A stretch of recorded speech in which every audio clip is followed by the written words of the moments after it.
Yeah, you lost No. it. Check,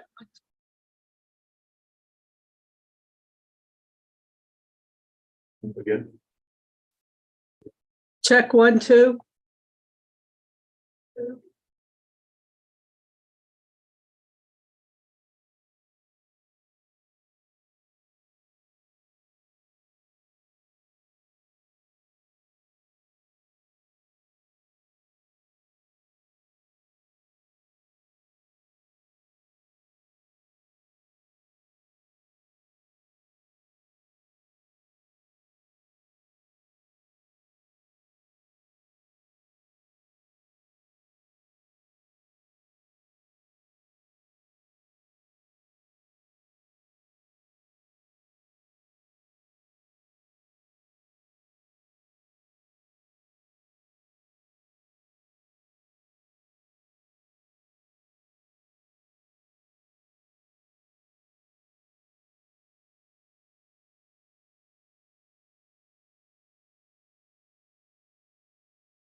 So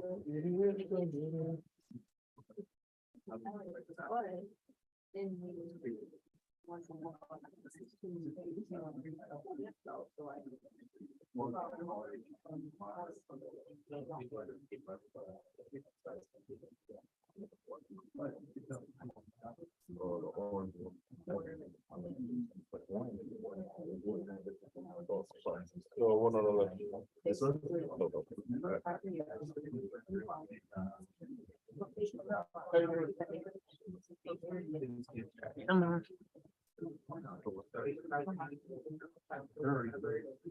Oh, make sure.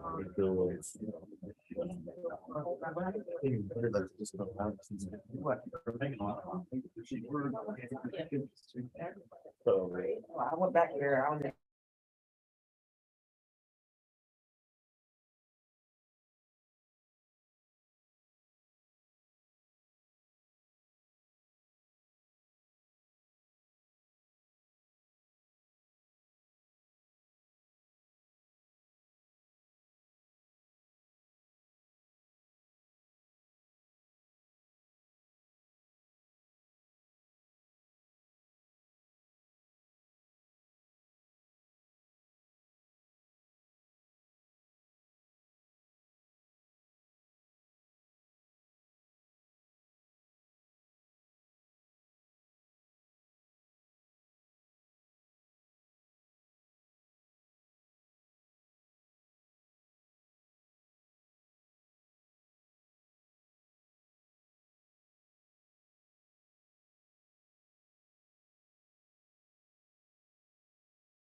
Ready? Our first case, page 30. Inspector Edward Eason. Co-manager Katrina Johnson Jordan presenting case number CE 22050725. Case address 709 Southwest Fourth Court, numbers 1 through 7. Owner DBAC Investment 4 LLC. This case was first heard 8/25/22 to comply by 12/1/22. 3 sections not complied at $50 per day. $35,700 approved. The city is requesting the full amount and the fines continue to accrue. Good morning, Magistrate. Katrina Johnson, Jordan, Co-Compliance Manager for the City of Fort Lauderdale. This case comes before you this morning. This is a case where the property exchanged hands during the imposition of fines, Okay. and the previous property owner was imposed against the previous property owner, and the property was liened. We brought the case back before the magistrate at the last hearing to vacate that order, and this morning we'd like to impose the fines against the current owner. Okay. All right. Good morning. Good morning. Hope Calhoun here on behalf of the new property owner. David swear? Bishop. No, Do you swear and affirm to speak the truth at today's hearing? yes. Thank you. So yes, I did follow most of what was just said. I just want to be clear about a few things. First of all, my client, DBAC Investments, as was just stated, is the new owner. It looks like the lien was recorded in January. He closed in February, not aware that this was happening. He thought that, not his problem, I understand. He understood that the violation was he knew that there was a violation. He understood that it was being taken care of, and was not aware that a fine was being imposed. I understand that the order has been vacated. City's now seeking full imposition. You know, again, my client, again, I don't handle the real estate aspect. I can't speak to anything else. He was just not aware of what was going on. I think it's just a matter of timing. January lien, February closing. So I think we just need additional time to gain compliance. He is still working with the former property owner. So the former property owner is supposed to be taking care of everything, including payment of any fines and liens, but we just need additional time to take care of all of that. So we would request. So we would request additional time so that the property can be brought into compliance. Again, the prior owner is taking care of that, is my understanding. And then the fine, I mean, at the appropriate How time. much time are you requesting? Because this has been going on for almost a year. Well, I honestly have a question. You gotta speak up. My question is how was it transferred to my entity when he was fined? So we were aware of the lien. We have the money sitting in escrow at the time of purchase, meaning we knew there was a problem. We had to fix it. In order for me to take title, I had to, in order for me to take title with the mortgage, we had to escrow funds. But then it was all of a sudden they changed from his entity to my entity. So that means something had to be done without my awareness. Well, when you take property with a lien, existing lien, you take subject to that lien. And so as a result of that, you're the property owner, so you're responsible. Now, did you, in fact, was money escrowed Correct. for this lien? From the seller's proceeds. So there's money sitting in escrow to repair, for him to repair. But then all of a sudden it switched to my entity and it became my liability. Yeah, well, you want to explain to your client? I tries to just, how much time do you think That's to fix it, for him to fix it? Understand that. like 60 days. I guess the question would be from the city, what's the plan to fix it? Because this is what it looks like now, Your Honor. Yeah, so That's from the Broward County Property Appraiser's website, so. That's why we tested it for termite treatment. It is a frame building, wood frame building. So once we remove that, there was flooding, we had some delays. We're moving forward to get the plan submitted for that. So that actually is just evidence that he's trying to make it better. That's a termite tension, obviously. So he's trying to improve it. Okay, so I need to know from you, counsel, how much time are you asking me for? 90 days. What's the city's position on that?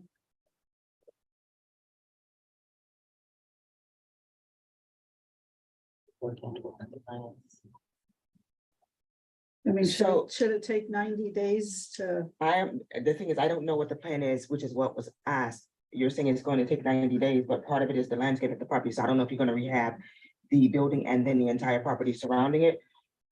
Because one of the violations is for the exterior building wall, so until it comes off, we no longer know what the building looks like.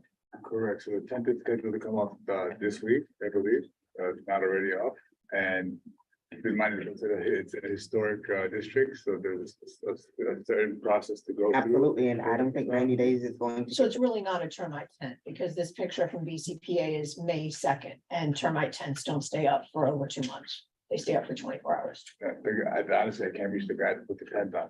I don't know what happened to him.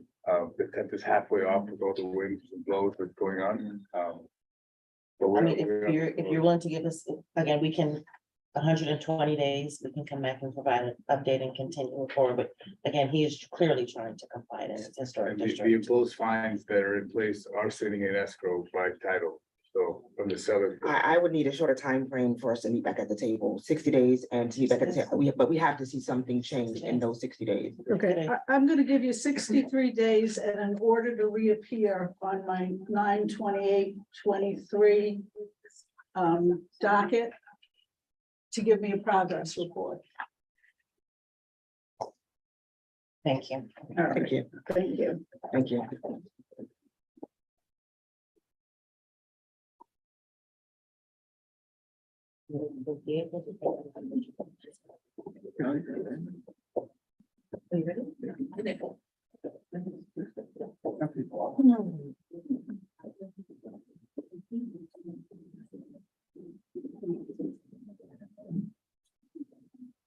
Yeah, it's pretty.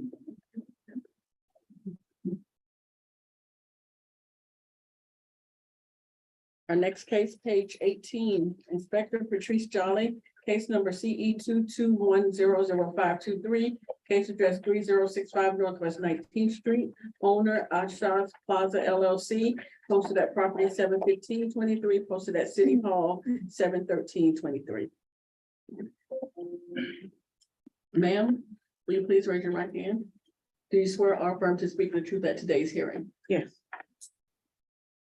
Good morning, Your Honor. Morning. Senior Co-Compliance Inspector Patrice Jolly for the city of Fort Lauderdale, presenting case CE 221-00523 for the property located at 3055 Northwest 19th Street.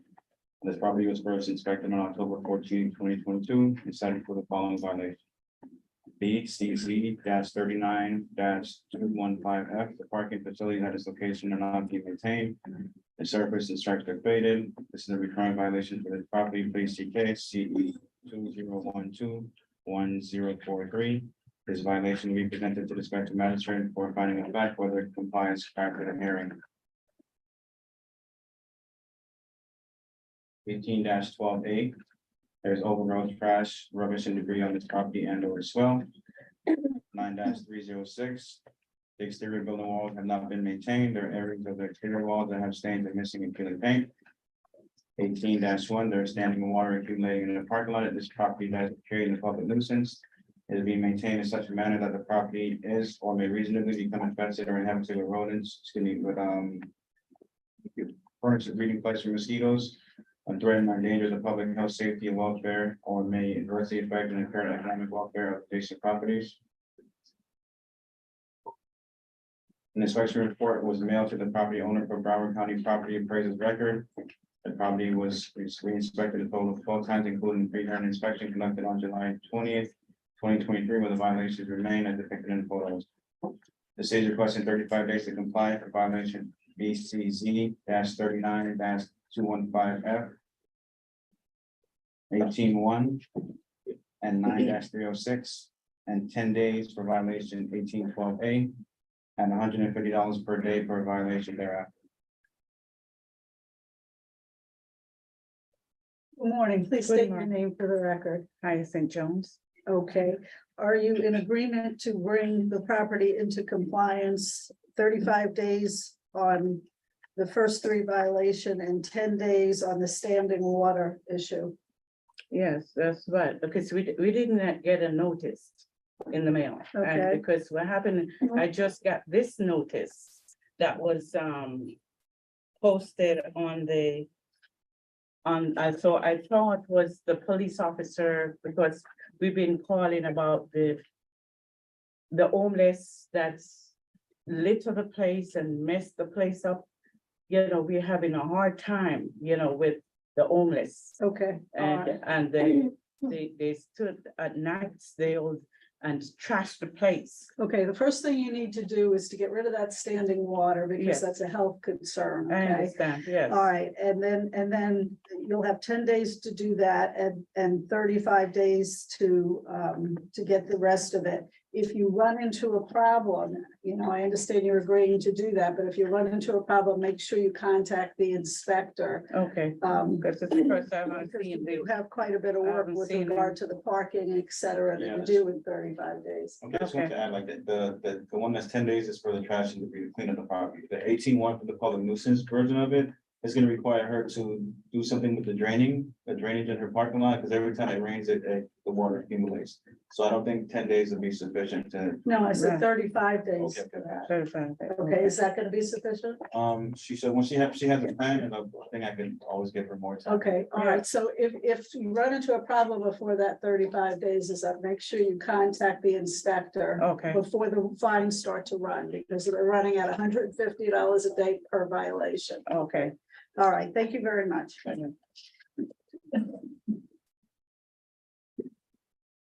Diego, you're next. Do I have his number? He'll give you a smart. Thanks. Thanks. I'll give you- That's it? Yes, ma'am. Okay. Have a great day.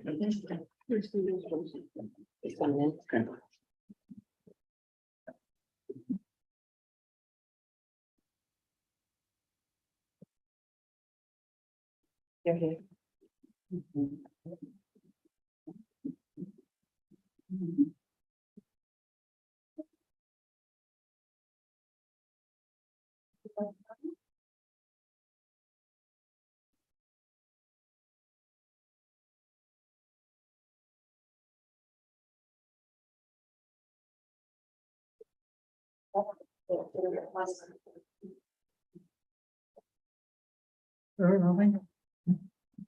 Page, We're gonna go to page 7.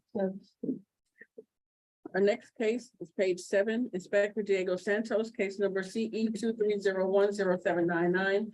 Case address 2548 Southwest Fourth Court, owner Ronald Del Larson and Melchizedek Dominica Candina. This case was posted at the property 7/12/23 and posted at City Hall 7/13/23. Will you please raise your right hand? Do you swear or affirm to speak the truth at today's hearing? Absolutely. Good morning, I'm Inspector Diego Santos, representing the city of Fort Lauderdale, presenting case CE 23010799, the property located at 2548 Southwest Sixth Court. On February 8, 2023, Inspector Brian Rocker conducted initial inspection of the property in question, and the following violations were observed.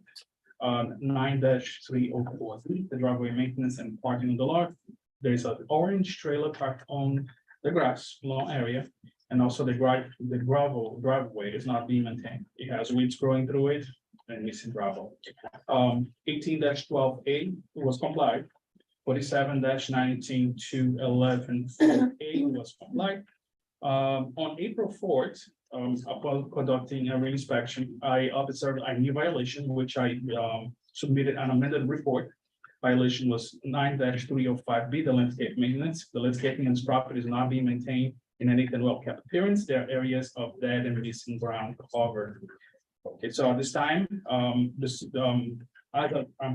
apologies, as of July 25th, the property remains in violation for 9-305B and 9-304B.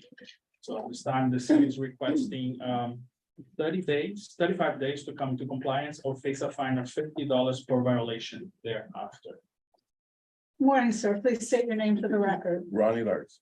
Okay, are you it looks like you made a start at this. Are you in agreement to bring the rest of the property into compliance within 35 days? Well, I mean, if I have to, I don't want to be fined, but I have questions. I'm confused about things. And also, I want to say, I never want to play the victim, and I mean, I don't like that, but I feel like we're being targeted because I have video of my entire street, and there's a car dealership, and he's got 20 cars parked on the gravel. And I've never, I mean, I see this on my doorstep when I drive home. I've never seen on anyone else's thing, and I feel like we're being targeted. The gravel is like every other house in the entire neighborhood. And I find it hard to believe that this inspector is going to every house and making it come to compliance. I just feel like we're being targeted. Okay, sir, you know, I don't know what the inspector's schedule is, but I can only deal with the case in front of me. I can't deal with cases that are not in front of me. So I'm sure inspector will get to every home eventually. However, right now you're in front of me, so I'm asking you if you're gonna agree to bring the property into compliance within 35 days. It doesn't seem like you have a lot left to do. The orange trailer and the landscaping needs to be maintained better. Well, what do you mean the landscaping? Because one of the reasons we bought the house is because it has a jungle feel to it. We don't, I mean, what is unacceptable about this, the Okay, grass? I'm all right. confused. okay, so if you look on the photos, Yeah. actually go to the next one. The next one, the most recent one.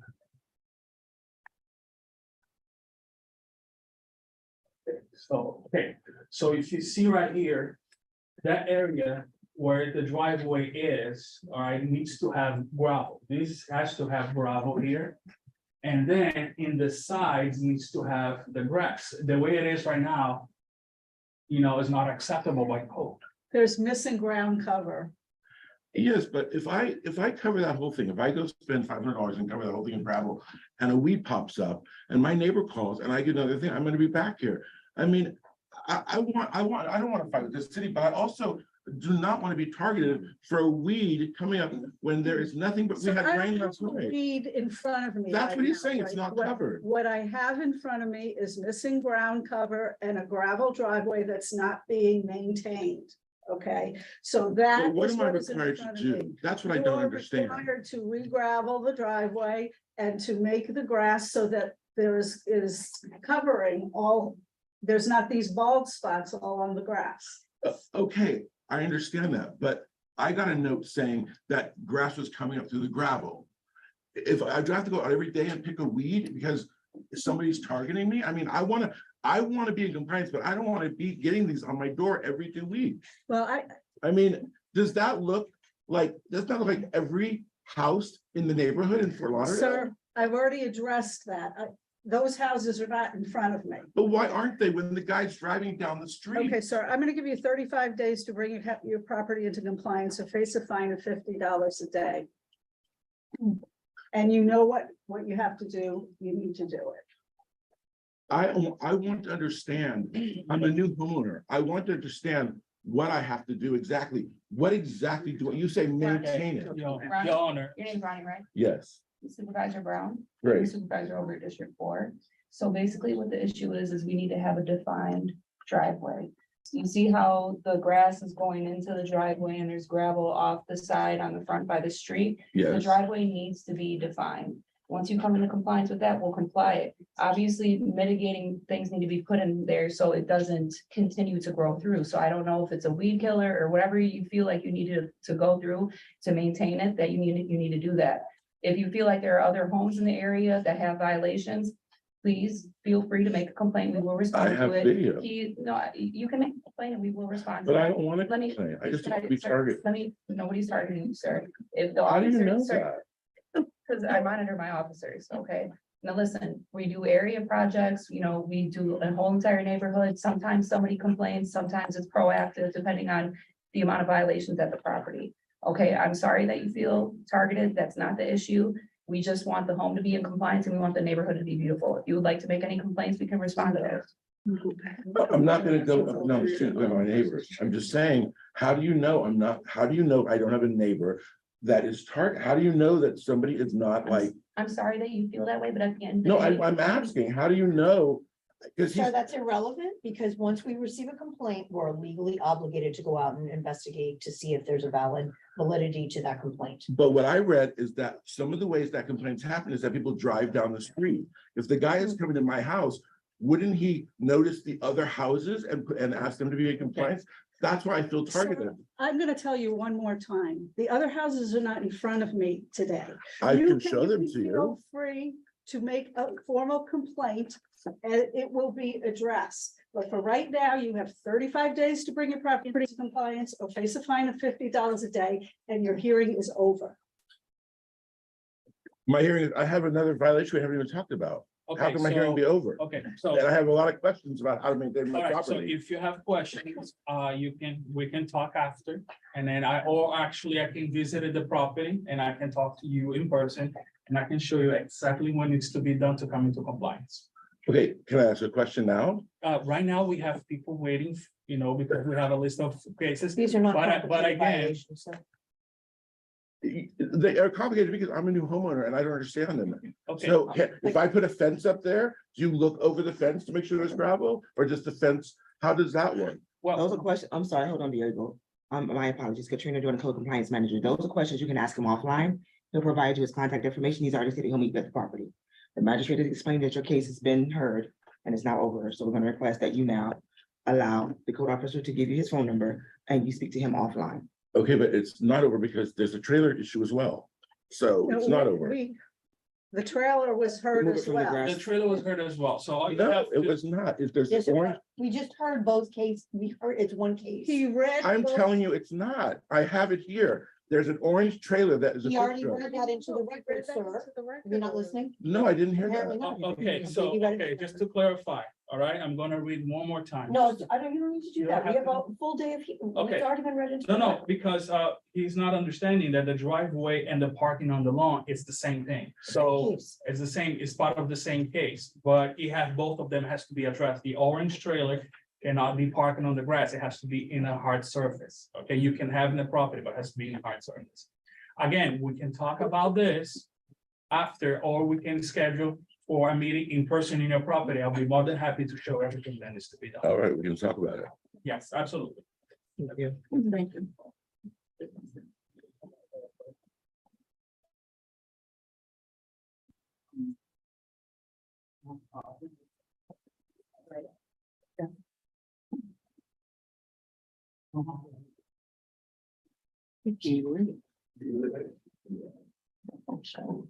Our next case, page 28, Inspector Fitzgerald Simmons.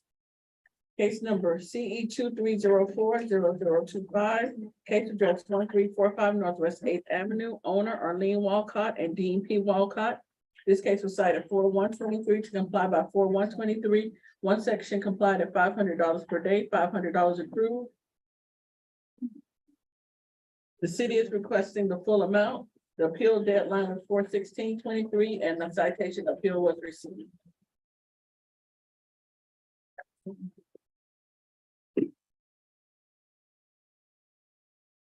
Will you please unmute your mic?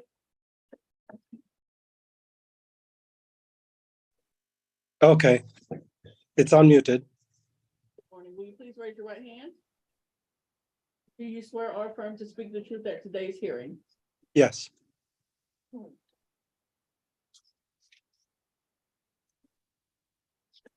Good morning, Mr. Magistrate.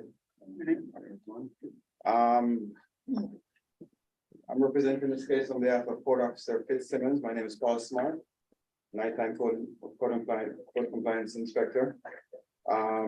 This is case number CE 230-40025. Case address is 1345 Northwest 8th Avenue. Owner name is Walcott, Arlene, and Walcott Dean P. And this was, as I said, this inspection was done by Inspector Simmons. This property was first inspected on 4/1/23. Following a neighbor complaint about loud music, and the following violations were observed.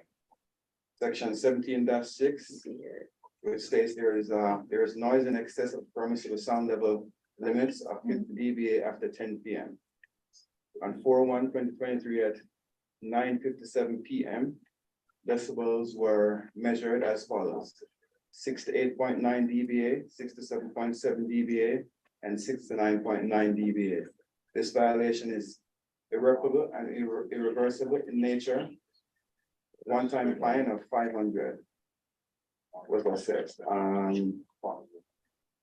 And that was the notice by Officer Simmons.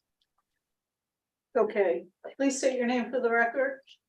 Dean Olcott. Okay, and what do you want to tell me in support of your appeal?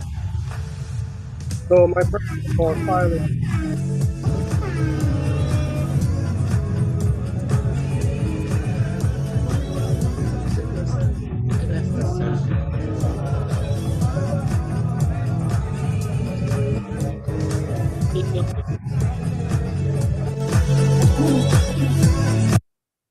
okay.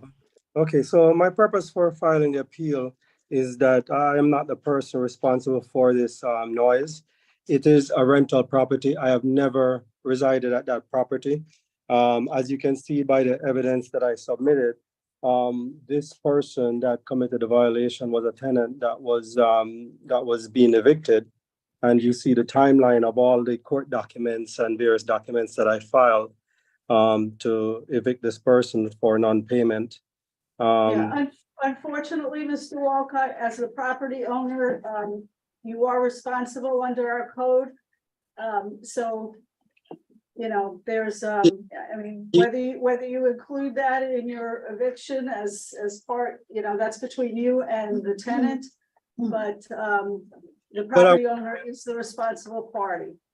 Yeah, but what I saw on your notice is that it says here that the fact-finding determination of the special magistrate at the administrative hearing shall be to whether the violation occurred and if the person named in the citation violation is responsible. I was not even, I was miles from the property. I don't have no way of knowing what's going on when a tenant makes noise. So how can I be? Well, I understand that, but what I'm telling you is that responsibility goes with the property owner.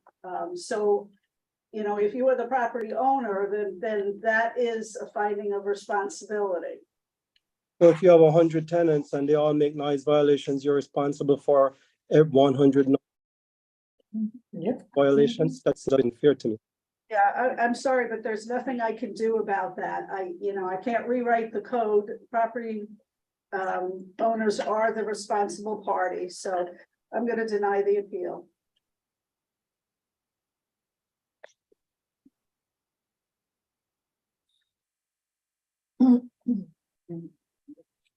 So, you know, I'm a bit confused as to why I was even given an hearing, because if there's no defense, there's no defense at all for a noise violation. The property owner has to just pay. That's the final word then. Well, there's plenty of defenses that people put forth, but lack of responsibility because it was the tenant's fault is not a defense that I can rule in your favor on. What would be an acceptable defense? I'm not your lawyer. I can't give you legal advice.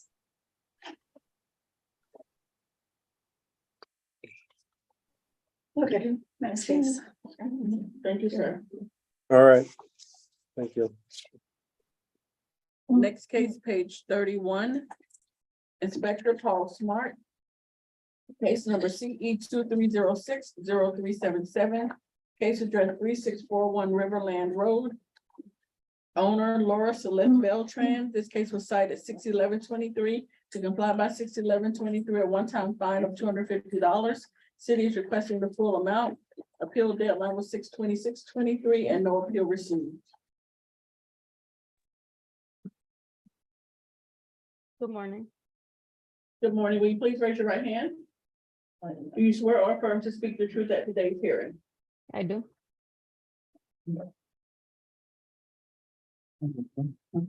All right, Officer Paul Smart, City of Fort Lauderdale, Short Compliance 19.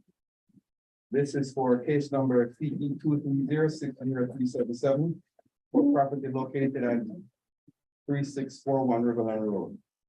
I responded to a Q alert for loud music playing at subject property. Upon arrival at inspection, I conducted 3 30-second noise meter readings. The readings were as follows: 53 dBA, 54 dBA, and 55 dBA. As by code, sound some measurements were taken from the complainant's property, which is at 3637 Riverland Road.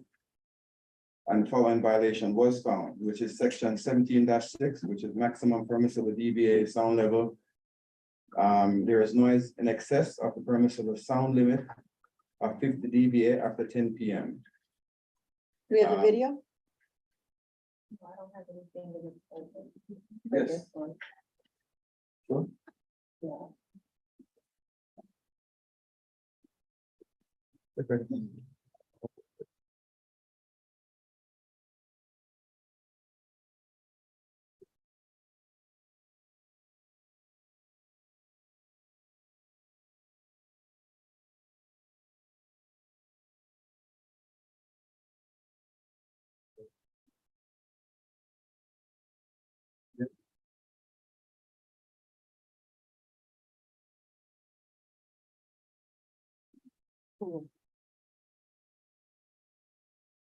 Very nice.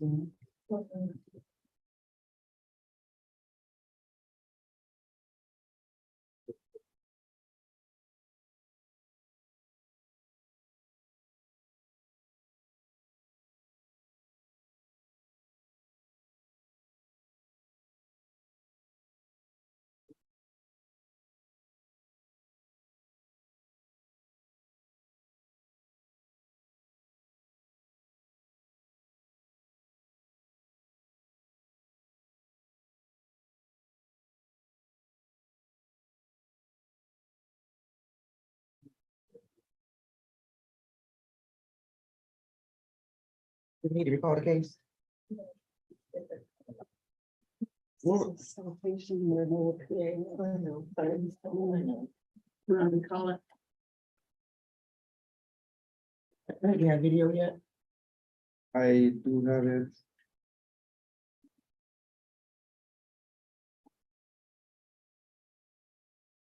Okay, hold it again. Right, you don't have to upload it. You can play it directly. You can allow you to play it directly from your computer. Oh, okay. You need to join the Zoom.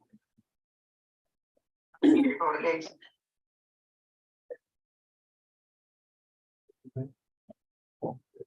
Oh, sworn.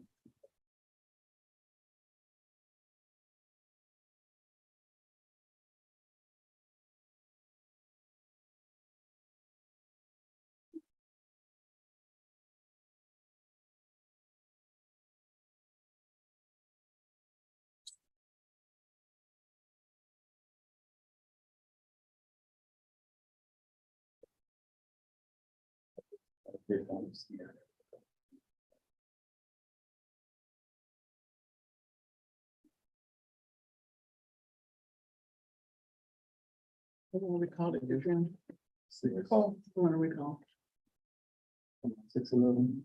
I'm sorry, Ms. Beltran, give us a few minutes, we'll recall your case next. Once we get the video uploaded, Sounds good. Thank you.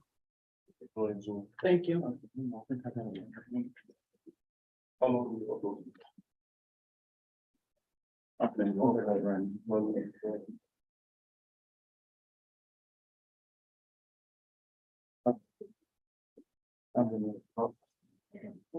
recall it. Jerry, Jerry, I hear you.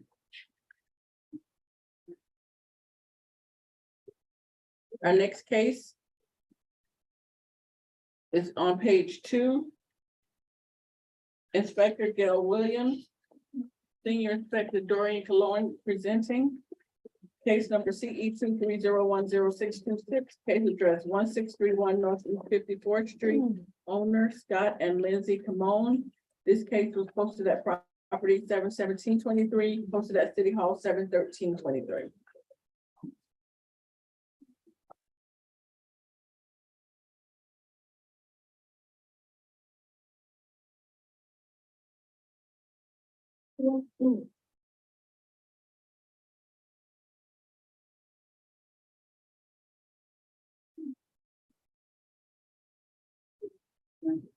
Okay, it's coming.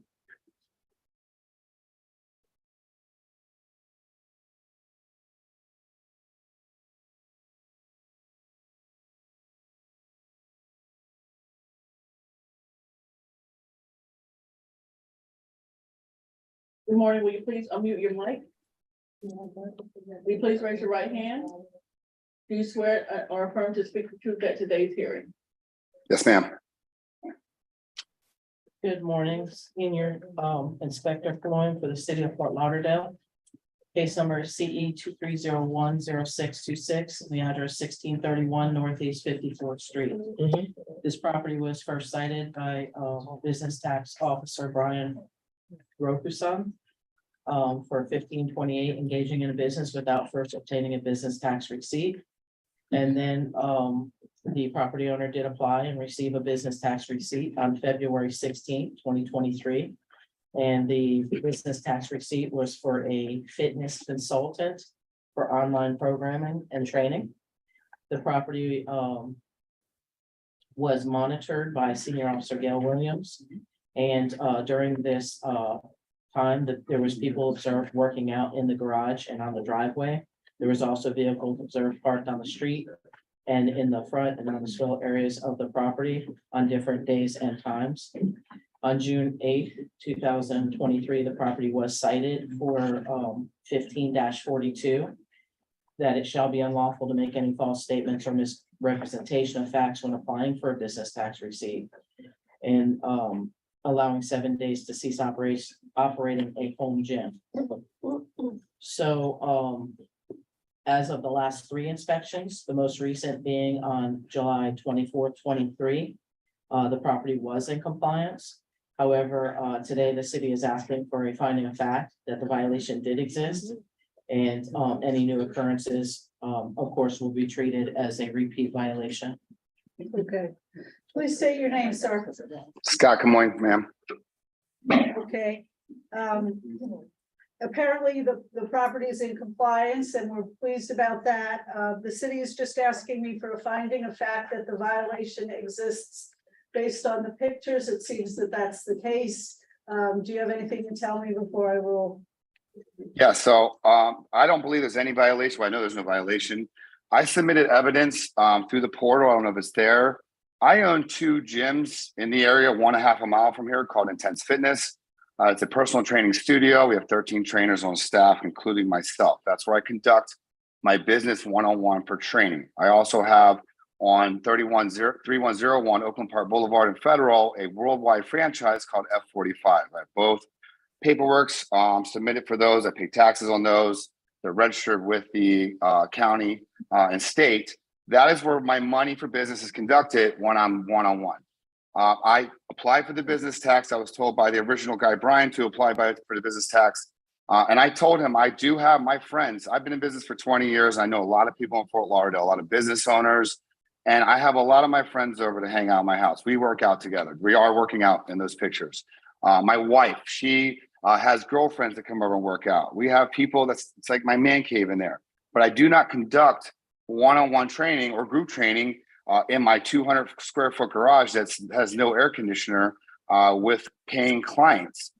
Most of my paying clients, all my paying clients go to 1536, and all my group clients go to F45, my 2 businesses that are registered. So that was why I wanted to be here, so that the violation wasn't there. I was under the understanding that the cars were an issue, and there are a couple of times where there's too many people here, and I understand that, and that's why I became in compliance and will not have, an abundance of people here like that anymore. And, my question is, what happens if I have friends over, and where do people park? I have a lot of people that I know in this town.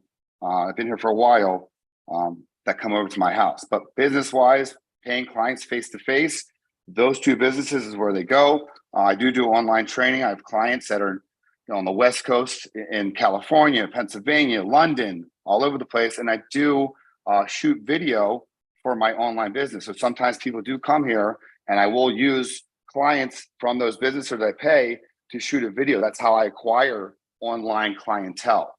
So sometimes you will see that also. That's the nature of the business. When you have an online social media outlet, you have to have footage. You have to be constantly putting footage online.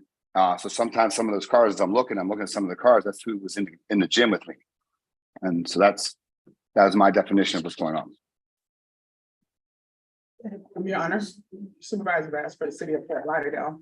I did speak to the property owner a couple of days ago and explained to him everything that he was doing and how it could be mitigated for him not to continue doing it.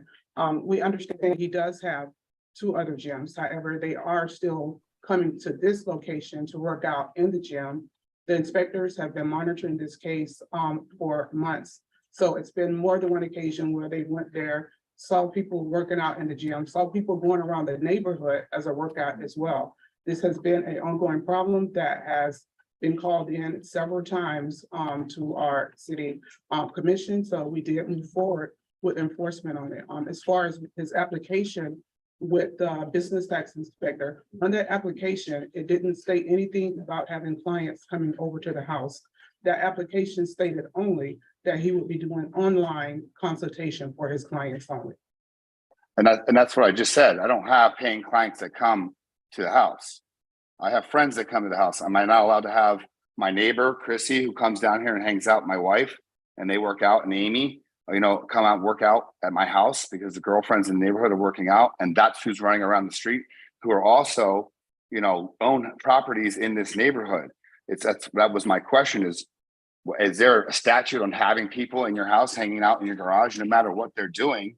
But my paying clients that are face to face, that's what I'm saying, are at Intense Fitness 1536, a half a mile from here. It's 2,400 square foot under air conditioning. Why would I take a paying client to there? My friends come here, business owners that I know come here.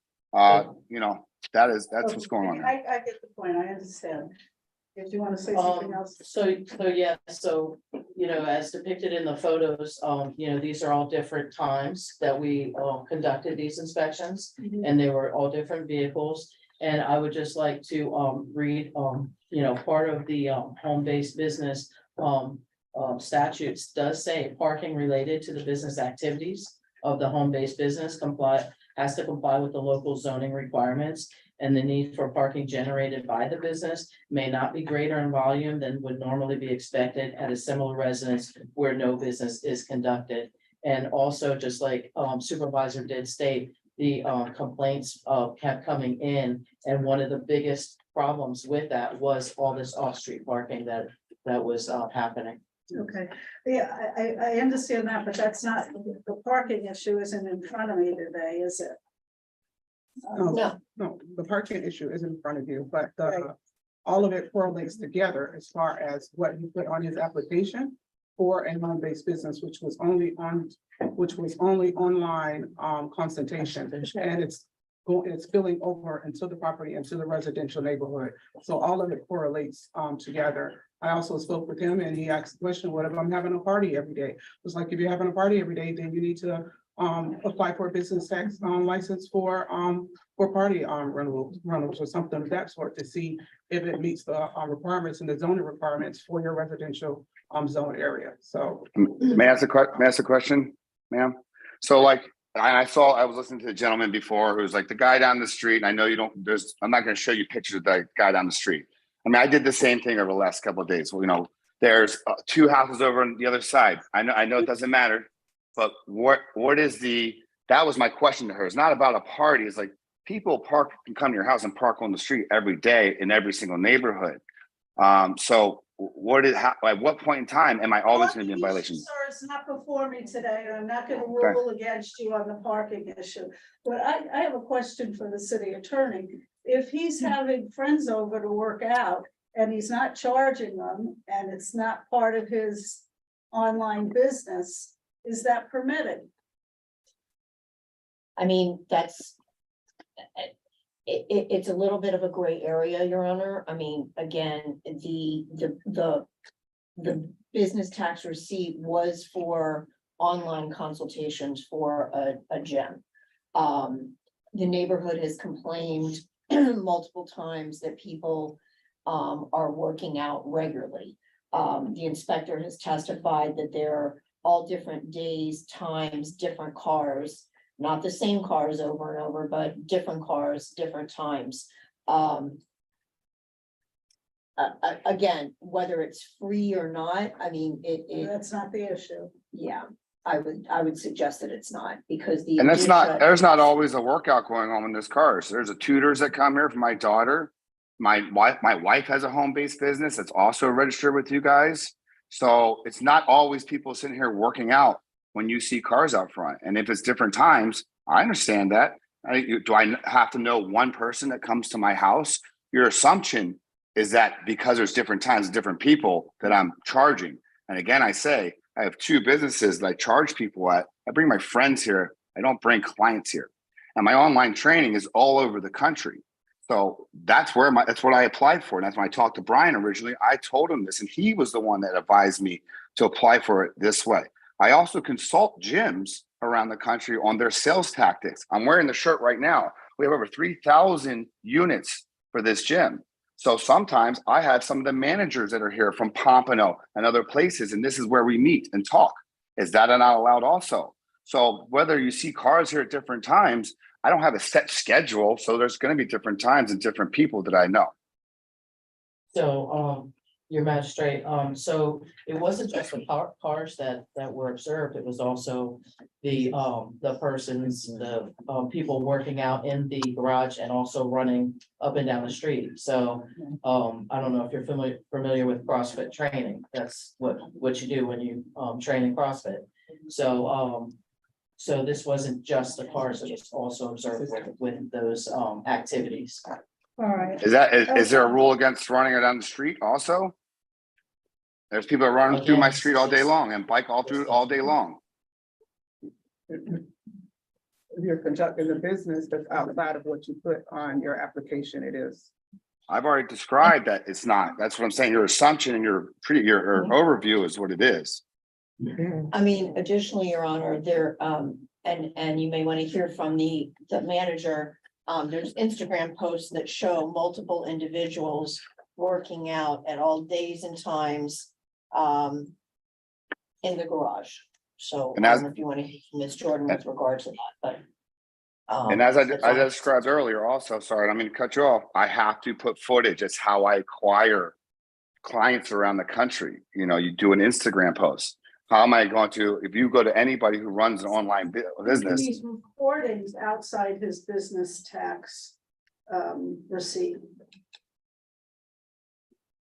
When he's doing the recordings and he's saying that the recording is for the business and they're working out, that means he's working outside of the scope of what he put on his application. Okay, Did I not All put right, record videos on the application?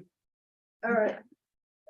You can do that in your gym, You said your gyms, but if it's a home-based business where the application just says you're doing online consultations, then that would be But the parameters of the business. I'm gonna find for the city, however, you know, I mean, you are free to submit a new application if it complies. And, you know, I'm sure the inspector would be happy to talk to you on what you would need to do with regard to that. All right, next case. So what is the result? I'm sorry. The result is I've just made a finding of fact that there was a violation, but there's no fine attached to it. You know, it's just if it's a repeat violation down the road, then you can be fined, but. I do have one question before we end. Let's say I move the business. Let's say I go rent an office somewhere. Okay. And this is my question, maybe for the city. I move the business and I'm still here, my friends working out. Now I moved the business, it's not here. And I'm here, my neighbor's working out. Am I in violation then? And is that against the law? This is where like, what is the law that states against who I can have in my house and my property doing what? There's no law that states who you can have at your property, but clearly. Well, then that's clear. I'm sorry. I'm gonna finish answering your question, but clearly with this application and the way that you presented this application was that you were gonna only be doing online consultation. This went outside of the purview of online consultation. So if you're gonna do another business, you need to make sure that you have on your application exactly what type of business you're doing, what type of personnel is gonna be there, the parking involved and all of that, and make sure that it correlates with what the business tax license is saying and what the city ordinance allows. So if you're asking, can you have clients? We talked about this on the phone. You said that you have friends there. Said absolutely. Just make sure that the amount of friends that you have there are on your property and they're parking on your property to privately work out inside of your home with your friends, not all along the neighborhood and not with the vehicles parked all along the street. Can I have a Right. car parked in front of my house? Sir, Yes. I'm afraid I've taken as much time as I can with this hearing. If you have any more questions, contact the inspector. Okay, thank you, everybody. Thank Thank you. We're recalling case on page 31, case number CE 2306037. Case address 3641 Riverland Road, owner Laura Celeste Beltran. Inspector Paul Smart. This case was cited 6/11/23 to comply by 6/11/23 one-time fine of $250. City is requesting the full amount. Appeal deadline 6/26/23 for appeal received.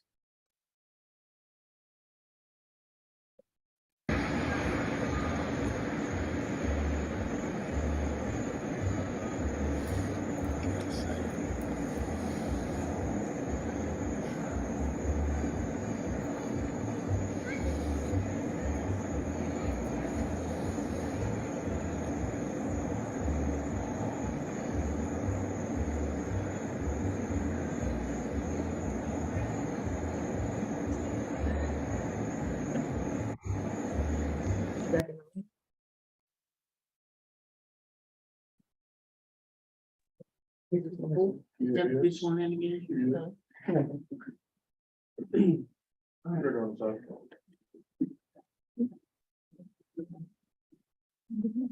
Right, we're ready. Okay, so pretty much that was the video that was just played, in regards to the noise violation at 3641 Riverland Road. Okay, can you please state your name for the record? Laura Beltrán. Okay, Ms. Beltran, did you file an appeal in this case? Yes, ma'am. You filed an appeal? Yes. When did you file for the appeal? It was July 19th, 20th. Do we have any record of this? The deadline was June 26th. Oh, okay. I'm afraid that that's past the deadline, and what happens when you don't file an appeal is that everything the city puts on is deemed admitted. And there's No, really, it was in June 26th, 21st, something, not July, no. Because I received the email. I have the email confirmation for it. okay, you have the email confirmation? Yes, give me a second. I will confirm what date it was. It was June 21st at 7 in the morning, and I got a reply on June 26th at 3 p.m. from Christina Cheney.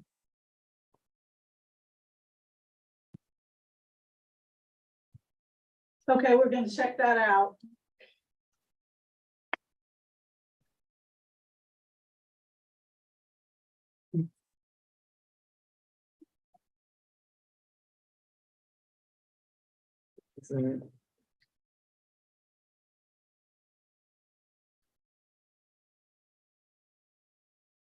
It is.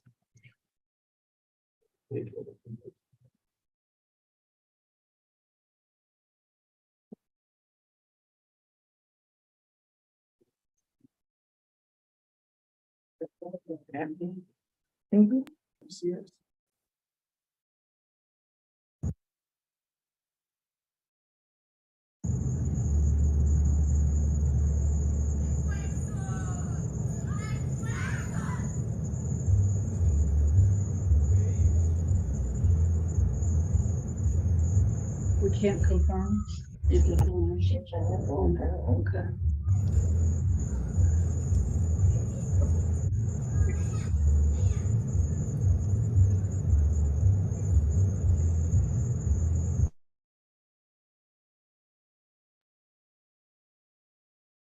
Okay. Okay, well, they're looking for your appeal. Do you want to tell me if you have any evidence with regard to this?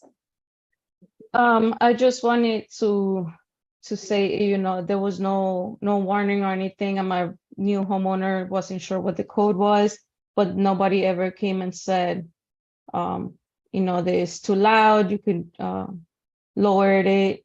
You know, it is a fixable with the warning.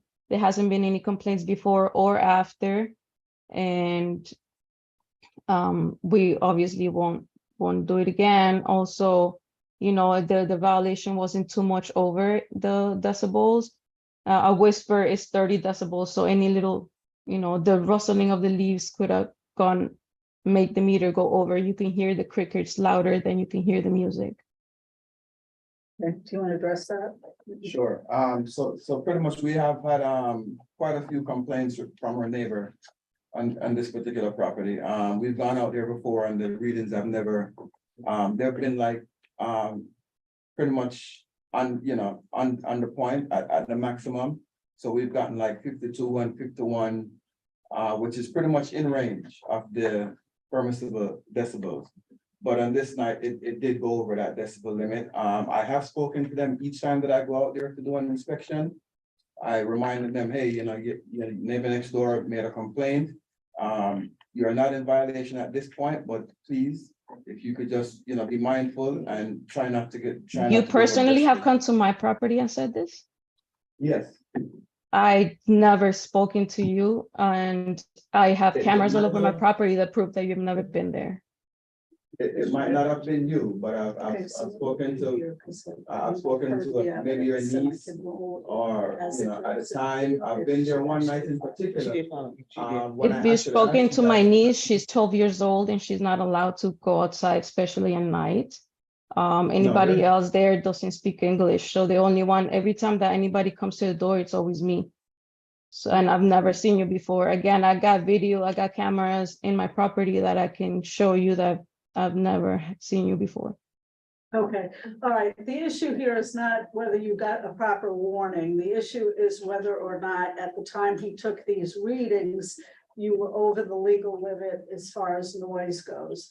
And, it just so happens that he's been out there a number of times, so you should have been aware. However, we have received your appeal, and so I have given you time to explain, etc. But I'm going to fine for the city and a one-time fine of $250. Is there a way I can get the device inspection and calibration date? Because what confirms to me that the device is properly working? Our device is SC402, SC402, the microphone type 2, and it is NC certified, and we do calibrate it. Okay. Is there a way I can get that? Yes, you Make a public records request, ma'am. How sorry, I couldn't hear what you said. You can make a public records request with the city clerk. and you also have the option, if you don't want to pay this fine, to apply for a lien reduction. And go through a separate process. All right. Oh, no, this is an appeal? No, I'm sorry, I misspoke. Because I heard this as an appeal. My ruling is my ruling. So there's no lien reduction that could be done? No, no, you have a $250 one-time fine. And I found for the city. Okay, I have one last question. In regards to being able to do some neighborly dispute, that same neighbor that keeps calling the cops, he's done property damage to my side of the property. Is there some way I can address? Is there somebody in the city I can address that to? Because I've tried contacting people and nobody. No, that's a civil matter. That's a civil matter, ma'am. You need to take him to court for that. Or if you think they're committing a crime, call the police. Yeah. I have, and they don't do anything. I'm sorry. Okay, next case. Next case, page 43. Inspector Dorian Lowen, case number CE 22110559. Case address 323 Mola Avenue. Owner Ashida Homestead LLC. This case was first heard 5/25/23 to comply by 7/27/23. One section not complied at $100 per day. Fine starts 7/28/23, and this is in order to reappeal. Please raise your right hand. Do you swear or affirm to speak the truth at today's hearing? Yes, I do. Good morning, Senior Inspector Floyd for the City of Fort Lauderdale. Case number CE 22110559. Case address 323 Mola Avenue. This property was first inspected by a stormwater team on 11/22/22 during a high tide event cited on 11/28/2022. And brought before the magistrate on May 25th, 23, when the magistrate filed for the city. At that hearing, Special Magistrate Flynn ordered 63 days to comply or $100 per day thereafter, and a mandatory reappearance for today. As of July 21st, 2023, a building permit was applied for. The building permit number is BLD-VDSP-2307-0023. As you can recall, we said that we needed the permit opened and started, and that we would allow after that a particular time. So now that they're at that stage, the city's requesting the 365 days to complete the repairs on the seawall, or the fines to begin to accrue at $100 a day thereafter. Okay, sir, please state your name for the record. Ian Kravitz, counsel for Ashida Homestead LLC, the property owner. Okay, is your client in agreement with this 365 days to complete the work? We are, Your Honor. Okay, thank you very much. Thank you. Thank you.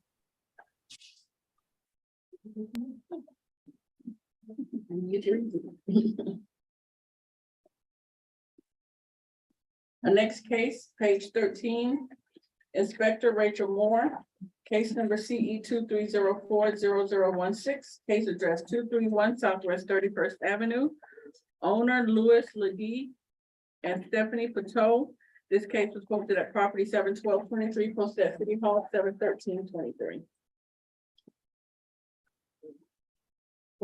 Magistrate, Inspector Moore for the City of Fort Lauderdale, presenting case CE 230-40016, a property located at 231 Southwest 31st Avenue. An inspection was made and the property was found in violation with 47-39.A.1.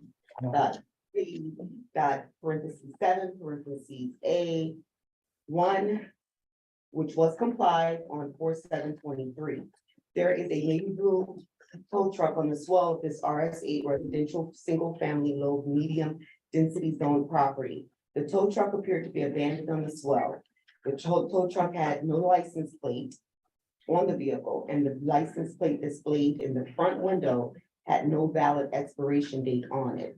This is a recurring violation from case numbers CE 230-10098, CE 230-10094, CE 190-30259, and CE 1871140, and will be brought to a hearing whether or not it comes into compliance. As a pre-hearing inspection 7/23/23, the property was found in compliance as depicted in the photo.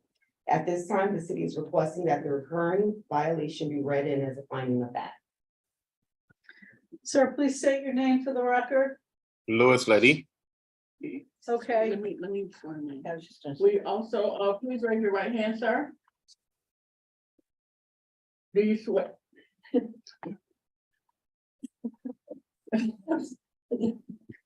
There you go. Do you swear or affirm to speak the truth at today's hearing? Always. Okay. Now state your name for the record. Louis Lady. Okay, Mr. Levy, do you understand that you're not being fined today, but the city is asking for a finding of fact that the violation existed?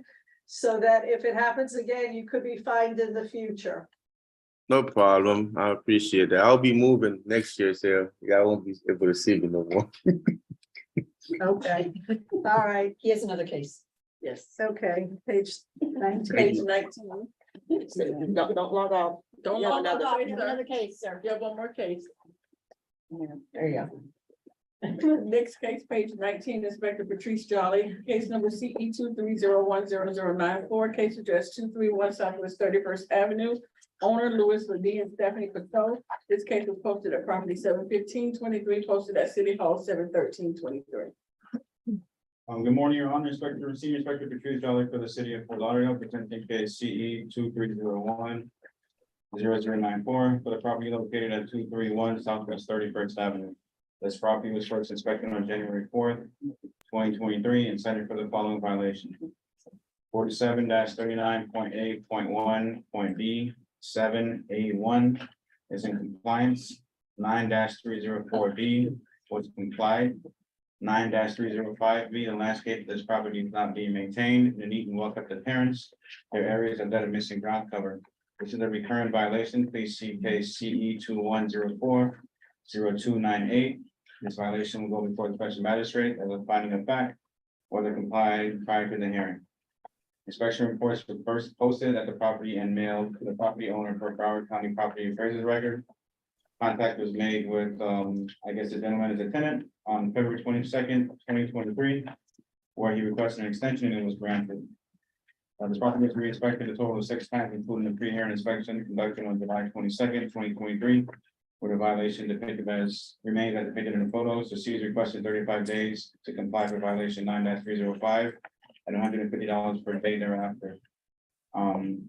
So like they did put some grass down when I went there last time, but it's not completed. And they actually put grass down. It looks like someone drove a parked right on it as soon as they put it on. So from the 22nd of July, I think they need to complete the grass and put it in properly.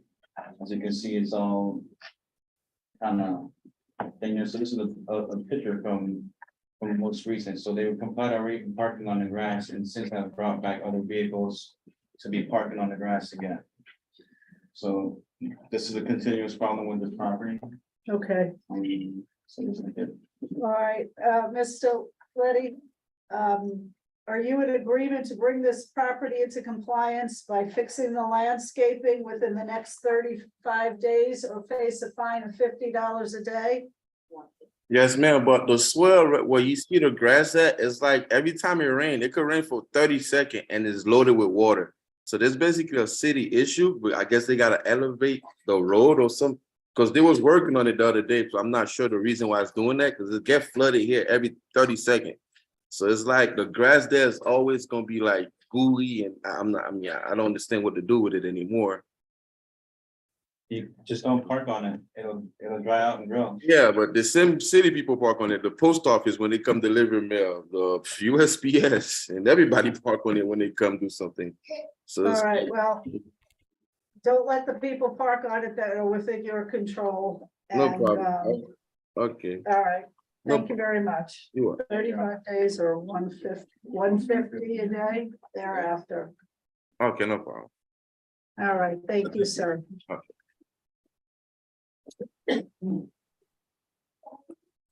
For next case, page 8, Inspector Diego Santos, case number CE 230209115, case address 521 Southwest 22nd Avenue. Owner Judith Powell, posted at property 71223, posted at City Hall 71323.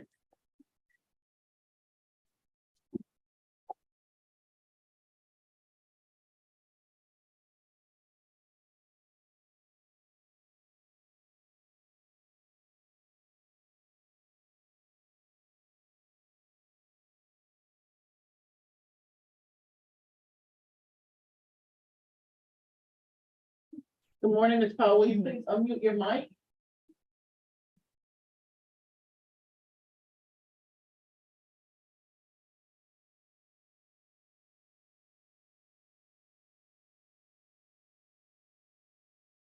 Good morning, can you hear us?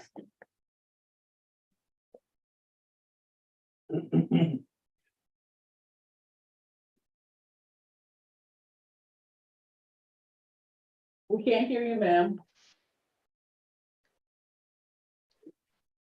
Okay, hi, how are you? Good morning. Will you please raise your right hand? Do you swear or affirm to speak the truth at today's hearing? Yes. Good morning. I'm Dr. Davis Santos, representing the city of Fort Lauderdale Community Enhancement, presenting case C 23-020915, property located at 521 Southwest 22nd Avenue. On February 23rd, I inspected the property and the following violations were observed.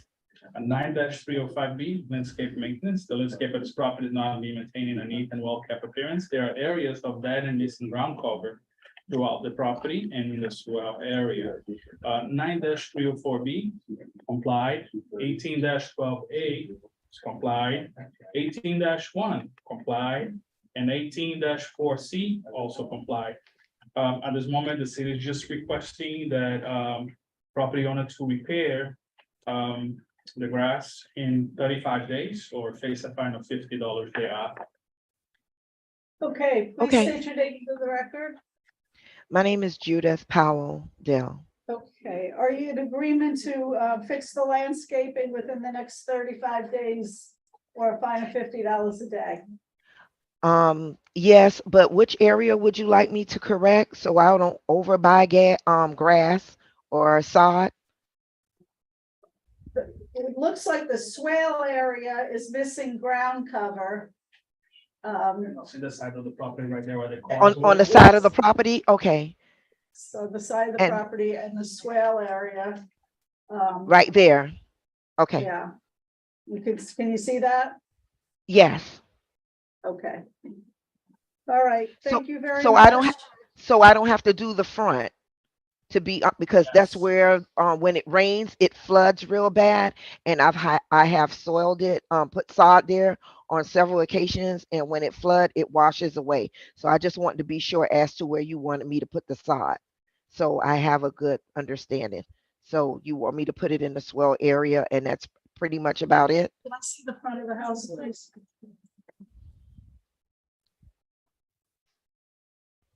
The missing ground cover is not really on the front, it's just in the side area. Okay, all right. And then is in the side of the property, also in the side of where the swell is, because that's where the parking vehicles are. Okay. Okay. So Okay. he's telling me there doesn't seem to be a problem in the front right now, but keep an eye on it. Okay, thank you. Yeah, all I right. appreciate Thank it. Have a good day. You too.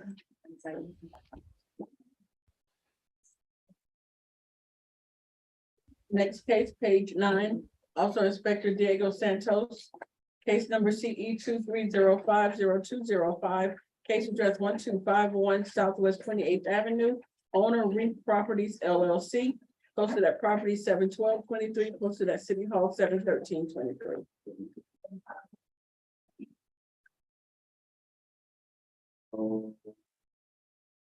You're not here.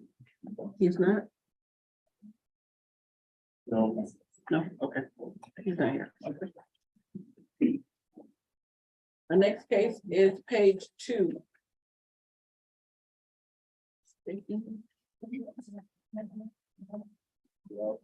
Wait, so. Inspector Marco Aguilera, case number CE 23050876. Case address 1015 Citrus Isle, owner Rachel Orcott and Ralph White.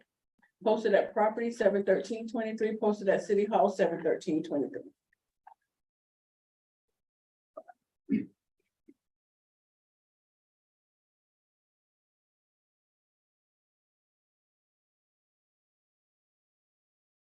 Good morning, will you please raise your right hand? Do you swear or affirm to speak the truth at today's hearing? But of course, Your Honor. Good morning, Mark Regular, City of Fort Lauderdale Code Compliance Officer for case CE 23050876 at 10:15 Citrus Isle. The inspection was conducted 5/26/23 after the homeowner allowed me access to the rear yard to view a neighboring property. While in the rear yard, the following violations were observed. 47-34-1A1, there is illegal land use occurring at this property. Commercial vessel storage is not permitted, is not a permitted use for this RD 15 zoned residential property. The vessel is a tiki bar bearing Florida registration FL 3841 Romeo Foxtrot with an expiration of 0624. The other violation is 9-278E. There are hurricane shutters covering some of the windows of this occupied residential property. Window shutters must allow an openable area equal to 50% of the window or skylight area. Homeowner was explained the violations at the time of the issuance and was given 21 days for compliance. As of 7/19/23, the violations remain as per the photos depict. At this time, city is requesting 10 days to remove the shutters and 30 days to cease the commercial vessel storage. 35, or face a fine of $50 per day per violation thereafter. Sir, please state your name for the record. Good morning, Your Honor, Ralph Mike. Have I had this case before with this tiki bar? Negative, Your Honor. Okay, all right, sir. Are you in agreement to bring this take down those hurricane shutters within 10 days and get rid of the tiki bar within 35 days? Your Honor, I apologize. I've been on since 7:30 this morning. Of course, as soon as I am called, the dog starts barking. I do not believe, I know for a fact that we are not in violation of either of these sections, and I would like to go ahead and state my case.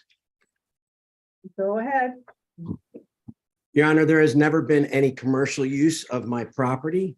That is not a commercial vessel. It is for my own private recreational use. And the section of the code that I believe we were cited for says no building shall be erected, reconstructed, or structurally altered, nor shall any building, land, or water be used for any purpose other than is permitted in the district in which such building or land is located. I apologize again for the dog. I don't know why there are pictures of the vessel in other locations. All that is germane to this case is what is occurring here at my property. There has never been any commercial activity whatsoever at my property. And I do believe that if you look through the pictures, you will see that as well. Earlier, we heard about the parking issues. Never once has there been a complaint made by any of my neighbors. In fact, just the opposite. As I'm sorry for the dog, Your Honor. Winston, please go lay down. As the inspector reported earlier, he was on a proactive response. I'm sorry? Don't worry about that. Okay, sorry. I apologize, Your Honor. No, it's not your fault, it's ours. It's okay. It's all about accepting responsibility. We are the homeowners. We have never had a problem at our property. On the contrary, my wife and I love our property, and the property next door has had numerous complaints and violations. I know today that is not what is on trial. However, they have posted no trespassing signs and such. We have invited the inspector onto our property to address the property next door. I believe I've been in front of Your Honor before, where I've met many of my neighbors I never knew, not for my own, but to testify as to the property next door. There has been numerous complaints on the property next door. The inspector was here. Again, we've never had a violation. This is not a commercial vessel. There are no cars parking on my street. The inspector has never observed any type of commercial operation at my property with my recreational vessel. It is registered as a recreational vessel as per the registration. Florida state law, as well as the United States Code, classifies vessels in one of two categories: commercial or recreational. This is a recreational vessel. I take my family, friends, neighbors. Tony, please call 5729. Barbara, please call 5729. Thank you. I'm sorry, are we in a hospital? We're in DSD, sir. There's an intercom system here. Oh, I'm sorry. I honestly thought you were trying to tell me to call in. So you're still with me? Yes, we're still with you, sir. Okay, I apologize. All right, What So about these hurricane shutters? as far as the quote unquote hurricane shutters, I believe you have pictures there. If we could go through those pictures, please. Put the pictures up again, please.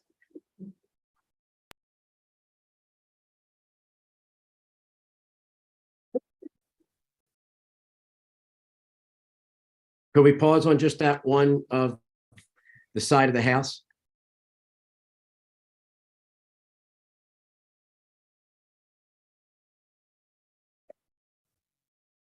While we're on these pictures, why is there a sign on this property if it's not being used for commercial purposes? Why is there a sign on the tiki bar that's Charter info. charter info and gives a phone number to call? Your Honor, I put a for rent sign out front of my house. I put a for sale sign out front of my house on my car. It does not mean that it is a commercial operation. According to the United States Code, if you'd like me to read that, as well as the Florida Code. Sir, do you charter out this, do you rent out this tiki bar? Do you do any business with regard to this tiki bar? Your Honor, can I please read the code? No, you can please answer my question. I do not know. He has a captain that he hires that goes and picks up people and he drives them around. Is that true, sir? No, Your Honor, I do not. According to the Florida You statute, don't have a captain that takes the vessel out for you? I'm sorry, Do you have a captain that takes the vessel out for you? Your Honor, there is no commercial operation at my dock ever since the day we. Sir, I'm asking you a question and I want you to answer it. I do not.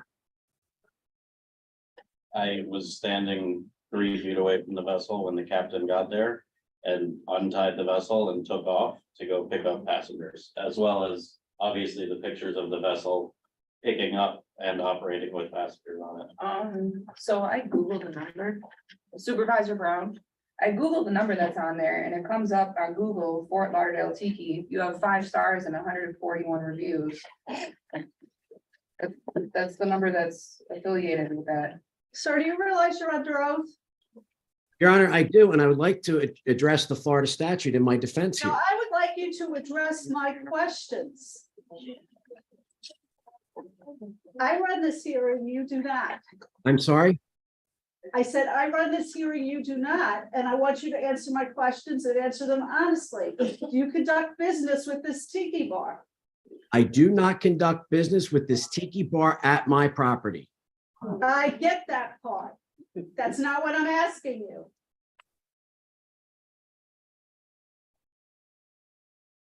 You're trying to make the claim that this is not a commercial vessel.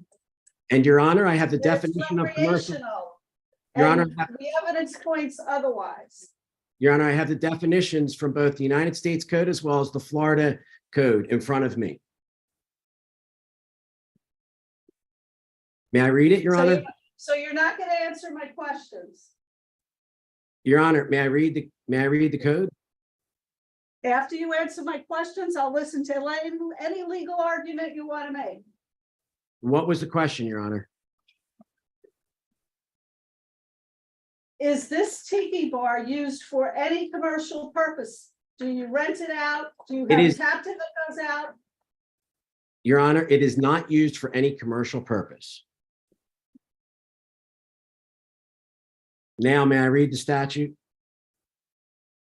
The definition under the Florida statute, special section A, title 24, definitions, section 327-02, definitions. Recreational vessel means a vessel, and I'm sorry if I didn't say this was section 41, A, manufactured and used primarily for non-commercial purposes, or B, leased, rented, or chartered to a person for his or her non-commercial use.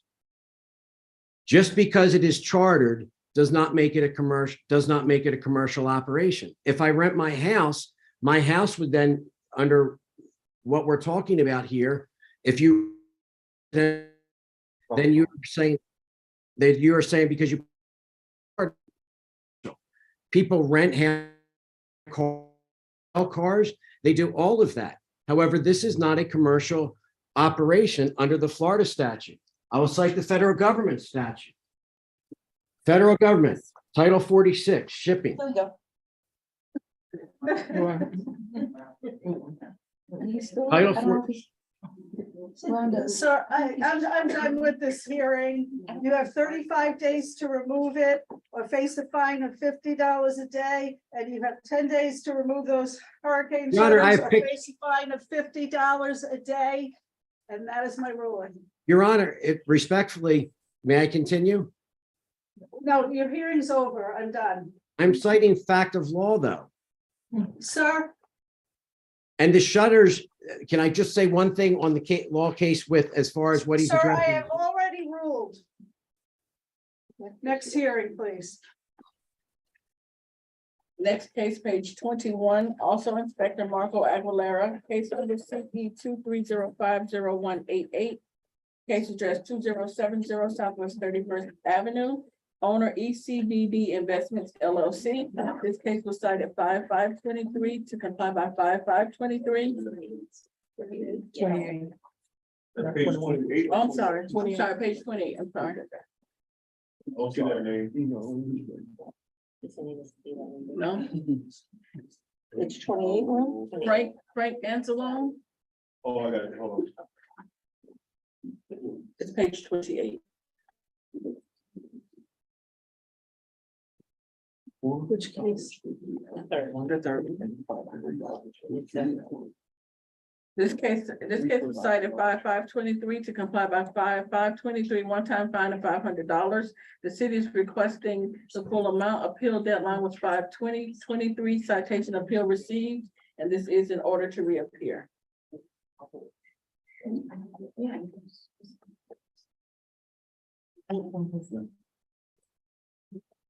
supposed to be here. I'm here, Your Honor. Okay, we can't see you.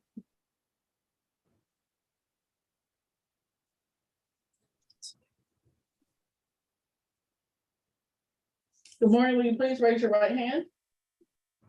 Do you swear or affirm to speak the truth at today's hearing? Yes, I do.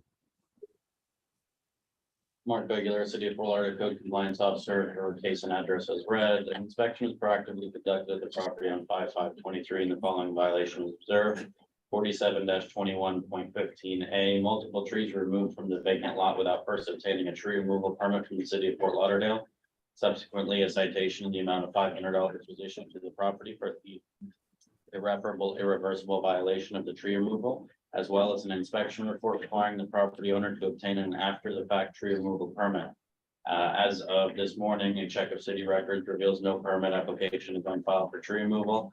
At this time, city is requesting to impose the following fines in the amount of $500 and for 60 days to obtain and complete a after-the-fact tree removal permit, or face a fine of $200 per day thereafter.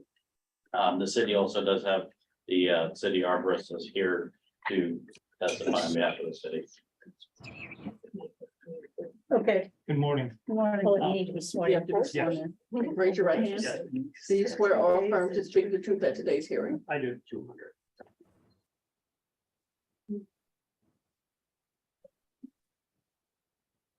You want to state your name for the record? Yeah, so my name is Robert Fisk. I'm a landscape plans examiner for the city of Fort Lauderdale. Also, I'm a ISA certified arborist. I have been since 2005. Okay. Code compliance officer Aguilera brought to my attention the 2 lots that are heavily wooded. Mhm. The pictures show that the lot has been cleared. No permits have been pulled, and from aerial photos and from Google Street View and from a site visit, it appears that there were trees that needed to be permitted in order to be removed. Okay. All right. Sir, please state your name for the record. Good morning, Your Honor. Frank Anzalone on behalf of ECBD Investments LLC and also Roger and Trudy Jones. Okay. That's the second case. Should I read that one? Emma? No, we gotta do one. Okay. Okay, we're gonna do the first case for ECBD first. Yes, Your Honor. Okay, and what do you want to tell me? First, Judge, I filed a motion to dismiss. It was uploaded. If you're able to pull that up. Does anyone have a motion to dismiss?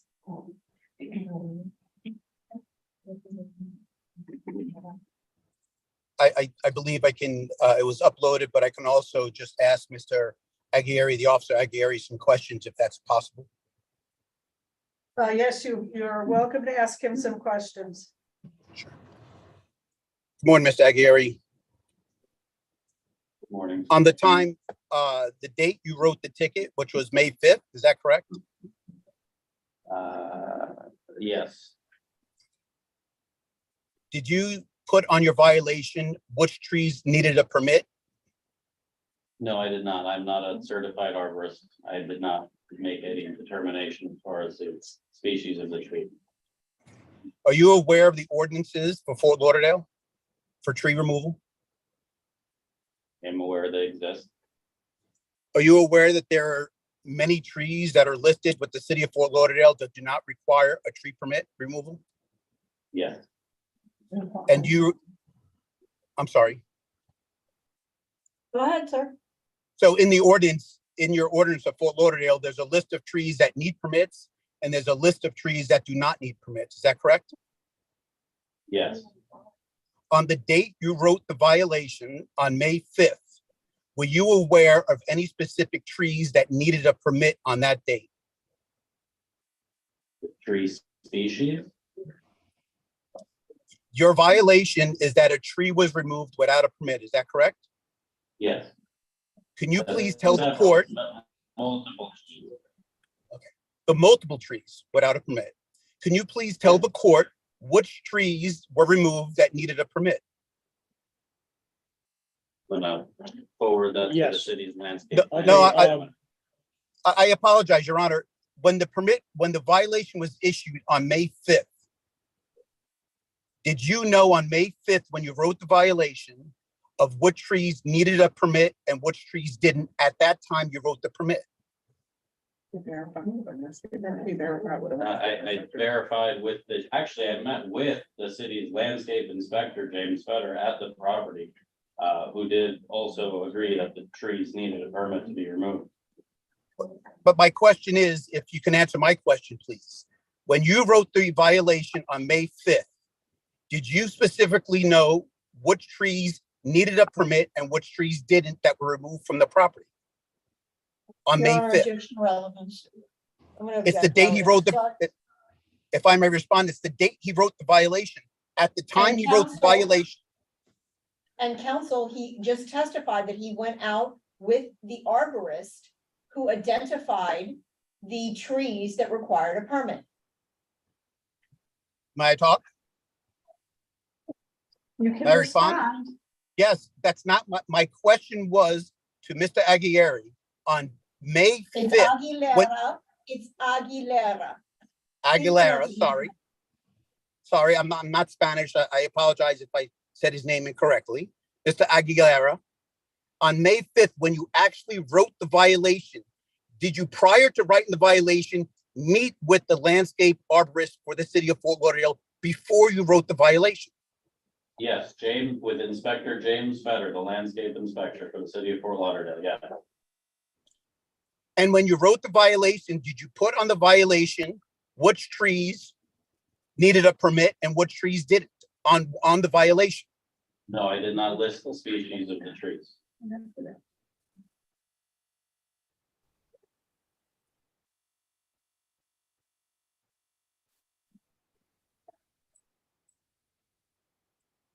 I see you put the motion up. Am I able to talk while the motion's up or not talk? Sure. Go ahead. Do you have any other questions? Yes, if I can just, the landscape inspector, which is the arborist who spoke earlier, can I just ask what date he met with Mr. Aguilera to review the lot? This is not that same inspector. The inspector that met me at the property is a field landscape inspector. This is the landscape plans examiner, the person who would determine the size of the trees, the species of the trees, and the replacement or mitigation if necessary. So just, Your Honor, so it's clear where I'm trying to go. The date he wrote the violation, I'm just trying to find out if he had information from the person he was with that the trees that were removed were actual trees that needed a permit. Sir, he already testified that he was out there with Inspector Fetter. And he identified the fact that some trees that were removed required a permit.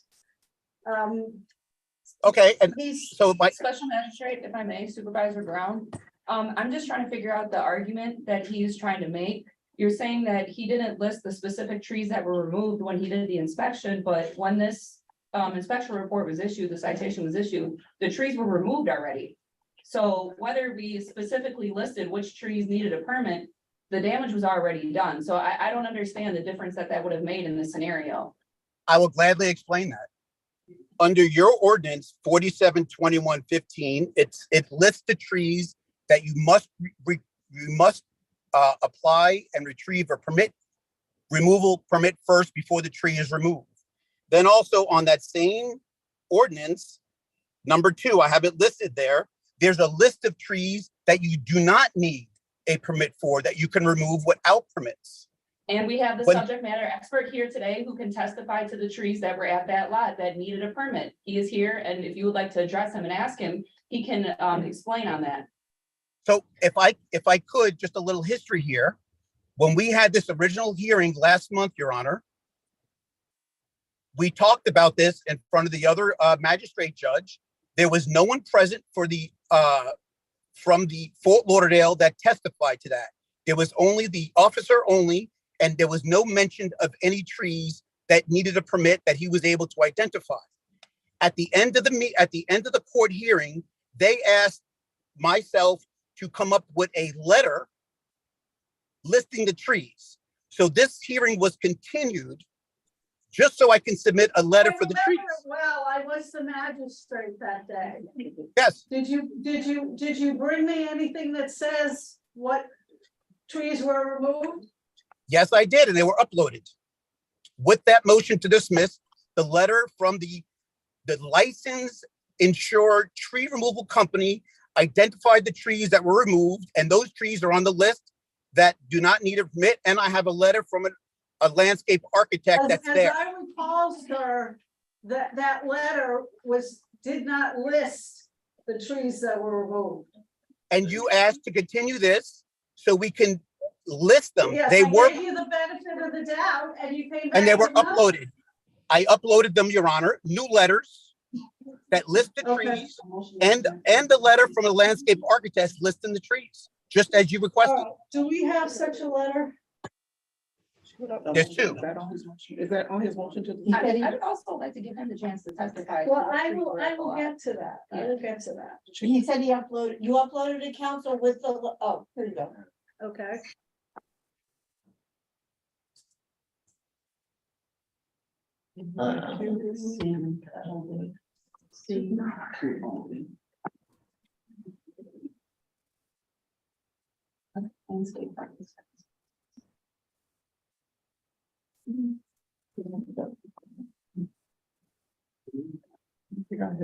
All right, well, don't keep moving it up.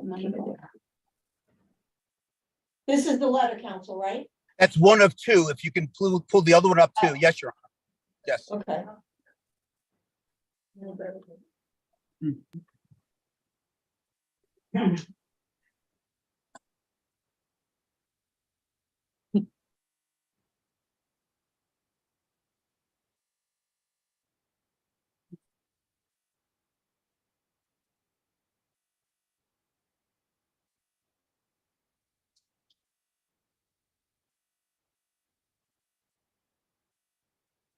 Okay, are any of those on the list that cannot be removed without a permit? No, Your Honor. I didn't ask you, I asked. Oh, I'm sorry. The thing is- I'm sorry. Yeah, the thing is, there are a few, the ones they've listed are ones that can be removed without a permit. That's just a list of trees.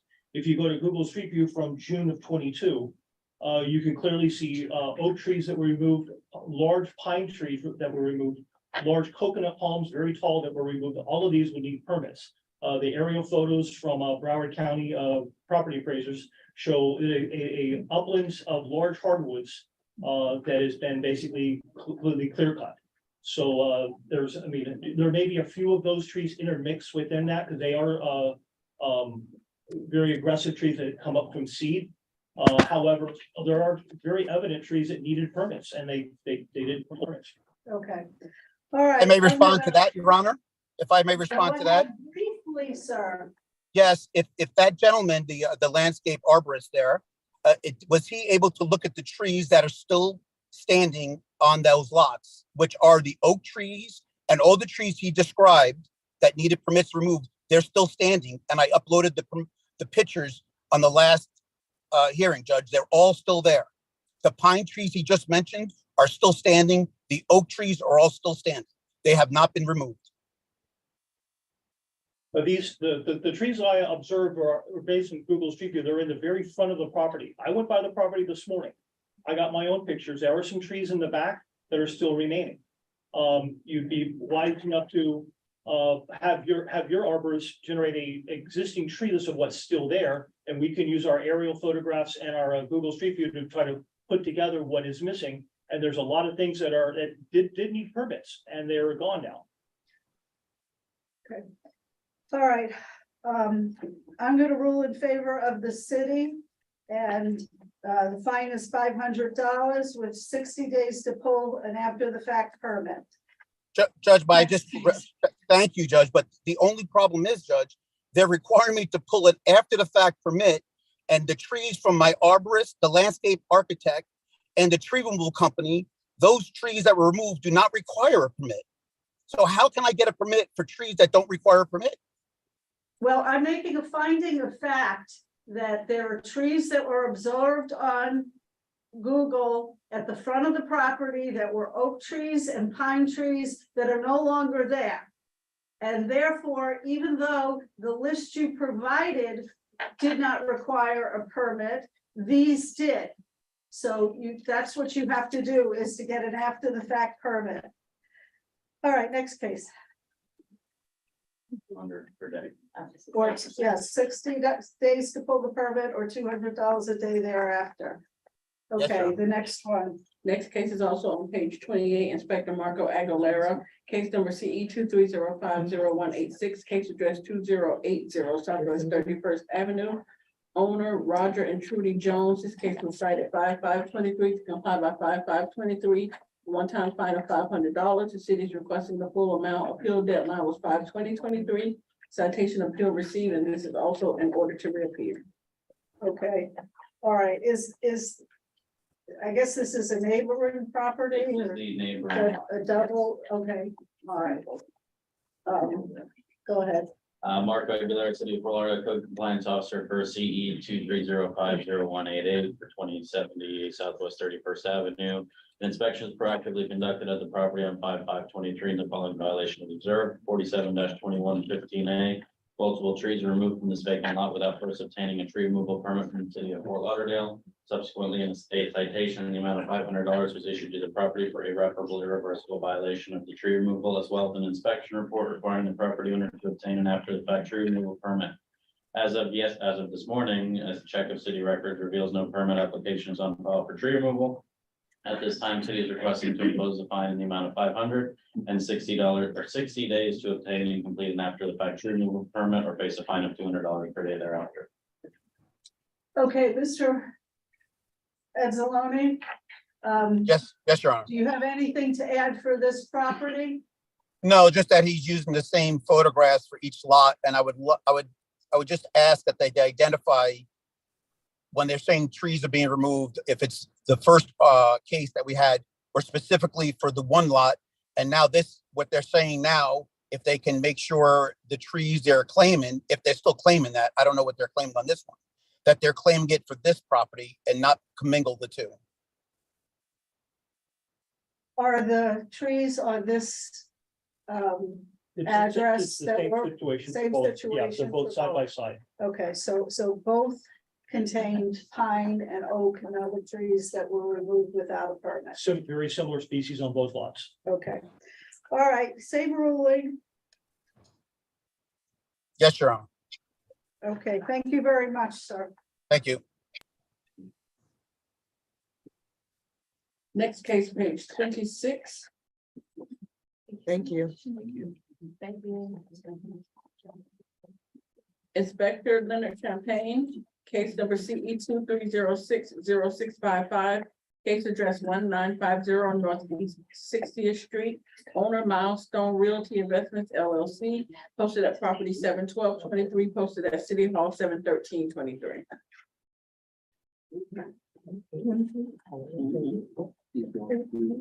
Good morning, Your Honor. Hold on, let's get back started.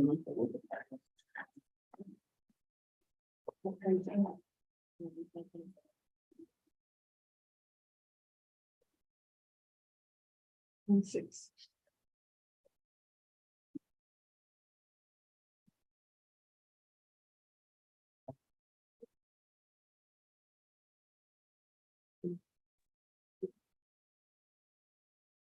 Good morning.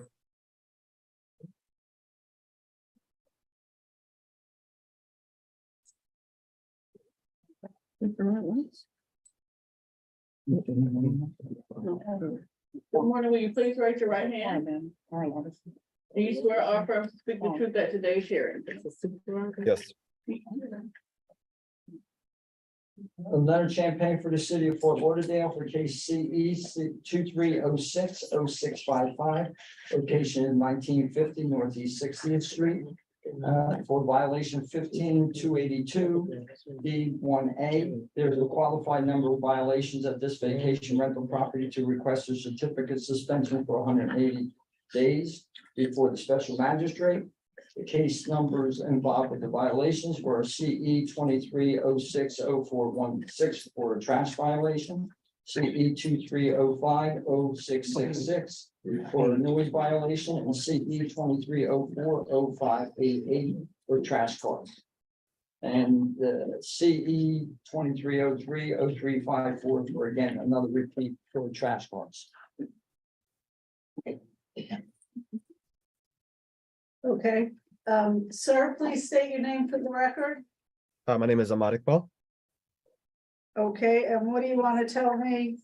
May I say something? These are violations that, occurred. Some of them you ruled on and we're done. But actually, if you need to see the pictures, there's pictures of lists of all of them that you can see if you want. This was a picture of that I originally had the violation itself, CE 23060655. That was for the posting for the hearing itself. So you can see the picture of the property and the posting. Okay, all right, thank you. Say your name for the record. My name is Ahmad Iqbal.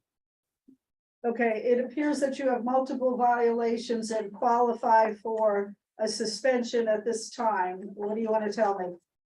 So yeah, I'm just here to say that there's appears to be 4 violations on this notice, 3 of which have been either closed or complied with. One of them I think is open, but I've also paid the fee for that as well, so I'm not sure why that's still open. We've made some corrective actions within our lease agreement to sort of mitigate these issues from occurring in the future. This is a new rental, like it's been in operation since December of this past year. We've started facing these issues due to neighbors being unhappy, but we've tried to comply. We've added some things to our lease agreement, which I believe I attached. You can see section 4 and I believe section 13 that relates to the trash and the noise. So we've added amendments to the lease agreement for the tenants to not have to worry about the trash. We'll take care of it ourselves because we know which day they're supposed to be out and which day they're supposed to be pulled back in. So we'll either remind them to pull it in or take it out, or we'll just ask them not to do it at all because obviously not all the tenants are going to be aware which days specifically the trash is going to be around to pick up. In terms of the noise, we've also added something to literally say no noise is allowed, no parties are allowed. And that's some corrective action that we've taken in terms of the lease agreement. But yes, the 4 cases mentioned in here are either closed or complied with. Do you want to explain to him Sir, just explained to, yes, they've been, we're talking about whether you have at least three violations that, you know, of, violations for, on a vacation rental. You can be suspended for, 180 days. You actually have on these cases, 4 violations. Okay, one, which are all closed, but you have to actually have one on 23050666. The magistrate Flynn is here now. She imposed fines on those. The other ones were closed, but they were violations, and not whether they were closed or not, whether they were violations. Okay, but weren't some of those like no violation found upon inspection? I believe I was checking that, and some of those are actually like no violation found. There's a number of times that an inspector came out and they spoke with the tenants and said, like, yeah, there's no violation at this time, but you know, like they were aware that they told the tenants that the neighbors made a complaint, so they're there. One of them that I did explain to you is, again, we're back to if it is a violation. There were several you had on there that were trash cans that were left out, okay, beyond the day they were supposed to be out. And what happened was that was violation. You did not get a $200 fine maybe on that particular one but it still is a violation, not whether you got the fine or not. Because if I come back and it's a trash day or whatever the next day, you know, if we can't cite it, so that the fact, again, the violation was there, whether you have to pay for the fine or not, is not what we're talking about or important here. Got it. I mean, I understand that. I just wanted to say that there's been some corrective action that's been made like very recently. And you know, I think it's been better recently than it has been before. And I believe my property manager also just joined as well. Can you weigh in, city attorney, on what? Hello, can you hear me? All right, just one more minute. I don't have the ordinance in front of me. How does I it? can give that to you. Yeah, it had. Okay, I can actually show you if you want to read it to you in record. Read it Okay. into the record. The first violation 23060416. She wants to. No. I want to know, She wants the ordinance for the fine number of for the violations. number of violations. So we have a total of, let's see. She wants the ordinance, Lenny, I'll pull it up. Yeah, we have one on here, it's a trash. I want to be certain what discretion I have once. Oh, here, I have it. 3 or 4 are found. If you like, I can read it to you. This is the violations right here.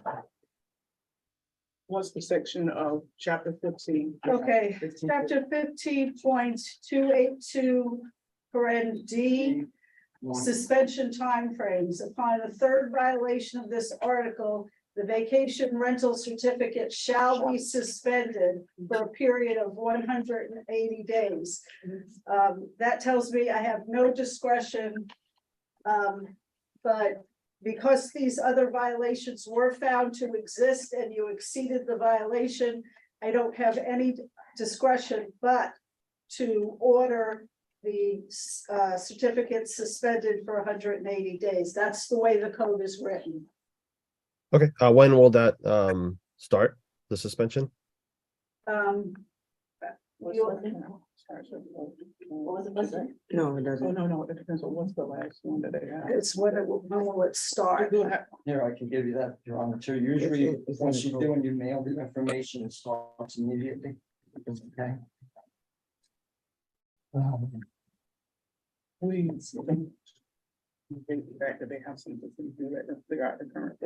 So it's under 2, section 2, Your Honor. It says the suspension shall begin immediately following notice commencing either 1 at the end of the current vacation rental lease period or within 30 calendar days, whichever date commences earlier, or as otherwise determined by the special magistrate.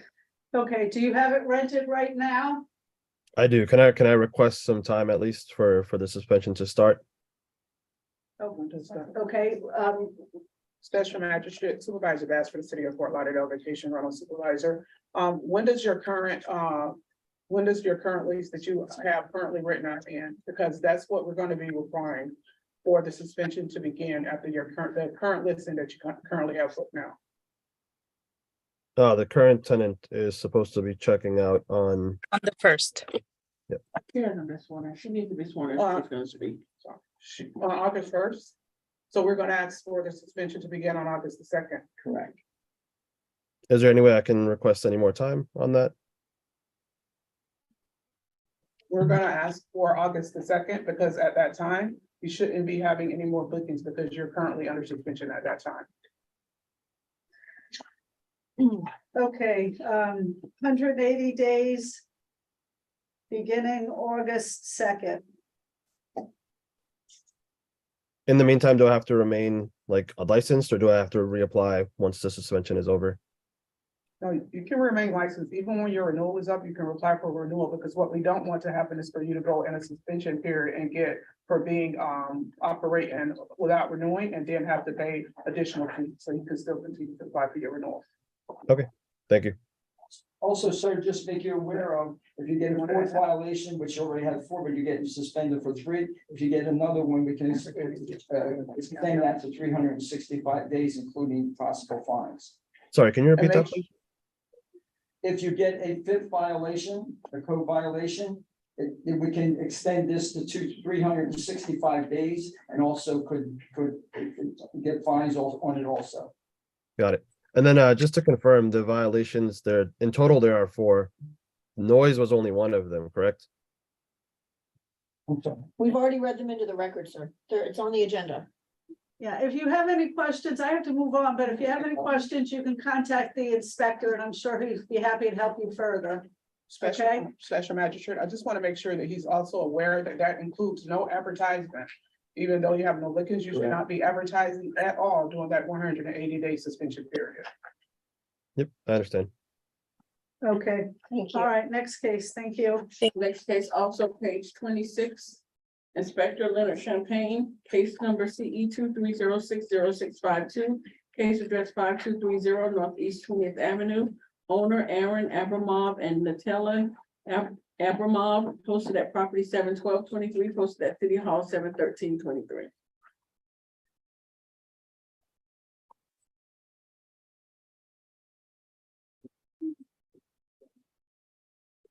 Then Champagne for the city of Fort Lauderdale for case number. They have to be sworn in first.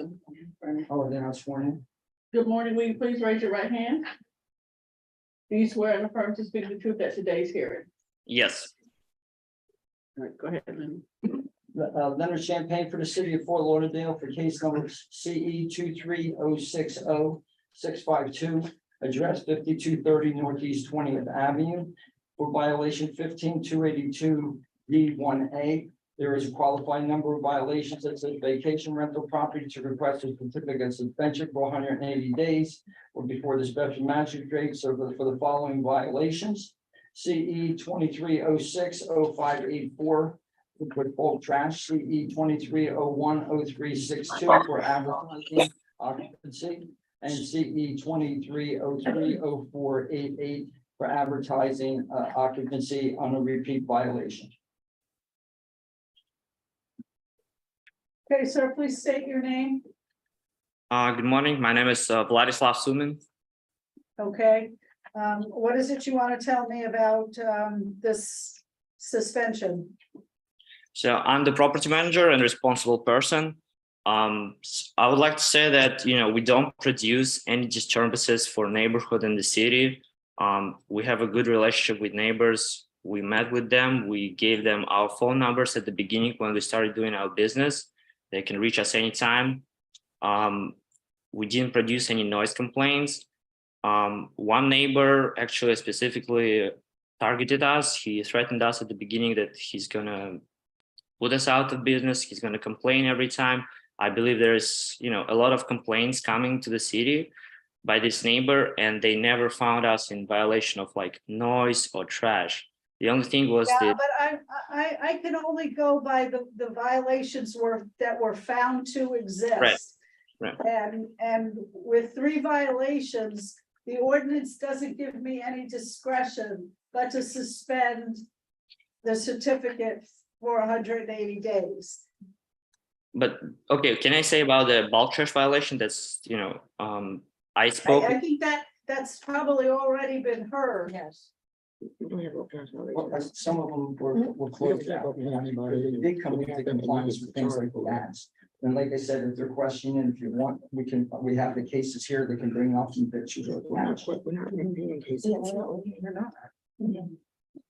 So the bulk trash one, he's asking about, did that close or did it? The bulk trash, okay. The bulk trash was the CE 23060584. That came into compliance. It was done by Inspector Robert Brock on 6/18/2023.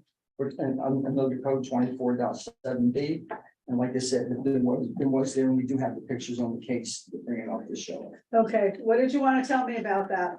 So the thing is with this bulk trash violation, I know it's, I talked with the inspectors, I talked with Stephanie Bass.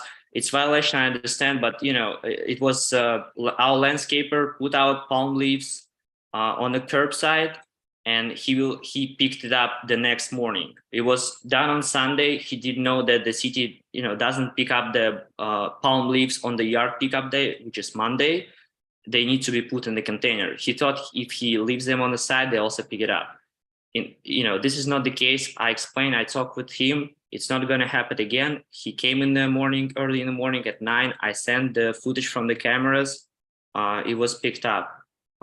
It was only palm leaves. It was no any bulk trash items. It was just palm leaves. I know it still qualifies, but Yeah, and it's unfortunate, but they don't give me any discretion in the matter, so I have no alternative but to order the suspension. Do you have a current booking, sir? In the Yeah, property? yes, I do. And when will they be leaving? I need to check where it is.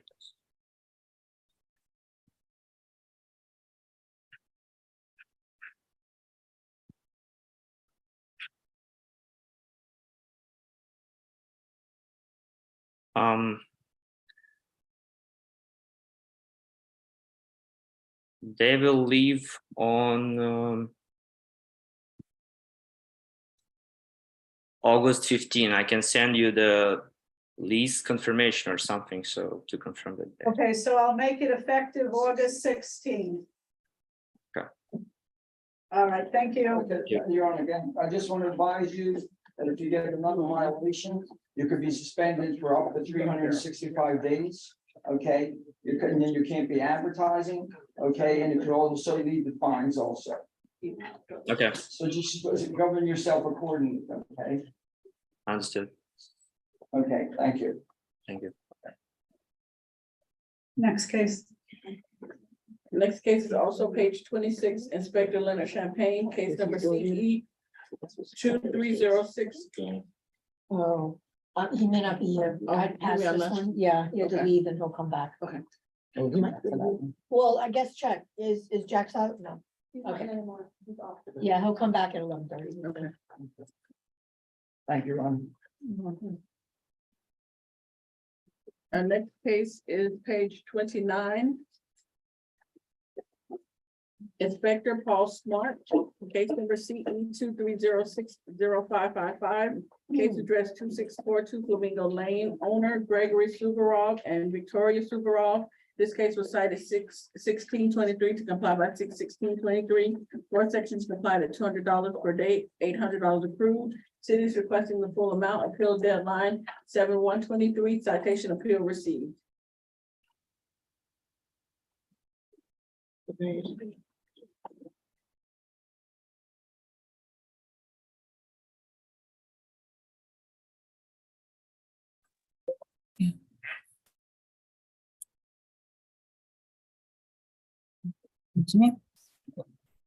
Good morning. Will you please raise your right hand? Good morning. Do you swear or affirm to speak the truth at today's hearing? Yes, Your Honor. All right, Officer Paul Smart, City of Fort Lauderdale, Code Compliance 19. This is for case number CE 23060555 for a property located at 2642 Flamingo Lane. I responded to a Q alert that was received on 6/17/23 in regards to a pool party at the subject location. Upon arrival at the inspection, I could hear loud screaming and shouting coming from the subject property. I then called a responsible party but it went to voicemail. I left a voice message explaining there's currently a violation at the property and they need to be there within the hour. I also took a 60-second video recording to capture the noise emitting from the property. There were also 4 vehicles parked in the driveway and a white SUV that was parked on the road in front of it. I then made contact with occupants and made them aware that there's a noise complaint in regards to the property and them being there. The lady explained to me at the time that they were having a party for their youth's basketball team. I explained to them that they need to be less quiet, and they told me that they will believe, like everyone that's there will be leaving within half an hour.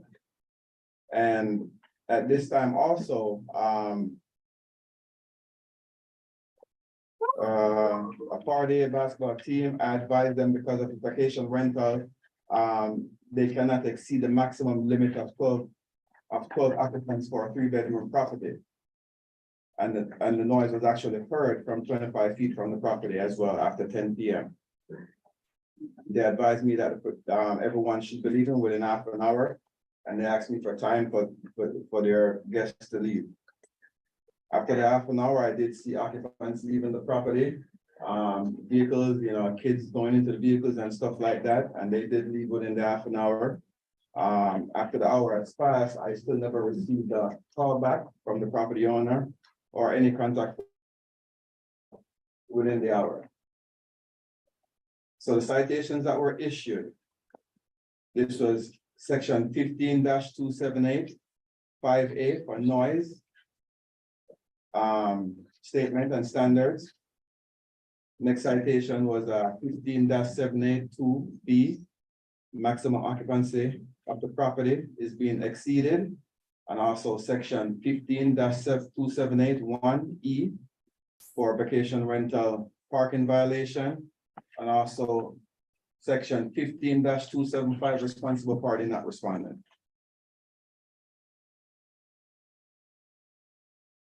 Okay, please state your name for the record. Have they been sworn in? Yes. Yes. Okay.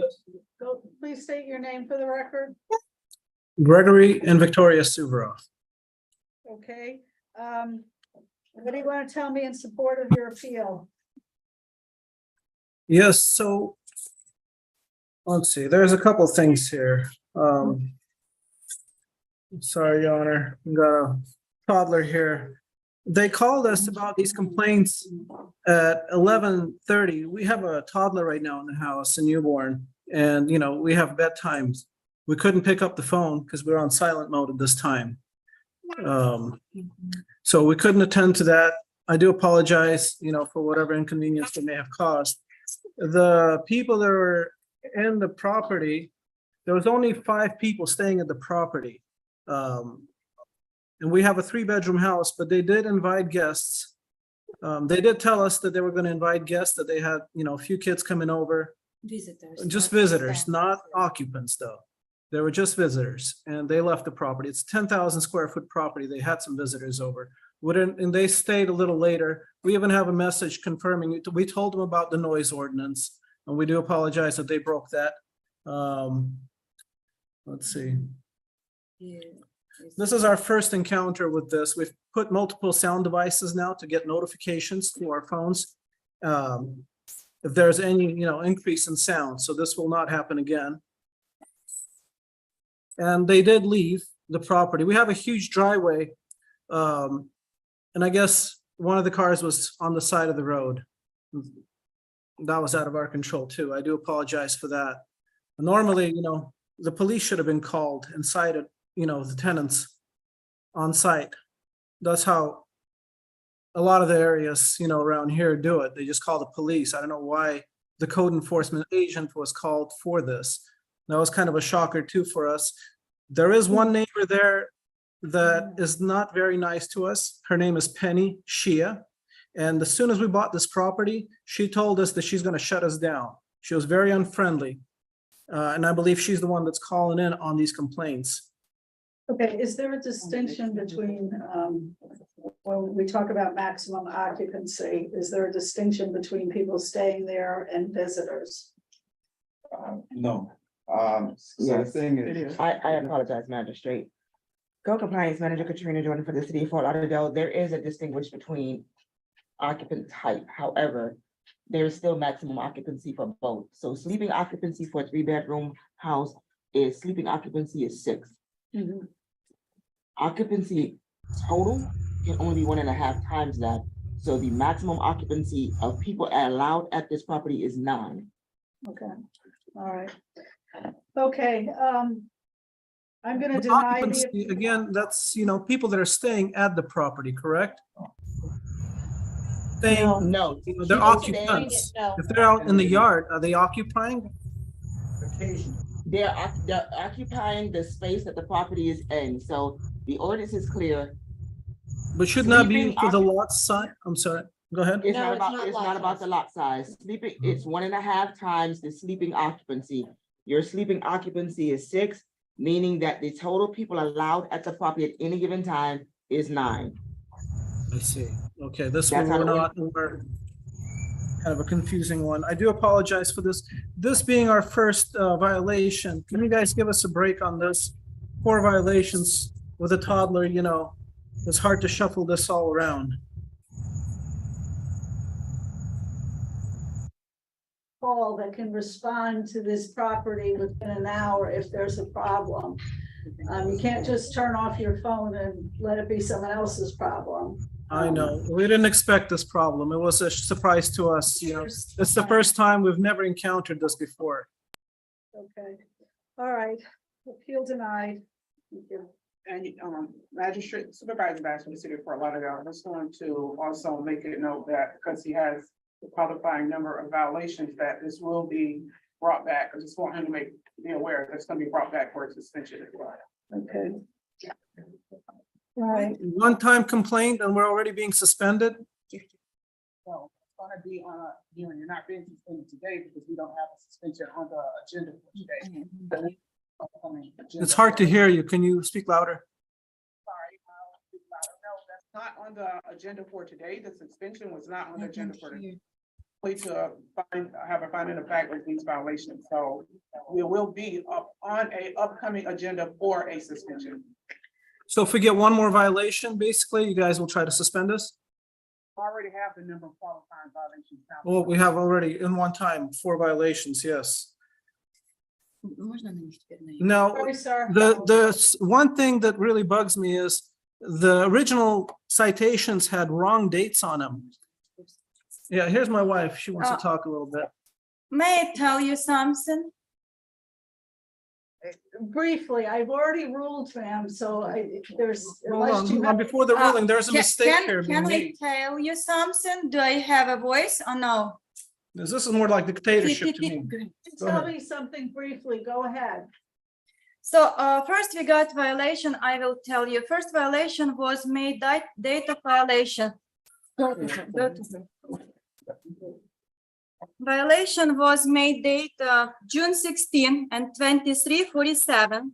This was about noise violation, which we just tell you about party. We have different rooms, play in different rooms. Then we got second violation. Can you go to different rooms, please? Second violation was June 17 at 11:47 a.m. And this was about not responding on a phone call. Be honest with you, I can tell you exactly date and time, 11 a.m. I didn't get any missed call at 11:47 a.m. Different room, please, different room. As you can see, this is violation. Can you go, please? Then at the same time, on June 17, I will tell you next one. 11:47 violation about parking. That not happened anything exactly on June 17, 11 a.m. There was no party at 11 a.m. on this violation. Then on 17 June, 11:47 p.m. already exceeding maximum occupancy. I will tell you that violation was made on June 16 and June 17 at the same time, at the same minute, 23:47. First time on 16, it was noise violation. On 17, it was maximum exceed. They didn't have party 2 days in a row. Your Honor, I'll also do that very briefly. Yeah. The code officer also gave you amended violations because the date was wrong on the violation, because when he was done writing the violation, he checked his time, and because it was after midnight, the date had changed, which is why it had the wrong date.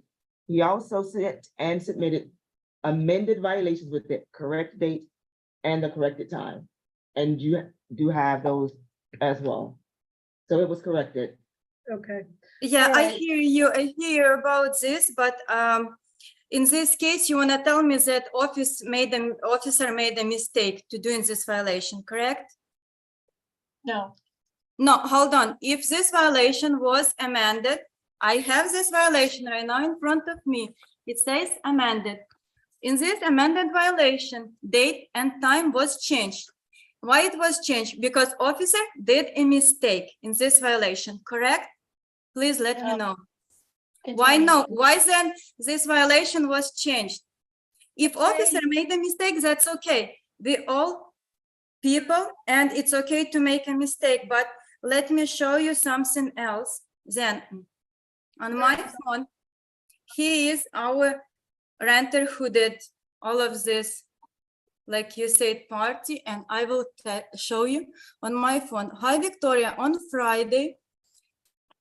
And as you can see, you told us about noise violation. I don't hear you. Sorry, I see you telling me something, but I don't hear you. Pam, that's why you're not hearing me. That's very rude. I don't hear you. I don't know what's the technical problem. It's not rude. I am sorry. Maybe some technical problem or internet. Don't tell me I am rude. I'm trying to be nice and explain you everything. Sorry, guys, I'm not rude.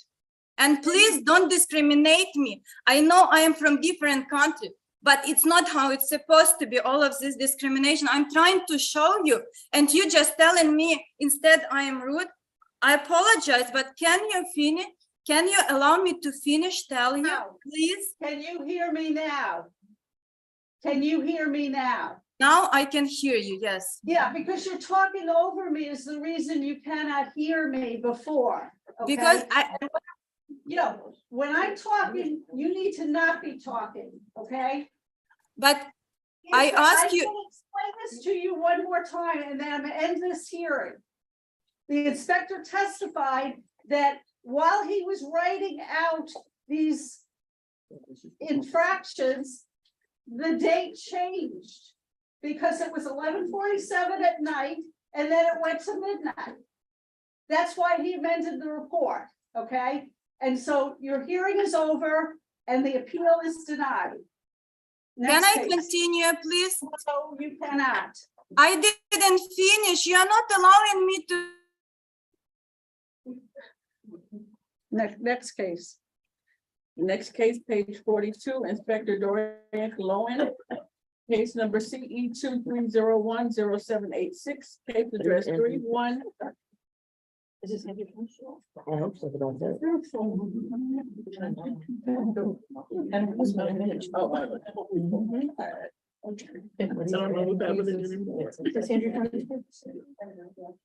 Okay, yeah. Page 42, case, Inspector Dorian Cologne, case number CE 23010786, case address 3100 Northeast 32nd Avenue, owner 3100 ELP LLC. This case was first heard 5/28/23 to comply by 6/4/23 and 7/27/23. One section complied at $100 per day, $1,800 accrued. One section not complied at $100 per day, $5,300 accrued. Total of $7,100. The fines continue to accrue, and this is in order to reappear. Good morning. Oh, who's there? Yes. Good morning. Will you please raise your right hand? Do you swear or affirm to speak the truth at today's hearing? Yes. Good morning, Senior Inspector Cologne for the City of Fort Lauderdale. Case number CE 23010786. Case address 3100 Northeast 32nd Avenue. This property was first inspected and cited by Senior Officer Garcia on January 28th, 2023. It was brought before the Special Magistrate on May 25th, 2023, where the magistrate found for the city. At that hearing, Special Magistrate Flynn ordered 10 days to comply or $100 per day thereafter for violations 1812A and 9305B. And for all remaining violations, it was ordered 63 days to comply or $100 per day thereafter. The violations remain as depicted in the photos for the record. And however, I did see that a building permit a demo permit was put in into our system on July 20th, 2023. The permit number is BLD CDEM 23070007. However, because of the length of time and the time that it may take for this to be, totally completed, the city is opposed to any other extensions and is asking for the fines to continue to accrue at this time. Okay.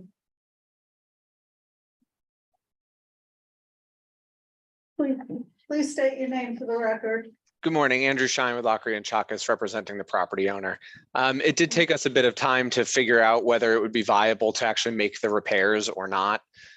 We had a structural engineer come out and make some determinations. It did take time.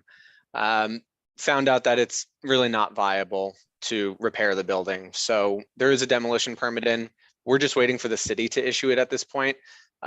Since it's not on us to issue the permit and it's in the city's hands, we would request an extension. If the goal is compliance, we're trying to comply, but at this point, the avenue to compliance is within the city's permitting department. So it is going to be demolished. They have submitted for the demolition permit. Again, just waiting on the city. It's probably going to take about 30 days. We would like to request 30 and we can come back and update on the progress of the demolition if it's not done by then for some reason. Okay. But it's out of our hands. We can't issue the permit ourselves. I understand. I understand. Special Magistrate, Supervisor Bass for the City of Fort Lauderdale. There are some violations that can be complied while we're waiting the demo. The violations such as the crash and debris and things of that sort, that can be brought into compliance. That did not have to await the demolition permit for those violations to be cured. So there is some things that can be cured while they're awaiting the completion of the demo. Okay.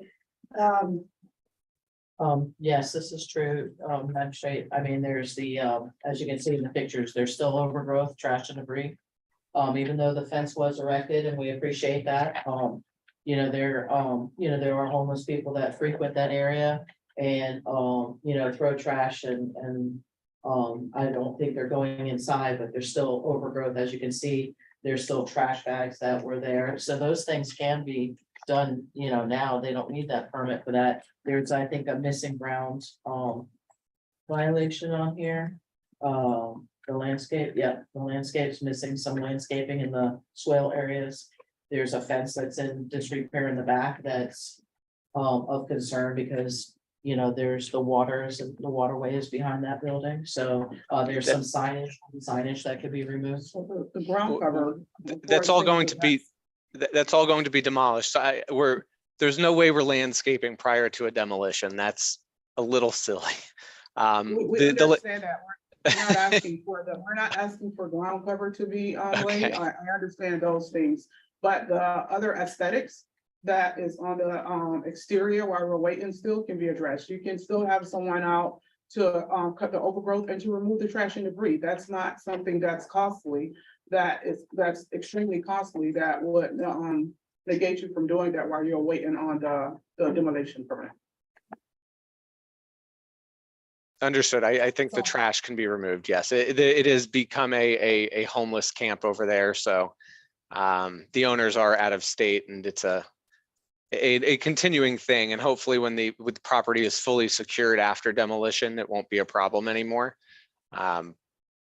I guess we can get somebody to go and mow the grass, but that seems a little silly before demolition too. But we can do that if that's the city's request. So that's what we're gonna request the imposition of the fines for those two. For the overgrowth, for the violation of the overgrowth, trash and debris, because we should definitely want that addressed. The other violations, we're not opposed to a 63-day extension and stay of fines. Okay, And a mandatory Mandatory. reappearance. all right, so I'm gonna deny the request for extension on the overgrowth and the trash. And I'm gonna grant the request for extension for 63 days so that you can get the demo permit and get the property complied. Thank you. And Thank you. mandatory reappearance. Oh, a mandatory reappearance unless you're complied before then on my 9/28 docket. All right, thank you, sir. Thank you. I do have one more after this. Yes, Okay. it does. This next case is page 37. Inspector Bernstein Steinberg, case number CE 22110379. Case address 817 Northwest First Street, owner 817 Northwest First Street LLC.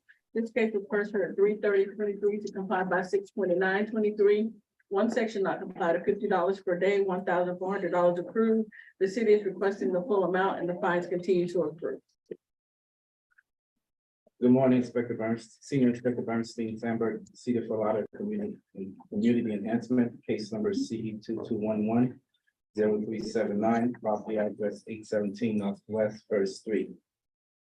This property was first heard on March 30th, given 91 days to comply. 47-3.5C, there is a legal land use occurring at this C3 heavy commercial / light industrial business zone property. Site plan level 1 change of use from warehouse to dog grooming with retail and bar use. I spoke with the zoning department regarding this case. They stated that the approval of plan PLN-BOA-2304-0003 was approved on July 13th. The last hearing we had in March 30th, Mr. Sheen requested he was going to the board meeting to get an approval to start the progress. And I believe on June 29th, he did not attend that hearing. So the city went in and go ahead and process the fines to keep running. So during that time, he then applied for he went to the planning board. He went and got an approval from the zoning to proceed with the change of use. So the city is still requesting full imposition, but he did want to go ahead and did get the approval. So I'm not sure what the next step is. He can. Okay, Mr. Shine, you wanna? tell me what's Yes, going on? yes, that's not quite the correct timeline. We did get the extension in March. We applied for the variance first week of April, so the week after that hearing. That was for the May Board of Adjustment hearing. You have to apply a month in advance. The May Board of Adjustment hearing was canceled for lack of a quorum. So it was put on the June Board of Adjustment hearing, which was the next one. It was approved. We had 7 variances approved in June, and the final order was issued only a couple of weeks ago. Now we have to now that we got the variances, we have to finalize this application with urban design and planning through the site plan amendment process. We're currently doing that and responding to comments. But the timeline was a little off. We actually applied for Board of Adjustment the week after that hearing. It was just delayed because the city canceled the May hearing. So we're still in the process of it, responding diligently to comments and meeting with staff frequently on it. I'm hoping that we're wrapped up in the next 60 days. But we've been diligently doing it since that March hearing. Okay, any objections? And he's correct, Your Honor. I now staff the Board of Adjustment. Okay. pleased to say. So council was absolutely correct. At the May hearing, when he applied in April, it would have been too late to get on the April agenda. And the May agenda was, the hearing was canceled for lack of quorum. Okay, I'm gonna give you a 63-day extension and suspend the fines during that time. Thank you. And would it be possible to add an order to reappear if first, we'll work diligently on our end, but sometimes staff gets busy and they have a big workload. So in order to reappear for a status update, just in case it's not finalized by then. So you'll reappear on my September 28th docket. Perfect. Thank you. Thank you. Next case, page 26, case number CE 23060682, Inspector Leonard Champagne. Case address 5701 Northeast 22nd Way, owner David Knezovich, posted at property 71223, posted at City Hall 71323.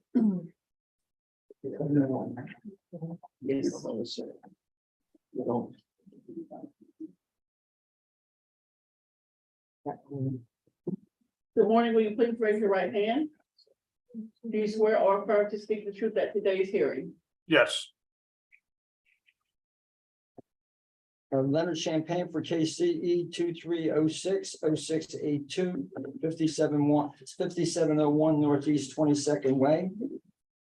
For violation 15282 D1A, there's a qualified number of violations of this vacation rental property to request a certificate of suspension for 180 days before the special magistrate.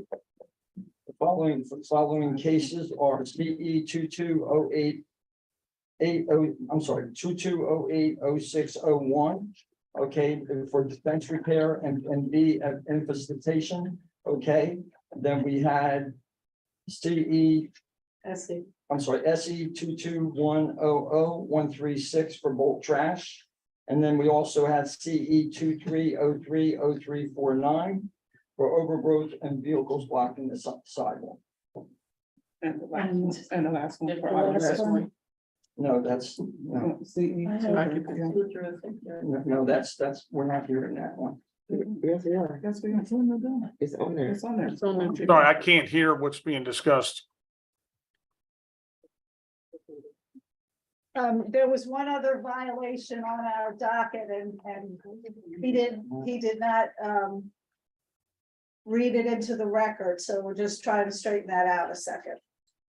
I don't think that was on the notice, was it? No, they shouldn't be. These other violations added up to enough to do the violations. We didn't hear the other one. That was a multiple one, I think. He did it. Right here. Okay. Okay, Mr. Seiler, you're up. Yes, and thank you, Your Honor. And first of all, let me just say, I got retained yesterday on this matter, so I haven't had a chance to speak to staff other than some short communications by written communications with Rhonda Hassan.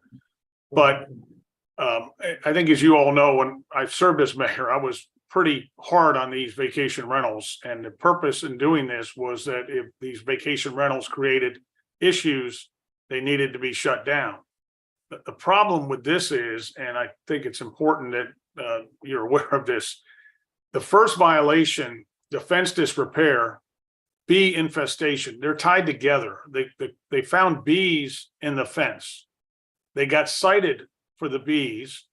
And in 2 days, they had to take the fence off, remove the bees. We have bills. They were all sent to me yesterday, so I didn't get a chance to get them to the city. The bees were removed by an official bee removal company, and they had to leave it open for 2 days, according to the bee removal company, to make sure they had gotten everything, and they closed it up. So the beekeeper, the bee violation was complied with. They were given 72 hours. It was done in 48 hours. Had nothing to do with a vacation rental. It involved the fence and a bee infestation, and the fence was repaired as soon as the bee company said you can put the boards back. So I don't know how that relates to a vacation rental. The second violation is for the bulk trash. And there's a police report because my client called Fort Lauderdale police to report that they had dumped trash in his yard. There was not bulk trash from his property. it had been dumped. This is a street on where you come, if you look across the street, there are a lot of cars that cut through. The trash in question was reported as being dumped, not his trash. There is a report. So the fact is, you're basically telling him, don't call the police to report that somebody dumped trash in my front yard. And then he got cited for it. And there's a document to that effect. The third violation, the overgrowth, was simply they had switched landscape companies on this property, and the company did not cut the median. And if they have a picture of the overgrowth showing in any other area than the median, or out in front between the sidewalk and the median, and the new company wasn't aware of whether they could do that or the city did that. So the only one, and then the last one says occupancy, I don't know what they're referring to, but my client has a lease that says maximum of 4 people. And the only time he had an issue with more than that, he called the police to say, there are more people at the house. And I see you nodding your head saying no, and I can again get that report. He called people to say, look, I need help they have more guests than they are allowed to on the lease. So I think the only one that even relates remotely to vacation rental would be the last one. Again, self-reporting. So it seems to really be counterproductive to say, okay, a bee infestation of a fence that had to be left open for 2 days by the bee company to confirm none had returned, which was fixed in 48 hours. A bulk trash violation, which was reported as being dumped. A overgrowth, which was fixed the minute they were aware that, and I'd like to see the overgrowth picture if you can show it, because it was just the area between the sidewalk and the street, and the guy wasn't sure whether he could cut it. And the car was apparently blocked, parked there that day. And then the last thing, like I said, I understand vacation rentals and I understand the need to crack down on them, but that's because of their noise violations and traffic, cars parked all over the lawn. These were unrelated to being a vacation rental. And it seems to be really counterproductive and unrelated to the ordinance. Supervisor. Who wants to talk first? The supervisor. Okay. Can I just start? No, let Supervisor Bass. Supervisor Bass for the city of Fort Lauderdale.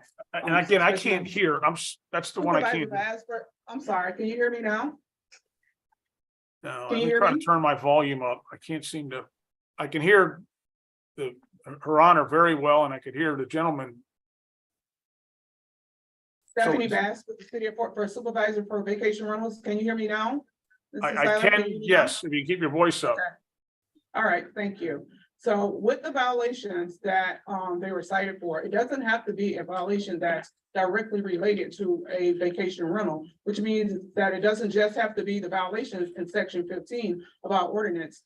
The violations that anytime there is a violation, it's for any city ordinance, any violation of any municipal ordinance within the city of Fort Lauderdale, any type of violation of a state law as well. So the violations don't just have to be relevant to the vacation rental itself. It's for a violation of any city ordinance.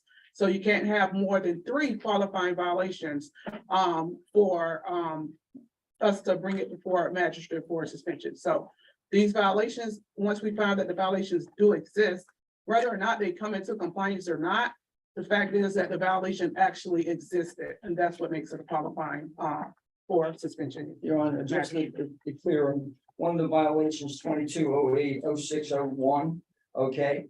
That violation actually, there was a special master hearing from you on 12623, a special master ordered 14 days to comply or $200 per day. Okay, and they were on the violation. We do have the inspector Dorian here who actually did a citation in one of the cases. Oh, she left? Yeah. Okay, so that was originally cited, okay, on the public nuisance and for the Bs on 8/25/22. And your ruling came in at 1/26/23, allowing 14 days to come into compliance. So it wasn't that, and it was the infestation of it. And we do have pictures on that one, if you would like to bring it up. Okay, that was the fence and that. Okay, when it comes to the bulk trash, you also can bring that and show pictures of the bulk trash. Was it there or wasn't there? Okay, and we also have pictures of the vehicle in that. So they are violations or they're not violations, and they were violations. Which are adds up to 3 cases and 5 violations. Okay, the other cases in material now that he's discussing, because that's going to be rescheduled for another time, and there's violations. So you're talking about the three cases. Okay. All right, do you want to respond? Yes, well, again, if we're gonna get into I don't see anything on the infestation here, but I'm happy to produce, like I said, I got everything yesterday. I'm happy to produce the records of my client calling on the bulk trash that they dumped on his yard and said it was illegally dumped. And then they cite him. It's not his trash. It was not associated with him. Secondly, on the bee infestation, I'm happy to produce the record where the bees, within 48 hours of the notice, the bees, he hired a bee company, spent considerable money, and only had to leave the fence. I mean, to me, it's truthfully silly. I mean, served for 9 years as the mayor, that if somebody opens their fence to remove bee infestation and you cite him for fence disrepair, that seems like a gotcha. And that seems like an agenda to somehow try to come up with a violation. You know, I had bees in my house in Coral Ridge. I had to remove boards and have a company come in and take the, yeah, these are, you know, that's what I'm saying. I would love to be able to get this to a hearing if you want me to get this other information, but I actually have the bee report saying they were done within 48 hours and the inspector didn't come out till like 3 days later. Okay, all right, I'm gonna let the city attorney weigh in and then I'll make my ruling. Thank you, Your Honor. Ronald Montoya Hassan with the City Attorney's Office. As Your Honor knows, the process for bringing forward a notice of violation to the magistrate requires that the city, of course, notify the owner, give the owner sufficient time to comply, then it's set for hearing. And then Your Honor, or the other magistrate, of course, based on the circumstances, allows an additional time to comply. So the issue of the fence disrepair and bee infestation wasn't an issue of post hearing on the fence was down for 72 hours, 5 minutes after the hearing. The fence was in disrepair with the bee infestation at the time the code officer originally saw the issue, then gave the due process to fix it without the need for a hearing, wasn't fixed. Then it was brought forward to Your Honor after, again, proper notice pursuant to 162. So again, oops, hold on, and just for the record purposes, right, 15-282 A does state that any certificate of compliance issued pursuant to this article may be denied, revoked, or suspended upon the adjudication of a violation of this article, any city ordinance or state law by the responsible party, property owner, or transient occupant attributable to the property for which the certificate of compliance is issued. So we would just submit to Your Honor that there are 3 qualifying violations. Appreciate the issue on the bulk trash. Also, as Your Honor knows, you know, property owners regularly always come historically before the magistrate to say that the trash wasn't theirs, which is probably generally the case. But they're still responsible for that, notwithstanding, you know, either them not placing it there and or calling the police. They still have to take care of that citation or that issue. Okay, I'll give you a brief response, Mr. Seiler. Yes, Judge, I would just ask if you roll this in 1 month, I'll get the police report submitted to you to show that the minute he became aware of the bulk trash, he advised the city it wasn't his trash. And the problem was he was sitting here trying to do this himself as a layperson. And you've seen the number of lay people come before you this morning who don't understand. My client thought it was pretty simple that if I'm the one to report the trash, I did not think that would be a violation asserted against me. If I'm the one to report, and I'm looking here for, like I said, I just got retained yesterday and I'm actually looking for the B records because I am stunned to hear that this supposedly this issue, I don't have that file in front of me, but I do have the B repair. 1 second, I don't know if you can share the screen. Okay, I'm gonna let the inspector, while you're looking for that, weigh in and, because I gotta move this along a little bit. Two things, Your Honor, when we're talking about the Bs and all that, the Bs were cited on 8/8/25/22. You made a ruling on 1/26/22, okay, that they had 14 more 23. days, okay? One, 8/25/22 when we cited for the Bs. The judge made a ruling on 1/26/22. They had 23, I'm sorry. They were at 23.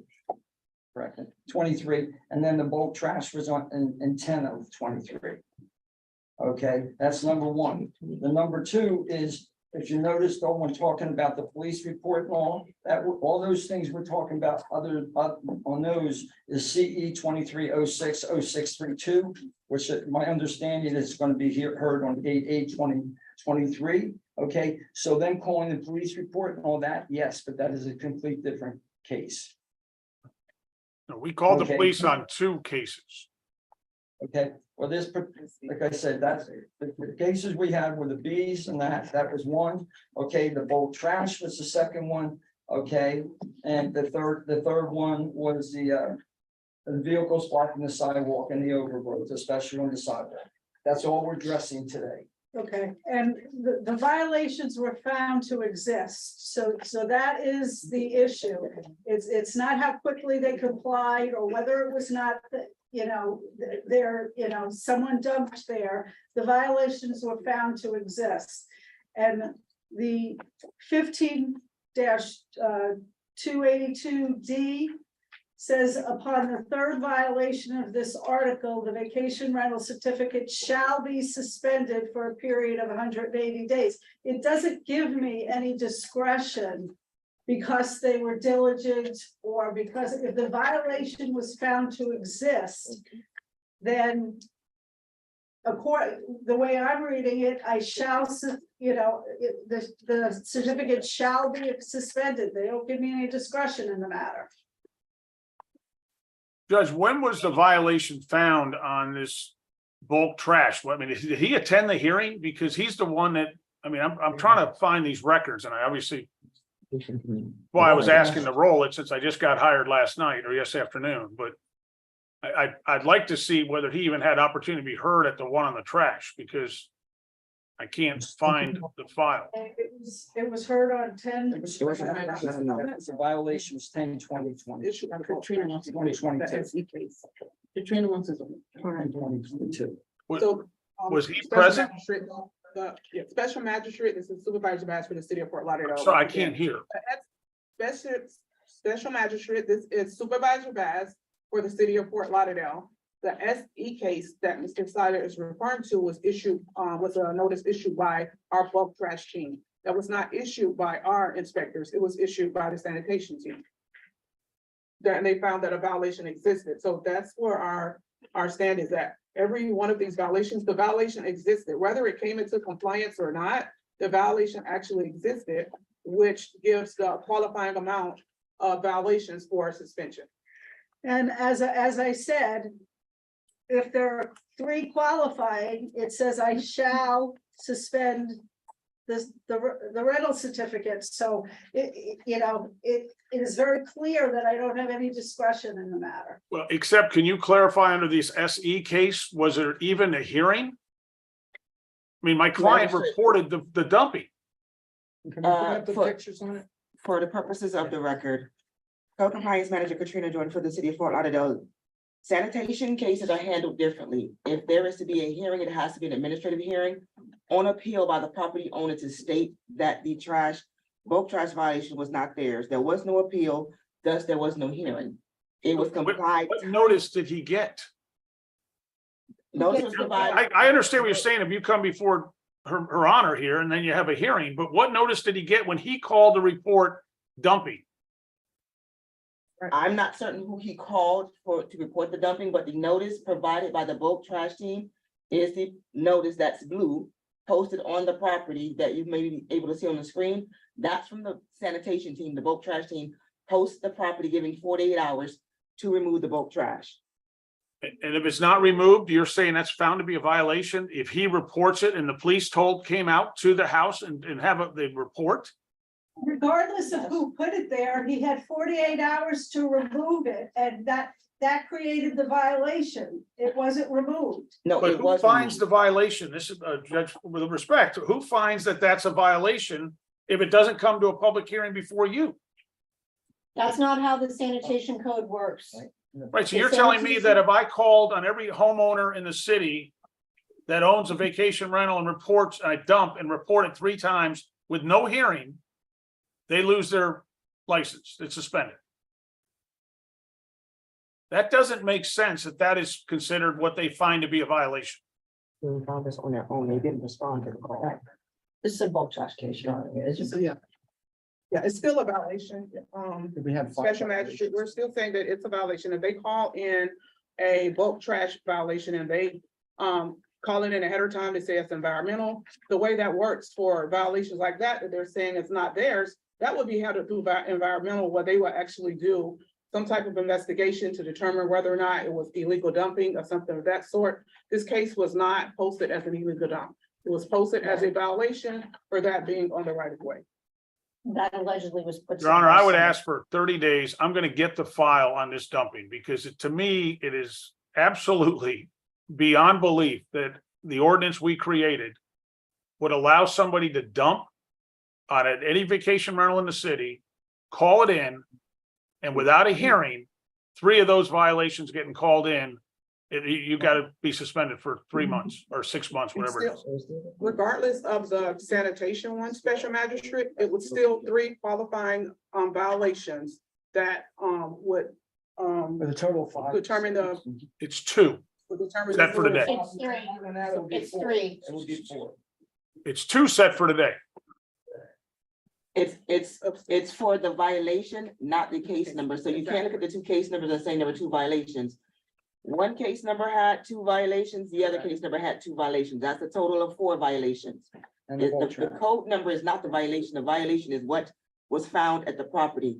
The bees in the fence are 2 separate violations. The overgrowth in the vehicle, 2 separate violations. That's a total of 4 violations. I would ask for 30 days, so just reset this so I can look at these files. City is opposed special magistrate because we've presented the photos, we presented the evidence that the violations existed. And it was a qualifying number for suspension for 180 days. So the city would be opposed to any further extension. Okay, The only thing the city would ask is, does Tyler know if they currently have any bookings? Tenants. And if so, when is the bookings, the last day of the booking, so we'll know the date for the suspension to start. Short suspension. do you have that information? Mr. I Seiler? don't have it. No, I believe they've got numerous With leases. that being said, we'll go with 30 days. Okay, all right. All right, so the ruling will take place, 30 days. we'll say within 30 days. And. So if you know, he's for the got, record- I'm for the sorry. record, I've been presented with more than the allowable amount of violations. These were found to be violations regardless of the circumstances. And my understanding is that I have no discretion but to order the suspension based on the language of the code, which says it shall be suspended. You want to say, Your Honor, effective 30 days. Okay. Judge, I'm sorry. Again, I hear you. I can't hear anybody else in that room. Okay, she was just confirming that it will begin in 30 days, the suspension. What happens with existing contracts? That's what we were asking about. He doesn't know what the contract is now, so we're gonna make it the We 30 still days, think 30 Okay. days. within 30 days. Yeah. Yes. I'm gonna make Ordinance it gives us within the that. 30 days, but contact them with the information on when they, when the booking ends. Okay, so if there are books, if they're booked for September, what do I? Because these are signed contracts with. Ordinance and all. In other words, if their last one was within, or it's 30 days, okay? So you're gonna go what date and then the day after that? Or. He's not maximum asking of that, 30 he's days? not asking that, Inspector. Listen, sometimes. He's asking what happens to contracts in October, November, subsequent to that. He That's- he needs needs to- to cancel those contracts. Yeah, those need to be canceled. Because the suspension is gonna start after the 30 days. Right. So we're giving 30 days now because we don't know the current end date of the listing. So the ordinance gives us the authority to do that at the end of the listing or within the next 30 days. Because you don't know the date of the listing now, their last listing. We're asking for the 30 days. Anything subsequent after that needs to be canceled. All right, sorry. Next case. Thank you. We're actually gonna take a 5-minute break. Yes.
Our next case, page 35, Inspector Bovary Xantis, case number CE 22120582, case address 1231 Northwest 18th Street. Owner Elizabeth Ann Ferguson, Matt Henry Moore III. This case was first heard 5/25/23 to comply by 6/29/23. 4 sections not complied at $25 per day, $2,800 accrued. The city is requesting the full amount and the fines continue to accrue. Good morning, Your Honor.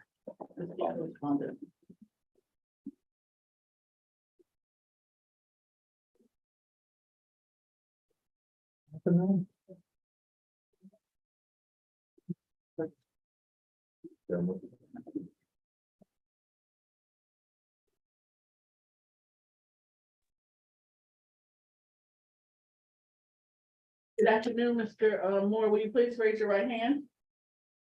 Do you swear or affirm to speak the truth at today's hearing? Yes. Good afternoon, Your Honor. Officer Xantis on behalf of City of Fort Lauderdale Community Enhancement, case number CE 22120582, just 1231 Northwest 18th Street.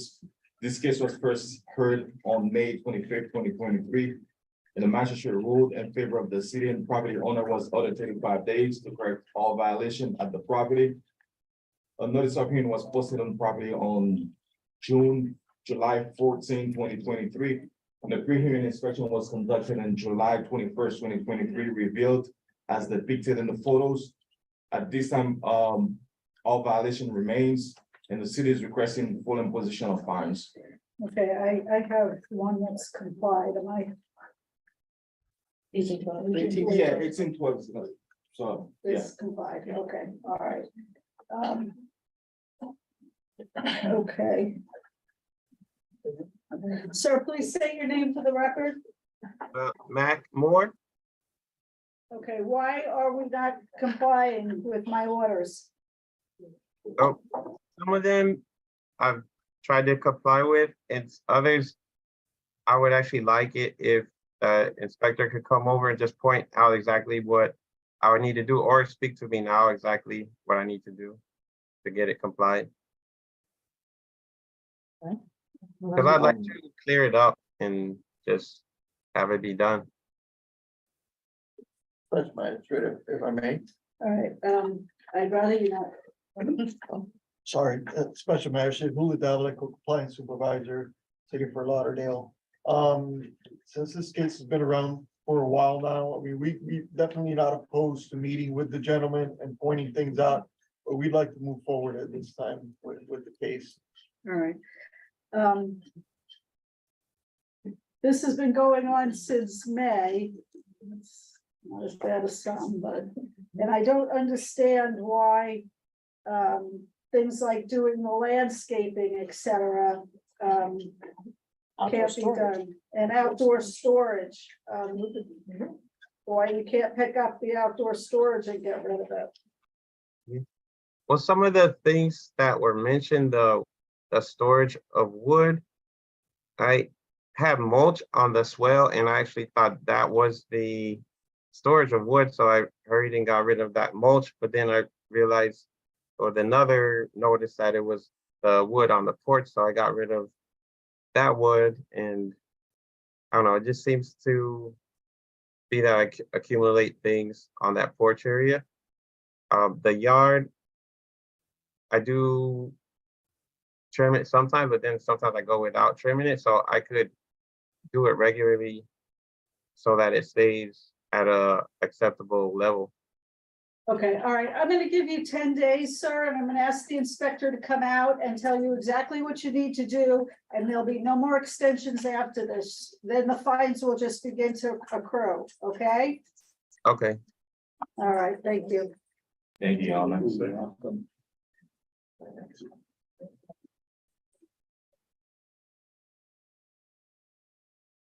Next case, page 41.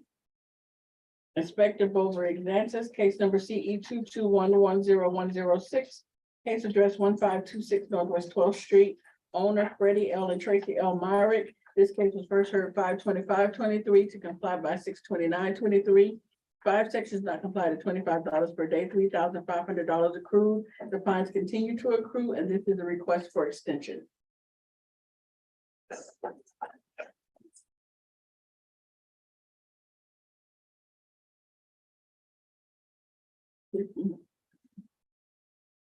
Page 41 on the bottom.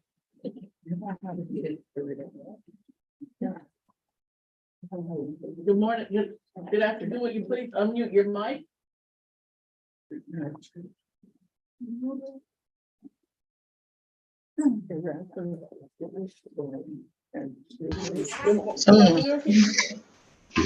Hello.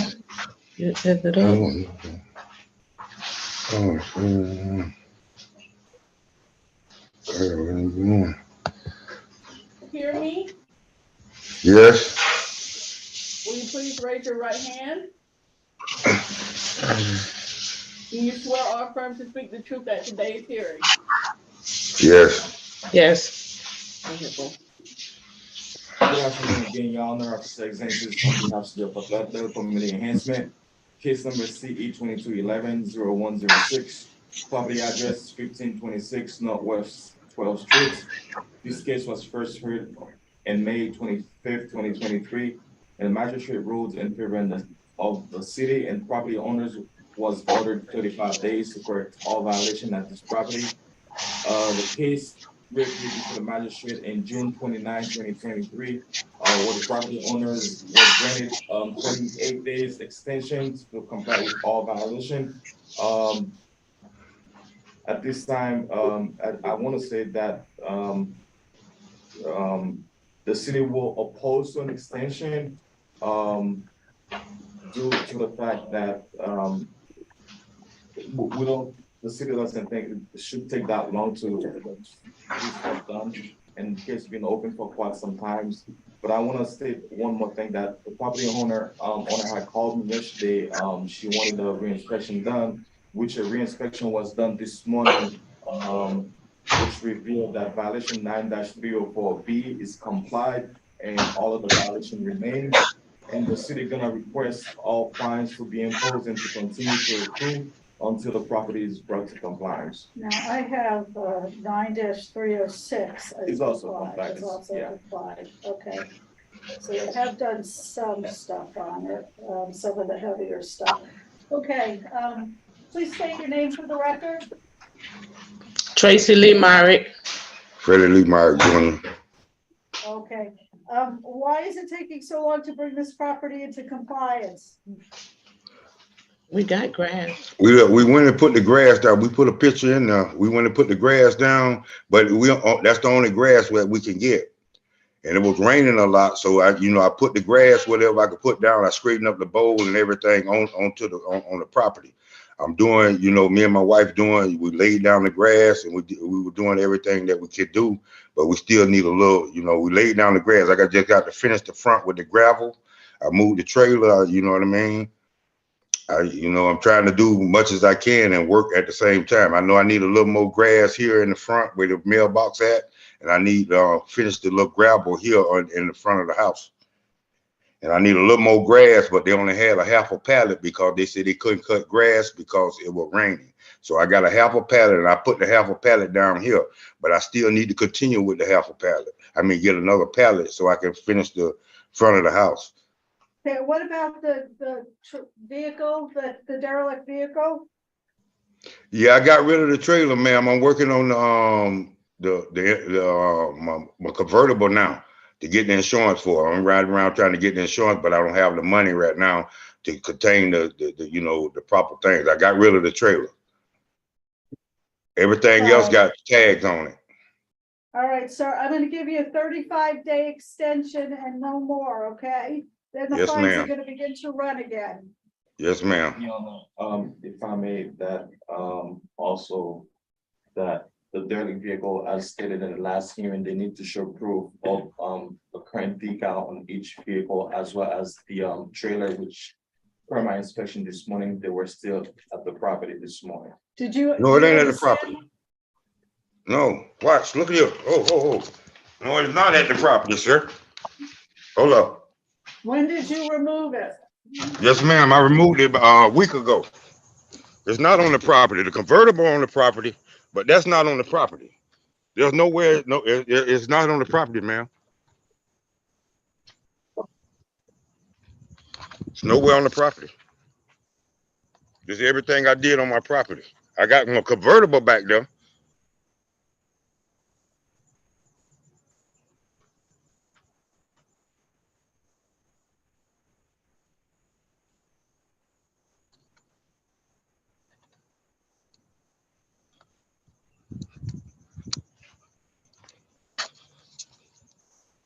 That's a dirty vehicle.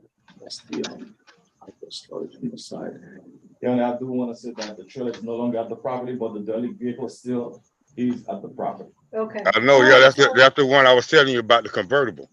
The convertible, Okay, yes, so- ma'am. I'm trying to do something. You know, I had put one thing in storage, but I'm trying to put that, you know, I'm trying to get the grass. I had to pick, I just started working. I had 3 weeks working.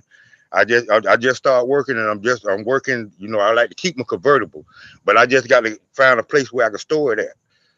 I don't have the money now to store it right now, but within the time you give me, I will have that taken care of. All right, or you need to get, if it's able to be, if it's running, you need to register it. Yeah, it runs, ma'am. Yeah. It Well, then runs. you need to properly register it and get a tag for it. I am, ma'am, but I got, you know, I just started working, and I done got the grass for it and the paint the house. I done did, you know, I'm trying everything I possibly could do to do it, ma'am. I understand. All right, I'll give you a 35-day extension. And do you want them to reappear? Yeah. Okay. Okay, I'm gonna give you a 35-day extension, and then you're ordered to reappear on my August 31st docket, so I can make sure everything's moving along, okay? Yes, ma'am. All right, thank you. Thank y'all very much. Y'all have a nice day. You too. Thank you. Next case, page 34.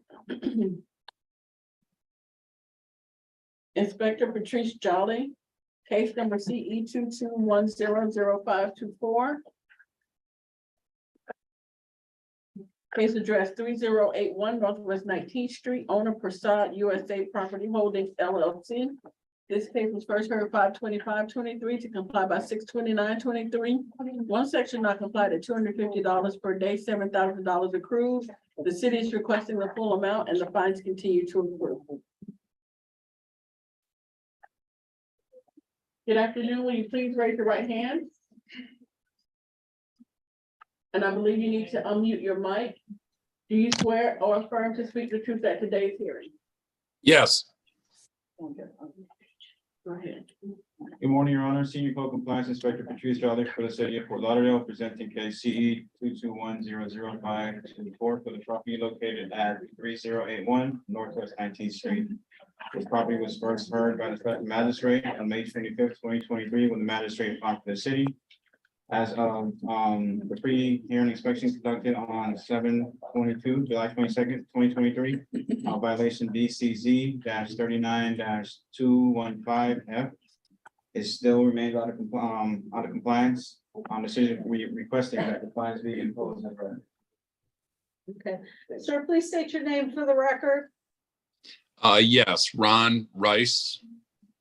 Okay, it looks like some progress has been made, but we're still have the parking left to go. Okay. I don't represent, I'm an attorney. I don't represent the owner, but I do represent the tenants. Okay. So my understanding was that they had done everything possible to clean up the parking area, and that the standing water was eliminated as an issue. I do see the picture. I don't know how recent that is. If we could get an extension on complying, we don't need much time. Does he have a power of attorney for the property owner? I do not. No, okay. I spoke to the property owner. before, and apparently there is a dispute between the tenant and the owner. Well, that's even worse. So he doesn't have the authority to appear on behalf of the owner. Yeah, there's nothing I can do today with regard to an extension because you don't have, you're not representing the property owner. Your Honor? Your Honor? Who's that? Mr. Rice, do you understand did you hear what I said? Yeah, yes, I am. I do understand it, and we'll, I just wanted to say that despite the fact that we do have a conflict between us and the property owner, I represent obviously the tenant, and we will do everything possible to try to comply with the violations that the city has cited. Yeah, well, I can tell you that they've been cited for parking facility violation. The striping is faded, stained, and there's cracks throughout the parking. So, Mr. Andrews, can you hear me? Yes, ma'am, I can hear you. Are you here on 3081 Northwest 19th Street? Yes, I'm the property manager there and the representative for the landlord.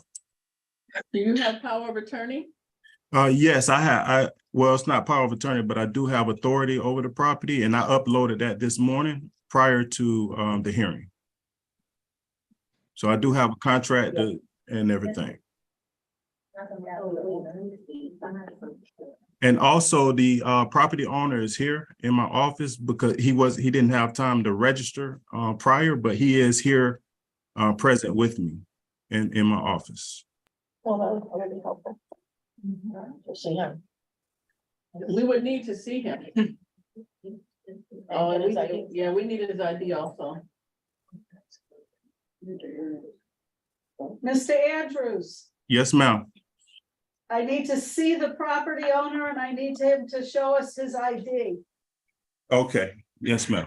He's right here. Give me 1 second. He can hear you as well. Sam. Yes. Morning, Your Honor. Good morning. That also needs to be uploaded, sir. We don't even have. Or you can send it via email. Okay, well, I can send it via email right now if you like. Yes, please. And who is that? The property owner. What, and his name? What's the property owner? We need the property owner's name. Yeah, it's Dharmendra Prasad. Okay, he's on here, so we can get his info. Okay, we need that info, and we also need to swear both of you in. Nadine, can we rehear it while they're waiting on the info to be sent? Next case and then do this. You mean pass it? Yeah, okay. Yeah. All right, give us a few minutes. We'll go to the next case and we'll come back once we have his information. Do you have a particular email address you want me to send that to, or send it to Crystal, the clerk, or? Special magistrate at fortlauderdale.gov.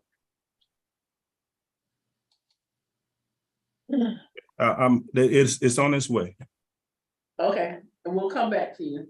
Thank you. You can stay. He's the corporation.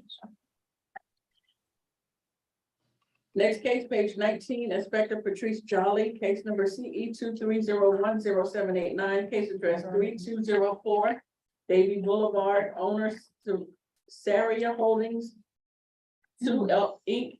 This case was posted at property 71523, posted at City Hall 71323.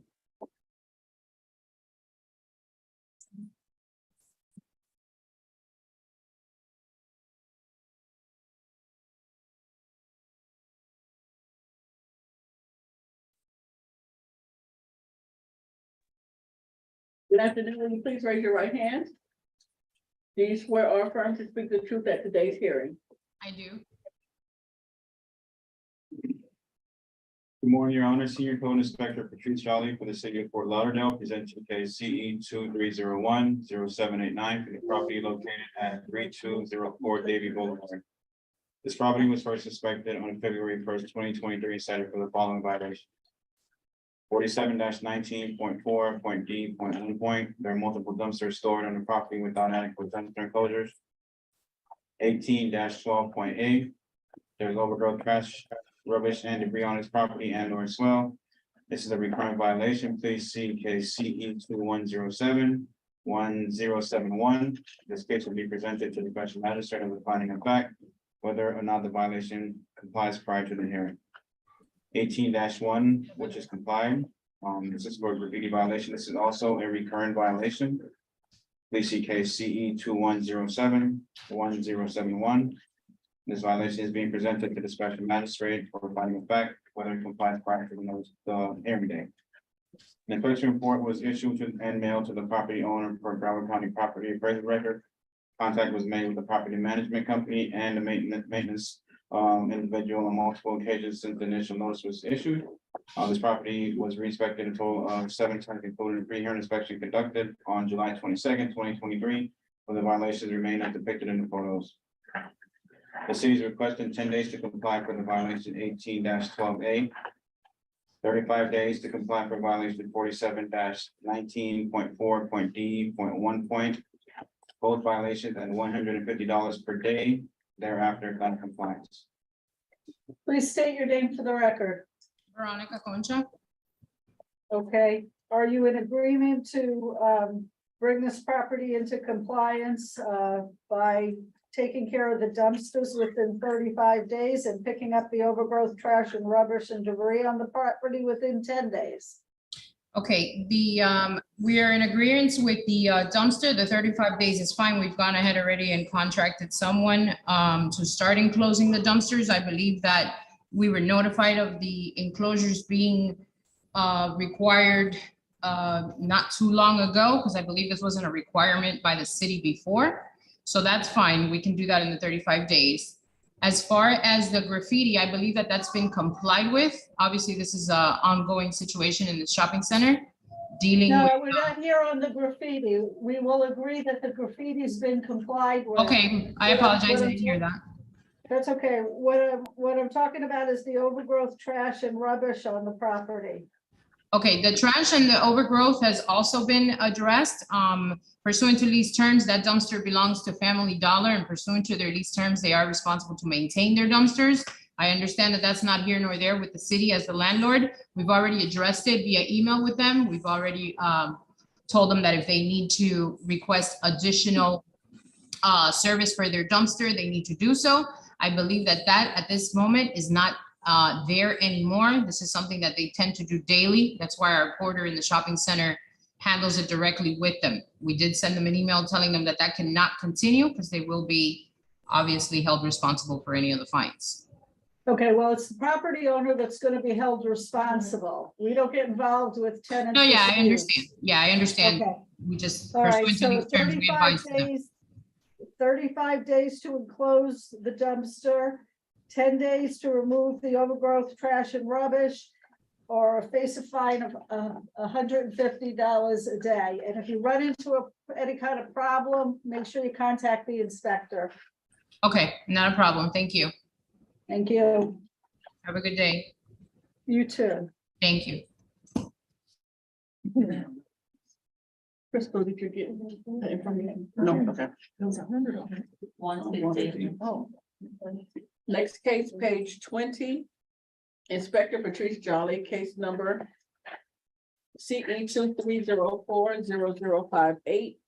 In case address 621 Northwest 13 Terrace, numbers 1 through 3. Owner Pierre P. Goodrum, posted at property 71523, posted at City Hall 71323.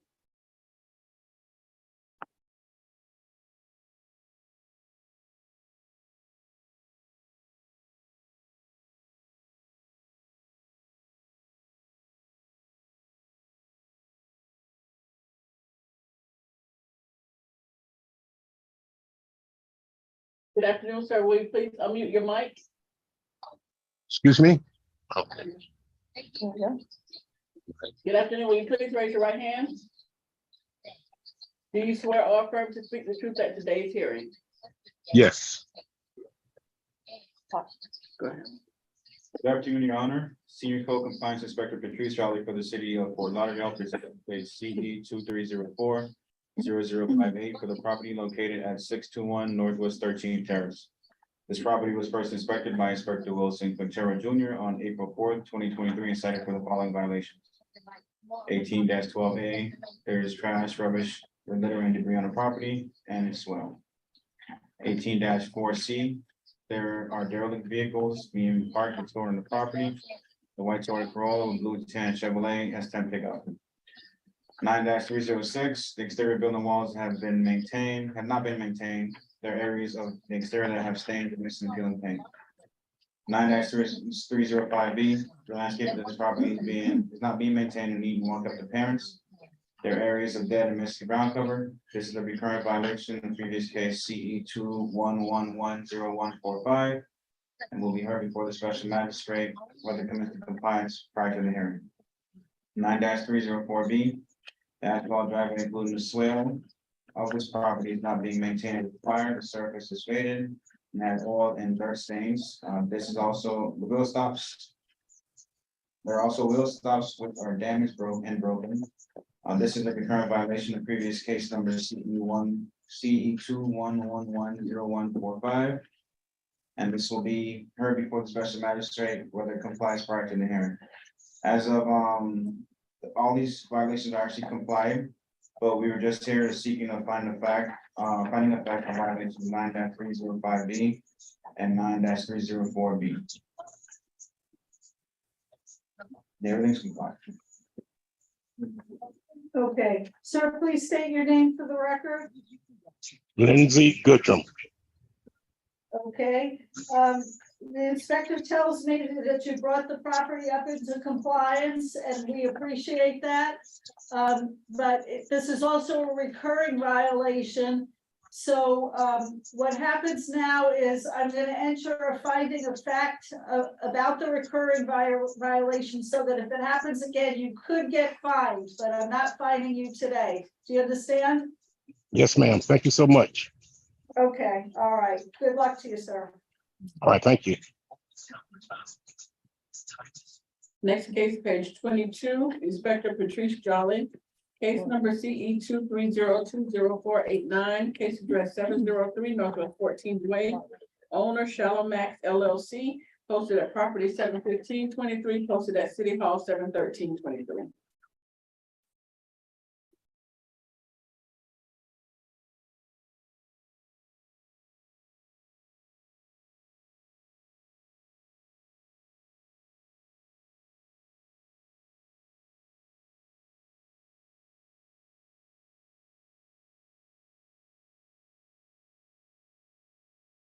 We got Goring? Couldn't see it in a while.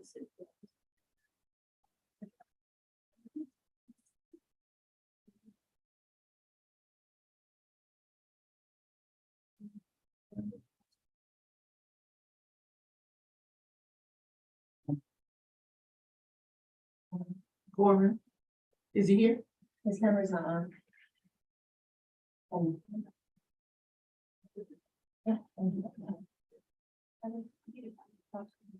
Hello? Good afternoon. Can you hear me? Yes, we can hear you, but we cannot see you. I don't see the picture. Hold on a second. Let me just do, no, wait. Let me just see here. I don't see, I never did it this way. Start my video. Let's see if this, I don't know why it doesn't give me the picture.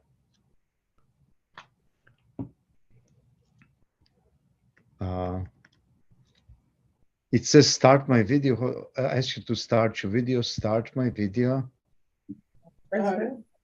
Place to start. I did. Photo. I apologize.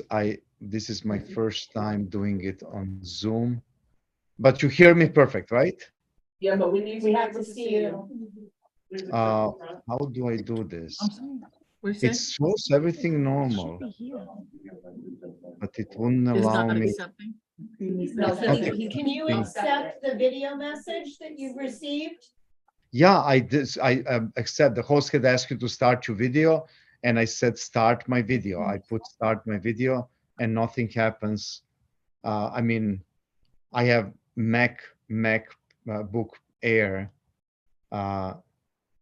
because I was watching all the other ones. I was seeing everybody, so I don't know how to do this.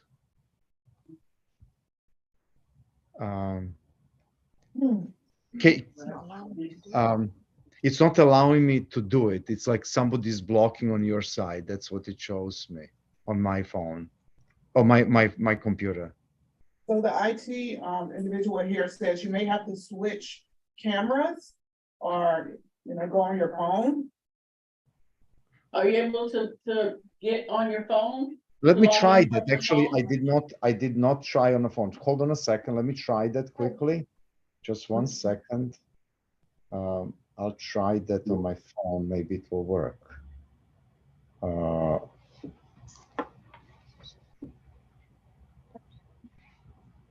Just 1 second. Did you send me that?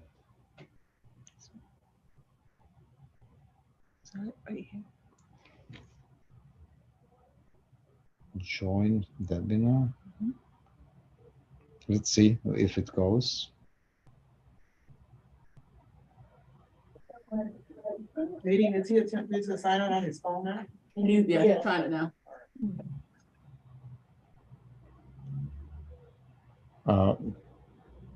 If you want to call somebody else so that I'm not holding, Yeah, and then I will try to do it on my phone. So I don't want to hold anybody else. And then I can be next. I've been watching. I've been on it since 8:30. I've been looking at the screen open. Okay, all right, we'll go to the next case and we'll come back to you. Oh, just hold on a second. Hold on a second. It might go. It might work. Just join meeting. Just a second. Okay. Asking me for meeting ID. Okay, just Hold on. Images.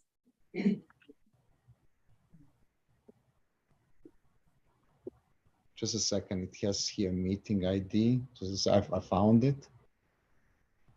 Copy. Meeting ID, try 1911. No.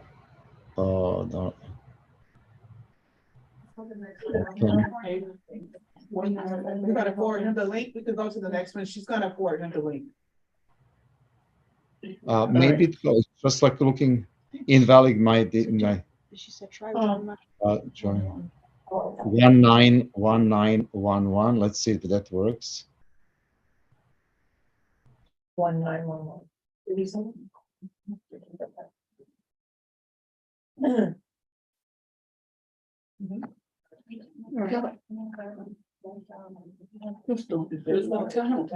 Disconnect, and we're gonna go to the next one. We're going to the next one. We're gonna recall the last one. Yeah, we're gonna because we have the recall. driver's license now for that. Oh, perfect. All right, we're gonna recall the case on page 34. Inspector Patrice Jolly, case number CE 221000524, case address 3081 Northwest 19th Street, owner Prasad USA Property Holdings LLC.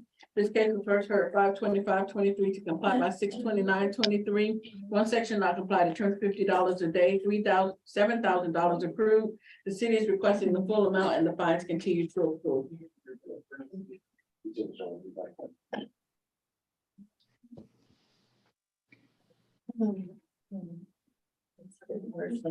No, I'll have to put both of them in.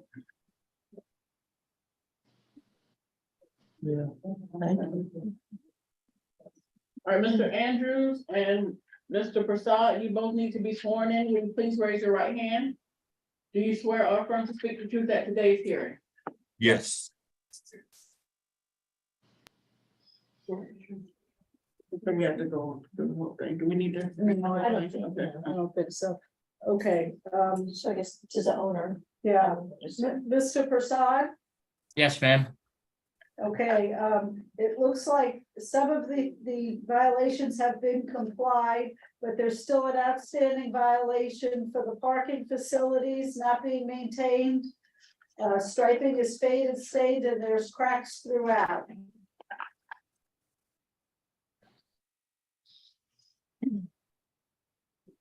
Am I allowed to speak now, ma'am? Yes, tell me why this is taking so long. Good morning, Your Honor. I'll let the property man just speak for a second, but I'll let you know that when we had the initial notice, I acted immediately, had the entire property painted, did the parking. The contractor at that time indicated to me that the problem is resolved. Now, I'm not an expert, so I wasn't sure. We have been receiving notices as far as I'm hearing, but it was going to the tenant, not me.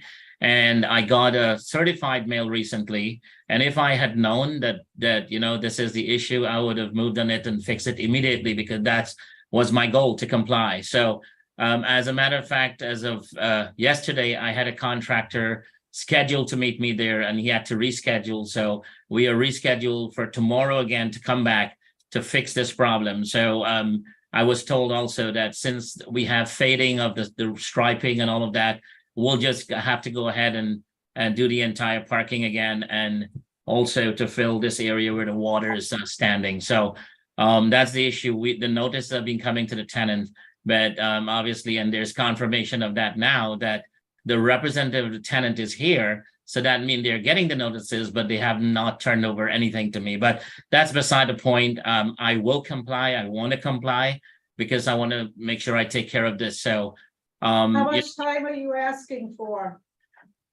I think 30 days is sufficient for me to take care of this. Okay, and Mr. Rice, do you want to be heard on this? I would just say that we have been forwarding them to the notices to Mr. Persad and Willis Andrews. But if he is looking to comply with with the concerning the parking lot, that would be great. Okay, all right. I'm giving you a 35-day extension to comply, and I'll suspend the fines during that period. That's great. Thank you, Your Honor. Thank you, Your Honor. She suspended the. Get your other one back. We said we can get Goring back again? Nice try. Is that the last one? Okay, no. Is that the last one? Next case, page 24. They just can't see. Inspector Patrice Jolly, case number CE 23040262. Case address 967 Northwest 16th Terrace, owner Scott Stringham. Posted at property 71723, posted at City Hall 71323.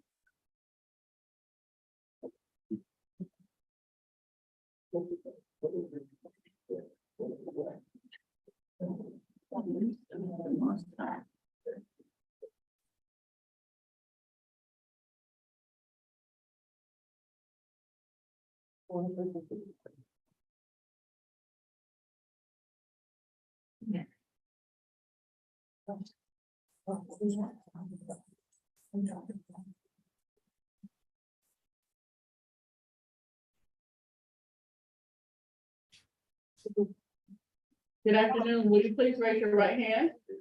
Is that this one or this one? Oh, just joking. Do you swear or affirm to speak the truth at today's hearing? I do. Wow, there's a delayed reaction. Put my arm down, it's already down. It's up, never mind. Good morning, Your Honor. Senior Code Compliance Officer Patrice Jolly for the City of Fort Lauderdale, presenting case CE 2302. 0262. The property located at 967 Northwest 16th Terrace. This property was first inspected by Inspector Wilson Quintero Jr. on April 11, 2023, and cited for the following violations. 9-30B. The landscape of this property and its soil is not being maintained in the neat and well-kept appearance. There are areas of bed and missing ground cover. This is a repeat violation of previous case numbers CE 22031250 and CE 18050916. This violation will be heard and presented before the special magistrate. whether or not it comes into compliance prior to the hearing. 9-304B have been withdrawn. 18-4C. There are derelict vehicles being parked or stored on the property. That is in compliance. 18-12A. There is overgrowth of weeds and grass and plants on this property. And as well, this is a repeat violation of previous case number CE 2203-1250 and CE 1901-0636 and CE 1805-0916. These violations will be heard. This violation is being presented to the special magistrate whether it comes into compliance or not prior to the hearing. So as of July 10th, all the violations are in compliance at this property, but due to the repeat nature of violations on 9-305B and 1812A, fines have accrued. Fines are totaling.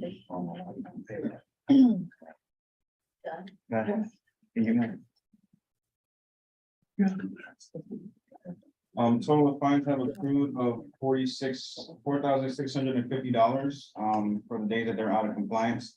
How many? 91 days for the 9-305B and 2 days for the 1812A at $50 per day. The city's requesting that the fines be imposed as read. Okay, please state your name for the record, please. Scott Stringham. Okay, do you understand that because of the nature of this being a repeat violation and a previous finding of fact that the violation exists, that you've accrued fines for $4,650? Well, initially, when that repeat violation happened, I met with the inspector right away, and I said it'd be taken care of. I said, come by the end of the day, and everything would, and it all was taken care of. I didn't realize that if you look at the pictures, like there's a car lot across the street that was parking their cars next to my property. It's actually on the city property, but I showed Jolly, Inspector Jolly, and he concurred that because there was also missing grass that was taking pictures, but that's actually the city lot. If you see where the fence is not on the lot line. The fence is actually like 10 or 12 feet in from the lot line. My lot goes right to the side of the house. So anyway, it was all complied the same day because I went out there immediately when I talked to him. I cut all the grass, trimmed it all up, made it all beautiful. I got the guy to move his cars off the city property, which shouldn't have been parked there anyway. And that's it. It won't. And I'm trying to be vigilant to keep the tenants there from parking anything that's on the grass and so forth. Sometimes it's difficult, but I'm trying. What initially started, you see that palm tree right there? The lady next door wants me to move it. I told her I can't. She said it bothers her that I have a palm tree on the lot there because when she pulls out of her driveway, it obstructs her view, which it's 5 feet from the street or 10 feet from the street, but she wants me to move it off the property. That's how this whole thing got started. I guess it's fine. In fact, can you reduce the days on that? Because I can play it the same day. And additional that, how do I go about the lien or whatever to reduce fines process? I speak to, but he has a kind of a unique situation where the fence actually isn't where the property is indicated on the necessity lot. So he actually owns about like maybe 2 or 3 feet of it. But regardless, whoever was parking the vehicle was from that house and it damaged the grass in that area. So he did fix the areas, and when I went over there, was new grass there from when it was from the original pictures. So I'm not opposed to a reduction of it. If you want, so I know 20% of that cost would be $930. Okay. All right, I will reduce the fine to $1,500. All right, thank you. Thank you. Have a nice day. You too. Keep the property up from now on, please. Well, I try to, it's, well, you see it every day more than I do. Thank you very much. Have a nice day. Okay. Unless we get going back. We got one? Okay, we got Lauren. Sorry. All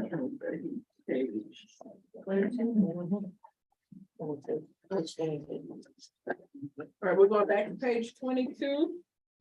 Inspector Patrice Jolly. Case number CE 230204889, case address 703 Northwest 14th Way, owner Shallomax LLC, posted at property 71523, posted at City Hall 71323.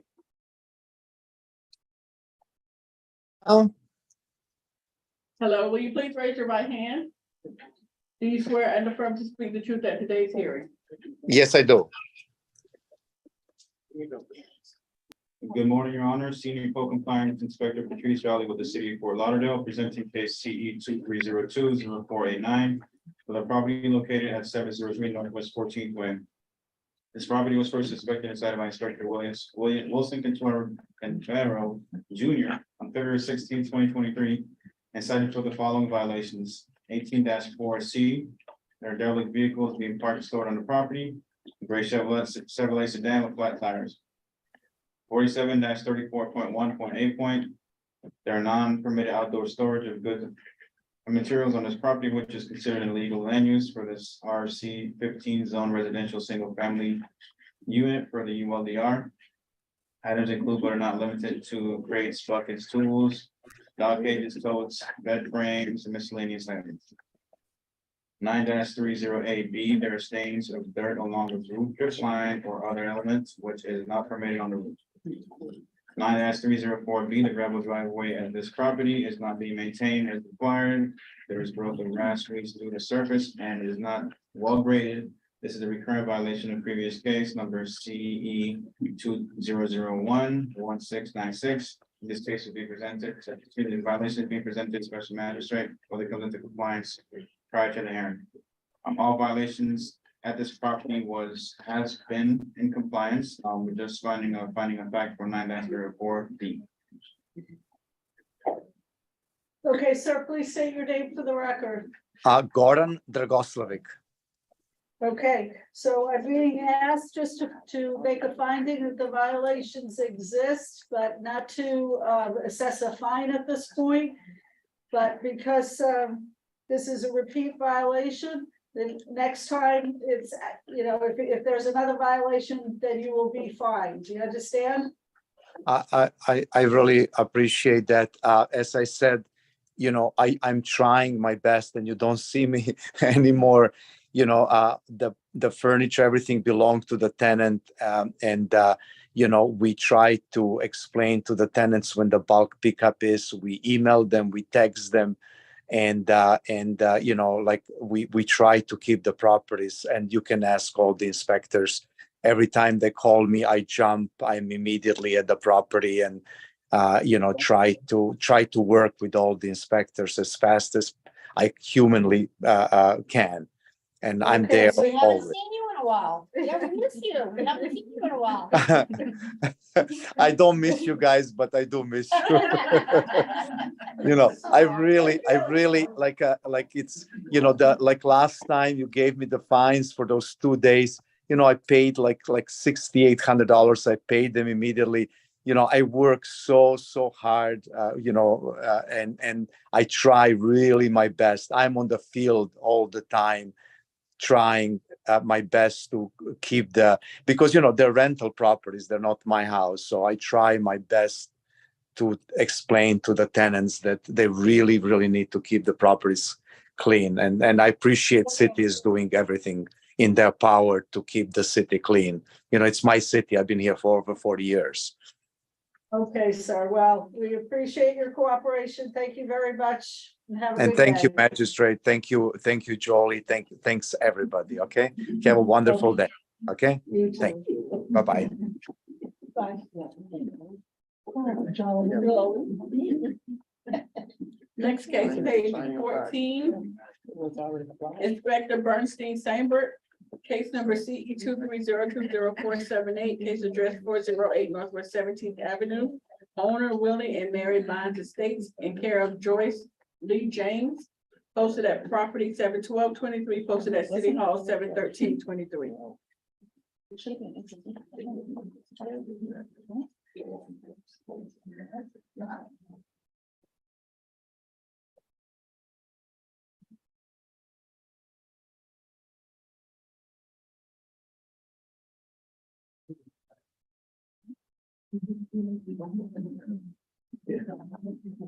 Good afternoon, can you hear us?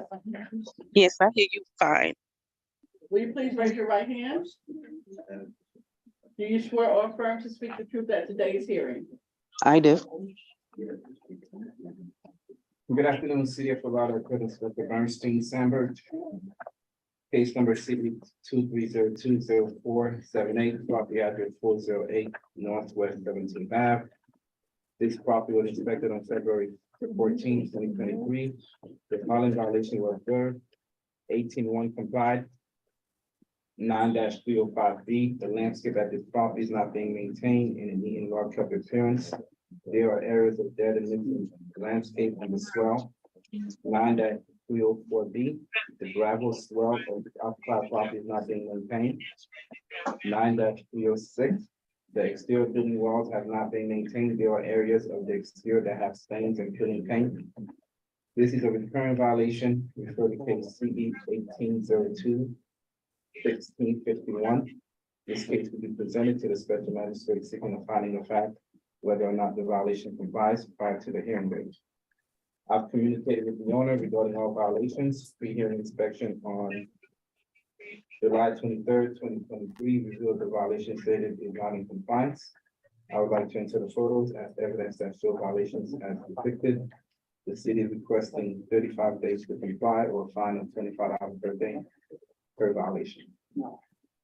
Okay. Please state your name for the record. My name is Giovanna Bynes. Okay, Ms. Vines, are you in agreement to bring the property into compliance within 35 days? Or face Yes. a fine of $25 a day? Yes. Okay, thank you so very much. You're welcome, but he's been there and I have started the compliance. The only thing that I'm needing now is the grass. Okay, all right, well, we appreciate your efforts. Thank you very much. Thank you. Bye-bye. Bye. Next case, page 15. Inspector Bernstein Steinberg, case number CE 230200567. Case address 1121 Northwest Fifth Street. Owner Lodge McBride and care of Varian J. Harris, posted at property 7/13/23, posted at City Hall 7/13/23.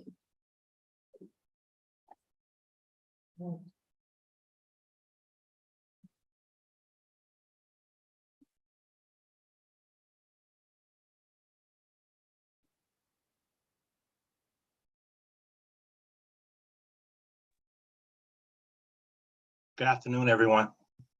Good afternoon. Will you please raise your right hand? Your right hand. I'm sorry. It's been a long morning. I've been on since 7:30 waiting. That's okay. Do you swear or affirm to speak the truth at today's hearing? I do. All right. Bernstein Sandberg, City of Fort Lauderdale Community Enhancement, case number CE 23020567, property address 1121 Northwest Fifth Street. This property was inspected on February 16, 2023 for the following violations. 9280H, there is an accessory structure violation at this property.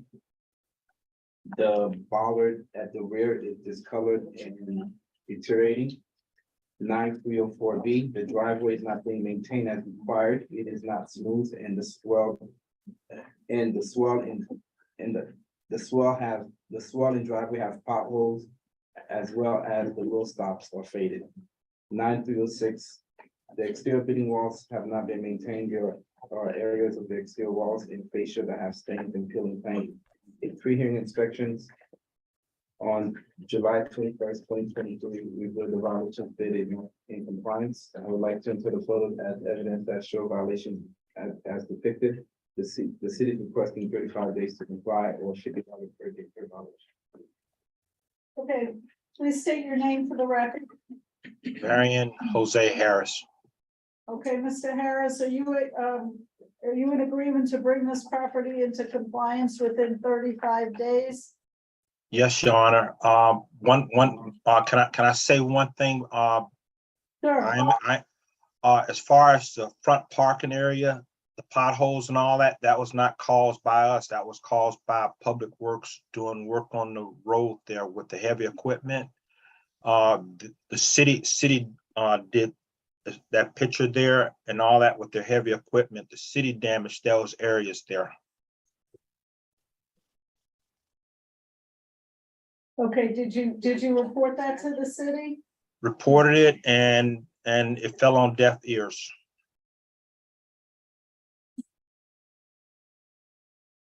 Mr. Magistrate, it would have been up to risk management to determine if it was any liability on the city, and if no liability was determined on the city, then it would be the adjourned property's owner responsibility for that maintenance. Okay. All right,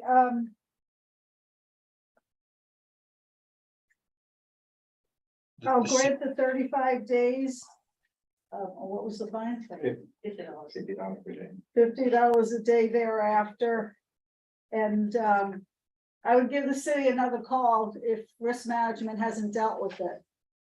Yes, ma'am. And I do have a couple of colleagues that work in Public Works that did talk with supervisors and all that about the area, but I will, as stated, make a call again. Okay, if you run into a problem, make sure you call the inspector before that 35 days is up so that the fines don't begin to run. And I do respect Inspector Bernstein. I have talked to him before. He's very fair. So, you know, I have no problems calling him if we have issues. Okay, wonderful. Thank you so much, sir. Appreciate you. Y'all have a blessed day. You too. Next case, page 16, Inspector Bernstein Sandberg, case number CE 230300028. Case address 1412 Northwest 4th Street, owner City Flats LLC, posted at property 71523, posted at City Hall 71323.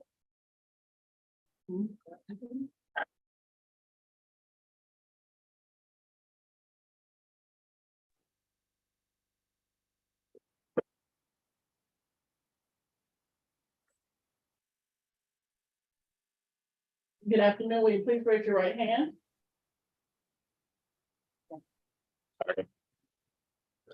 Do you swear or affirm to speak the truth at today's hearing? I do. Bernstein Sandberg, City of Fort Lauderdale Community Enhancement, case number CE 23030028, property address 1412 Northwest 4th Street. As of today, the property is in compliance, but there are other violations. I mean, those violations that were cited were repeat. This has been a very big issue with this apartment complex. So I'm gonna read off the violations that are repeats. 9-306. The exterior building walls have not been maintained. There are areas of the exterior that have stains and missing and peeling paint. This is a repeat violation. Refer to case number CE 200800446. This case will be presented to the Special Magistrate seeking a fine whether or not the violation complies prior to the hearing date. 47-20.20H complies. There are parking facilities that are not maintained at this property. The small parking areas has potholes. This is a repeat violation. Refer to case CE 200800446. This case will be presented to the Special Magistrate whether or not the violation complies prior to the hearing date. 9-305B complied. The landscape at this property is not being maintained and neat and well-kept appearance. There are areas of the dead and missing ground cover, including the swell. This is a repeat violation. Refer to case number CE 200800446. This case will be presented to the Special Magistrate whether or not the violation complies prior to the hearing date. For 9-306, the property was cited on March 29th, 2023. Fines accrued from March 1st, 2023 until March 29th, 2023 at $200 per day for 28 days. Fine amount is $5,600. For 47-20.20H. Property was cited on March 29th, 2023. Started on March 1st. I'm sorry. Fine started on March 1st, 2023 to July 7th, 2023 at $200 a day for 128 days. Fines is $25,600.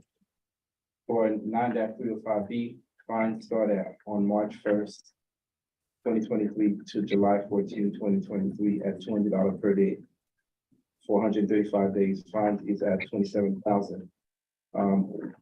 This property has to do with being fully compliant.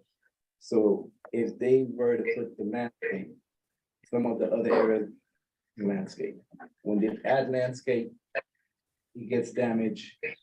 The property was never fully in compliance. And then you have the same situation with the driveway.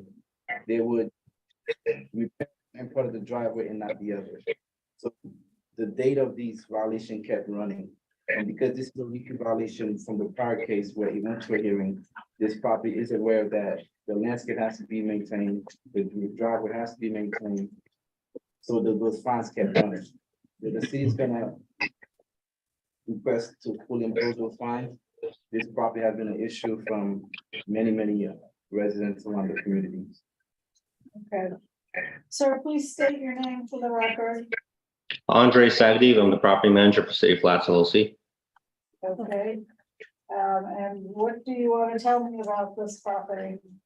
So I'll go through the violations one at a time. For 9-306, here, you guys say that this is a repeat violation from CE 200-804-46, but actually that violation from 2020 did not have a 9-306 violation in it, if you look it up. So I'm not sure if there was a different code case before the violated 9-306, but the one that's cited here did not. So I don't believe there's a repeat violation. So I don't think fines should be assessed for that. For 9-305, I'm looking at the code case. The inspector cited on the 1st, and on the 29th, they put that it was in compliance. And then we got another email on July 5th saying, once they passed the other violation, he said, hey, I'm passing the violation for the parking lot. However, the grass unfortunately has been damaged, or I guess, the grass is out of compliance again. So on July 13th, we emailed them back saying, okay, we replaced the sod again. I replace the sod at this property every single month. It's part of the ongoing expense. Unfortunately, there's a lot of foot traffic. There's a lot of truck traffic. There's a lot of cars that just take that corner and basically, kill the sod every month. But I believe because there's a note here in Lauderbilt that on the 29th it was complied, I don't think we should get the fines from March 1st all the way through July. Additionally, section 9-305 says the owner or their agent shall be notified in writing of any areas that are not being properly maintained and shall within 30 calendar days from the time of notification restore the landscaping, which we did. So I believe the section says that we have 30 days. I understand that it's a repeat violation and that fines, the way repeat violations work, fines start accruing from the time we get notified, but the section says that we have 30 days to fix it. I don't think we should be fined for 305. For violation 2020, yeah, I mean, we had a problem with the paving contractor being able to do it right away. Additionally, they have to do it on the day where there's no water standing on the property, and it's been raining a lot in March. Then we had the whole flood thing, so it didn't get complied as quickly as we would have liked. They have 30 days to do it, just for clarity. I mean, prior to the video is going to speak on the case, but just for clarity, they have 30 days to do it from the original citation of the case, not a repeat. Once it's a repeat violation, all time frame goes out the door. The violation starts from the date that the violation exists. Okay, did we check to see whether, in 9-306, whether the repeat case number contained that violation? Supervisor, yes, the gentleman is correct. I'm trying to see if there was another case where 9-306 was a repeat of. But he is correct. That specific case does not contain the aforementioned section. Okay, all right, so I am going to deny that request for fines. And the other two.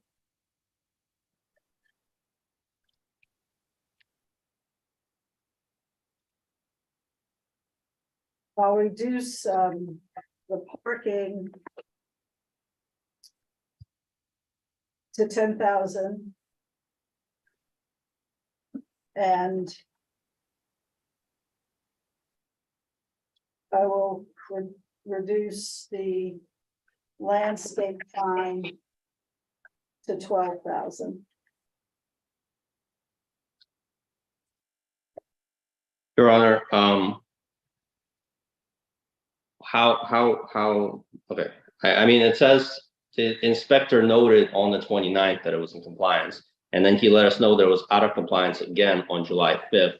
And we had notified him that we laid new saw down by July 13th. So even if you look at just those dates, it's 29 days plus 6 days for the Inspector Bernstein, the case was mistakenly complied because of the fact that there were other areas in the property that I didn't notice when I went to do the inspection. I did email back and explain to the guy that the landscape would not be in compliance. So what happens is the area is a very complex building. There's like the building and there's other areas that are on the side of the building and on the rear of the building. And I updated the notes and I said that pitch would not be complied, and I emailed the inspector and I said that you have to do the whole grass, not just that partial of the landscape. And he stated that he's gonna get it done.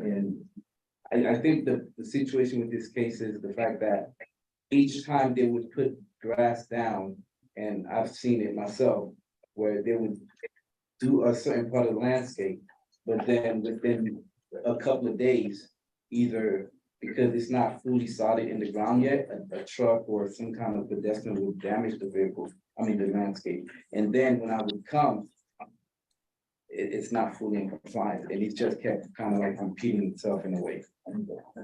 All right, I'll reduce that further to 4,500. Parking facilities there. No, no, So, let's say, 10,000, yes, and I'm not finding him for the. I went through that. 306. Can we get a finding of fact though on 9-306? Yes.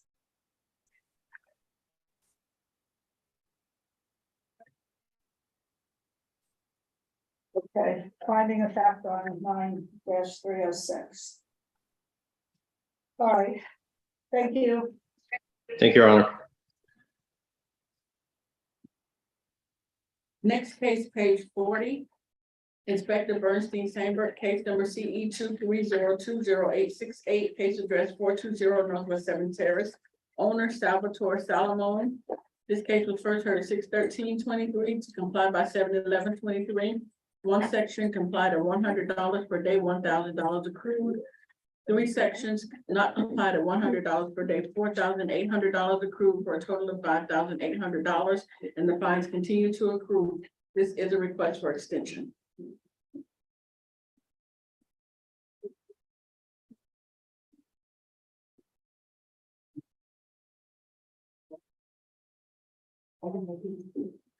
Good afternoon. We can't hear you. Hello? Hello? We can hear you now. Okay. Will you please raise your right hand? Do you swear or affirm to speak the truth at today's hearing? Absolutely. Yes. Bernstein Sandberg, City of Nevada Community Enhancement, case number CE 23020868, property address 420 Northwest 7th case. This case was first heard on June 13th, 2023, within 20 days to comply. Property owner was not present. As of today, the violation remained. 47-19.9 complied on 7/12/2023, 18/12/8 complied on 7/12/2023, 9-304B.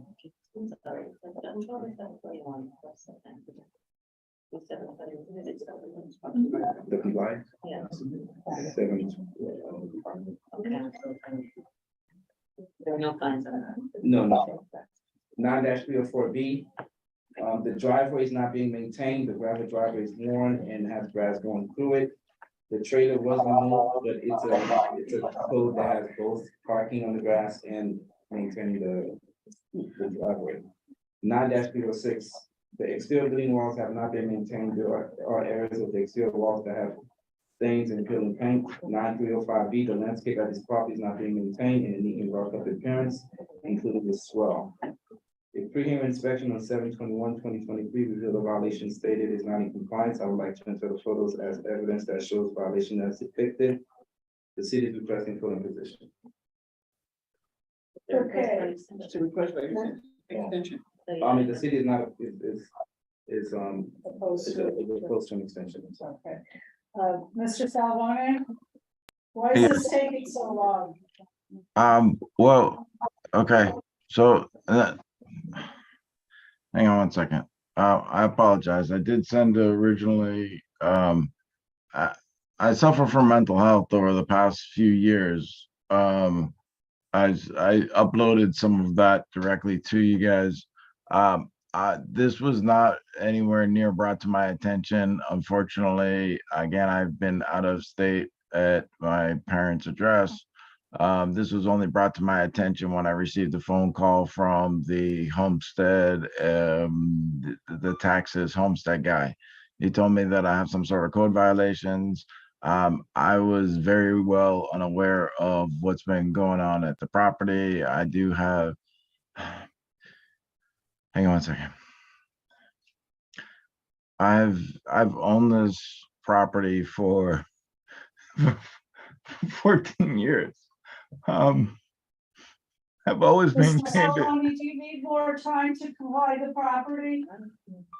I mean, I've always maintained it. I financially am having issues, and Okay. How so much time do you need to start? I mean, I've got it power washed yesterday on all the sidewall and stuff. The mattress in the back was nothing to do with me. That's I guess the lot behind me is vacant. The fronts of the house, like I said, the paint and stuff is maintained well. When it comes to the driveway, nobody's been parking in it. I did my best. I had my buddy who would go there and mow the lawn, but he didn't know that the swales needed to be done in front. Okay, how much time do you think you need, sir? I want to work with you. Yeah.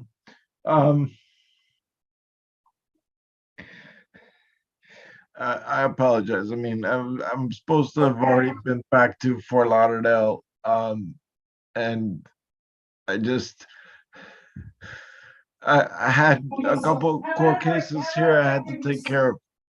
Yeah, how about if I give you a 63-day extension to get everything together? I can see you're struggling and I want to try to work with you, okay? Yeah, 63 days of work. Okay.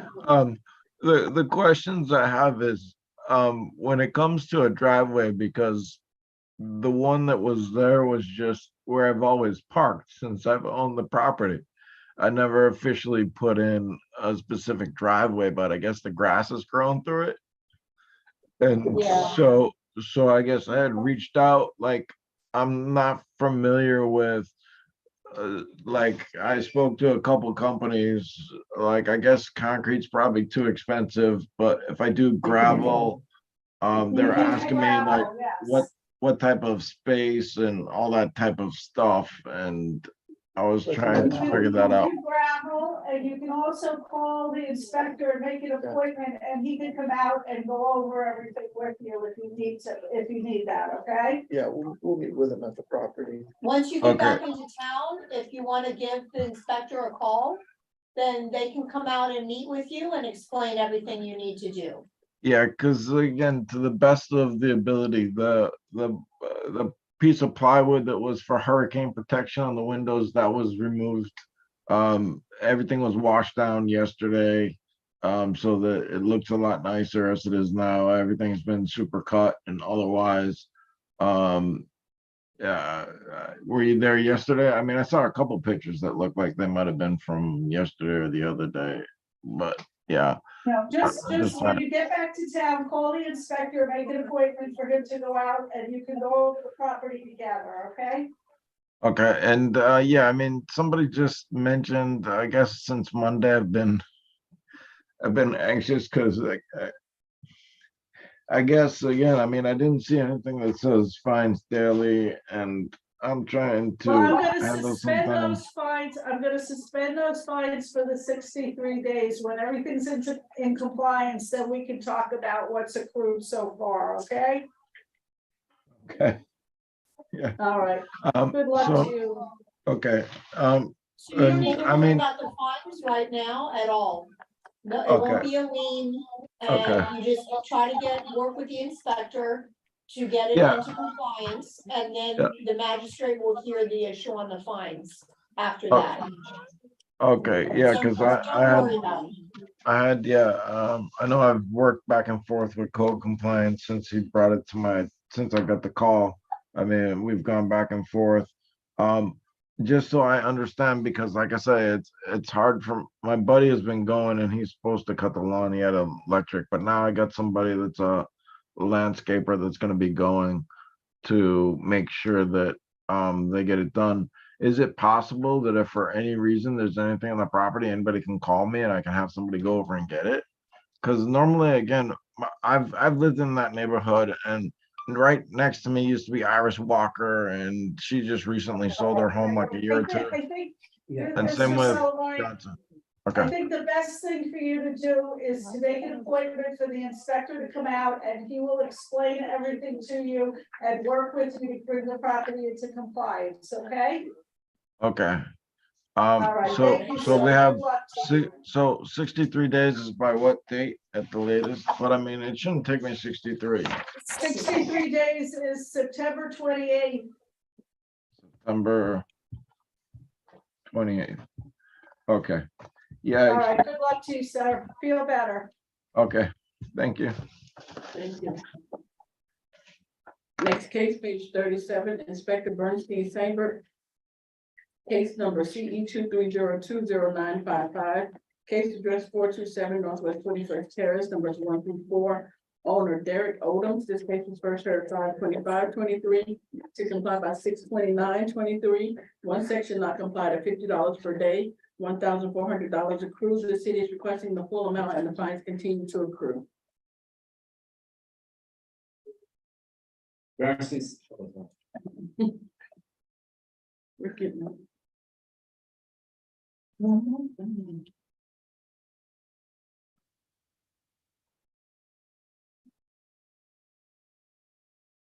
Good afternoon, Mr. Odom. Will you please unmute your mic?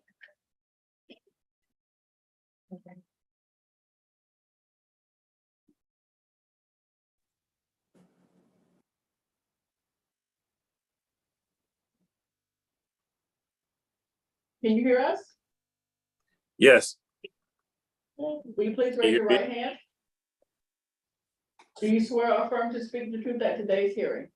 yes. Yes, Bernstein. Bernstein Sandberg City for Water Community Enhancement, case number CE 23020955, property address 427 Northwest 21st Terrace. This case was first heard on May 21st, 2023, given 35 days to comply. The owner was not present at the hearing. As of today, 47-24.4.B.1 is complied. 9-304B is compliant, no fines. 9-305B, the landscape at this property is not being maintained in a neat and well-kept appearance. There are areas of dead and missing ground cover on the rear of the property. Pre-hearing inspection on 7/21/2023 revealed the violation stated is not in compliance. I would like to enter the photos as evidence that show violations as depicted. The city is requesting full imposition. Okay, sir, please state your name for the record. Derek Odoms Jr.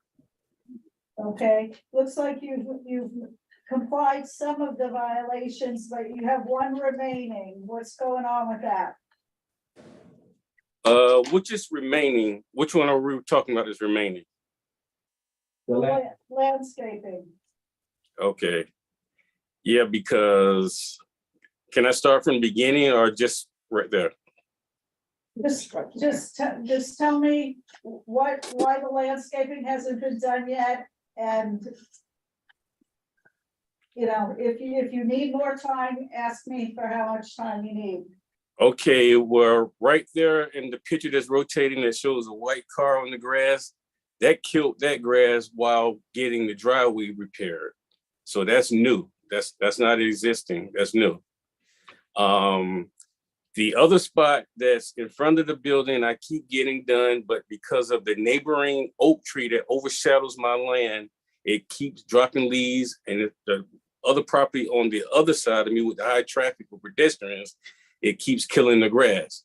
So that's the problem I'm having in front of the building, but on the side that shows in front of the mailbox is new.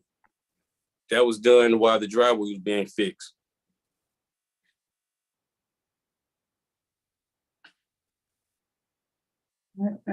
If she wants extra time, Okay. All right, sir, I'll give you 35 extra days, and I'll suspend the fines during that time. Okay. You have to, Can I Pardon? address my other issue too? the other issues are, if they're not in front of me, I can't hear them today. The Okay. other two are gonna apply. It's dealing with this though. So I'm not sure why you're saying it's not in front of you. Pardon me? The other Okay. two components of your violation are complied. But you were saying, why wasn't it done? But the problem is they were notifying the wrong person. I never received any notification. The only way that I was aware of this is because I found a piece of paper on the ground. And when I went to court for that date, the security guard, after I paid for parking at the parking garage, turned me around and said the building was closed because of damage. And I've been going trying to get this hearing. I also made arrangement for the inspector to show me photos the following week of what was going on, and that never happened. Because I had no proof of what was going on. Inspector Bernstein, I talked to Mr. Odom, and I explained to him that the Broward County appraiser email, the mailing address he has is different, and that he needs to correct it so he can get the correct mailing. And he said that he's not sure why that mailing is there, but I said, listen, we're gonna send it to the mailing that we have on file.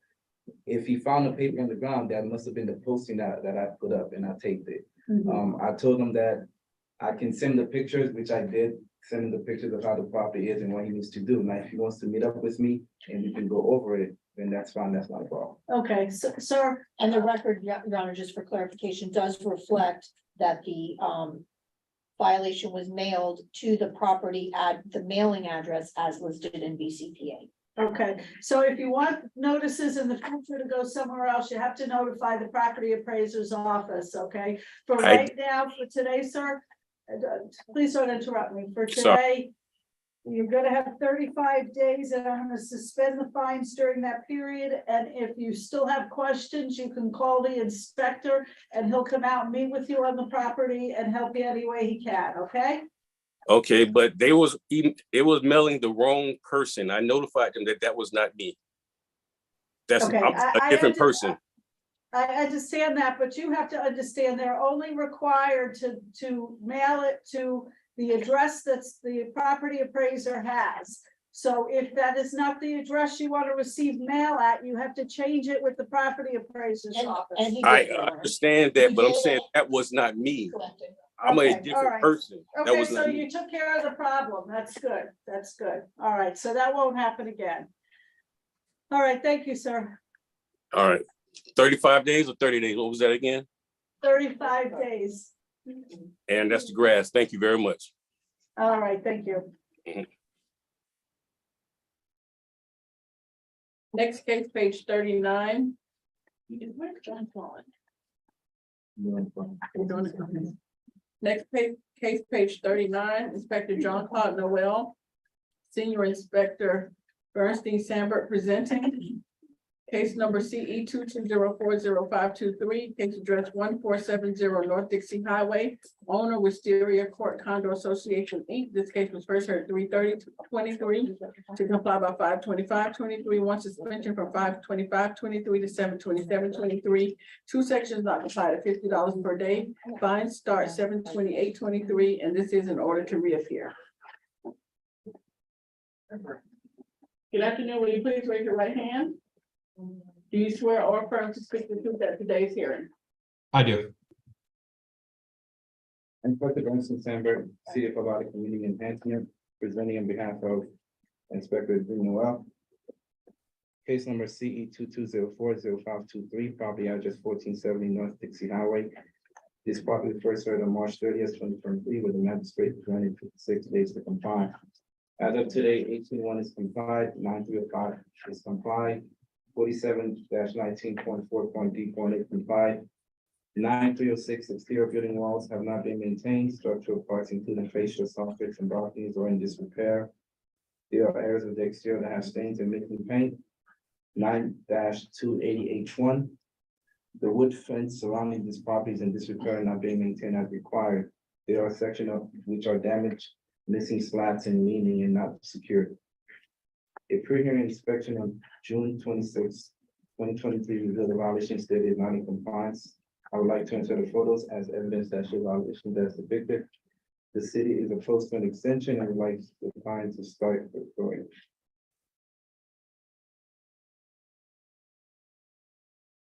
Okay, sir, please state your name for the record. Dale Clappison? All right, it looks like you made a start here, but we still have the fence and the exterior building walls. Yes, Your Honor. What is the status of that? So I think at the last hearing, I had mentioned that we had selected a contractor. The association and the contractor has been going back and forth on the actual contract since the last hearing. I'm hoping to have the contract signed in the next 2 weeks and the permits applied for. But really, it's just been a delay with them going back and forth on the contract, honestly. But we are in. How much time are you asking for? I mean, if you can give us 35 days, I mean, hopefully we can have the contract signed and the permits pulled, and the work would probably start a little bit after that, but at least we could show that the permits were pulled. Okay, I'm gonna give you the 35 days, but I'm gonna order you to reappear on my August 31st docket. Yes, and you know, if I'm not seeing diligence with this, then there'll be no more extensions. I understand. Thank you, Your Honor. All right, thank you. I believe that's the end of the respondents. We have one case that we don't have a respondent for, but we have a neighbor that wants to hear the outcome. So we're gonna hear one first. Property manager. Yeah. Oh, okay. Wanda is yours.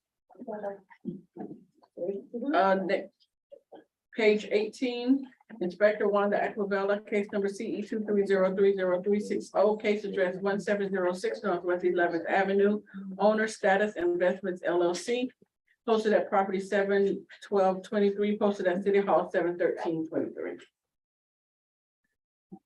You can go ahead. Okay, all right, Wanda Aquavilla for the city of Fort Lauderdale. Case number CE 23030360. The address is 1706 Northwest 11th Avenue. The property was inspected on 3/11/23. The following violations were observed. 1812A, there's an accumulation of yard waste and debris on the northwest side and in the rear of the dwelling. This is a repeat violation. Please see case number CE 22040946. When this violation was heard as a finding of fact, this case will be presented before the special magistrate, whether or not it comes into compliance prior to the scheduled hearing date.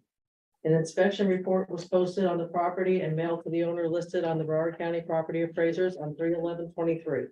I re-inspected the property on 3/31/23. The violation has been removed. However, the case will proceed to special magistrate. A notice of hearing was posted on 7/12/23. The property was re-inspected on 3. It was cut and clean at that time. Due to the repeat nature of this violation, the city is requesting fines to begin as of 3/11/23. When the property was originally cited at the daily accrual rate of $100 a day until the violations were brought into compliance on 3/24/23, which is the last date that I can prove that the violations existed. That is a total of $1,400. Natalia? Okay, all right, it's so ordered. Because of the repeat nature of the violation, I'm fining the property owner $1,400. Thank you. You need a break? Or No, it's no? Yeah, let's just get on. Okay. Ready, so late. I'm ready. Unless you do. Maybe. I'm so. ready, and the neighbor has matters. Someone has their hand up with a question. The same neighbor, he kept declining to get into the meeting and those putting their hand up to ask, well, this case right now. But we're gonna try and put more to the back of the kind of this and see. We can decline again. Okay. We'll give her a minute. And then we're moving on. Cause she doesn't have power of attorney, right? Yes, that's- Okay, we're going. Okay.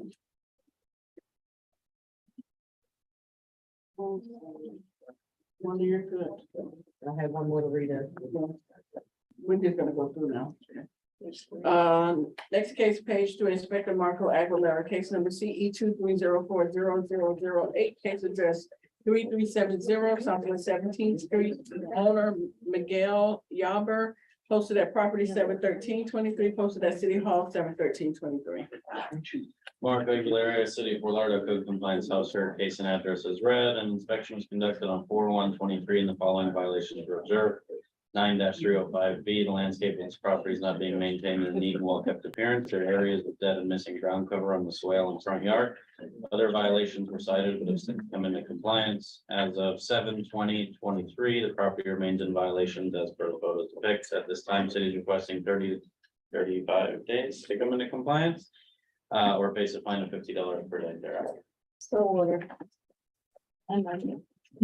Next case, page 5, Inspector Bovary Xantus, case number CE 23030064, case address 1544 15 Terrace, owner Emise Sulian Baker, posted at property 7/14/23, posted at City Hall 7/13/23.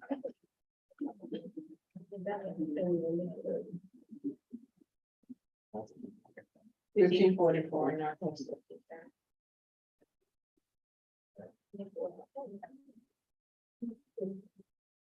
Good afternoon, Your Honor. Officer Xantus on behalf of City of Lauderdale Community Enhancement.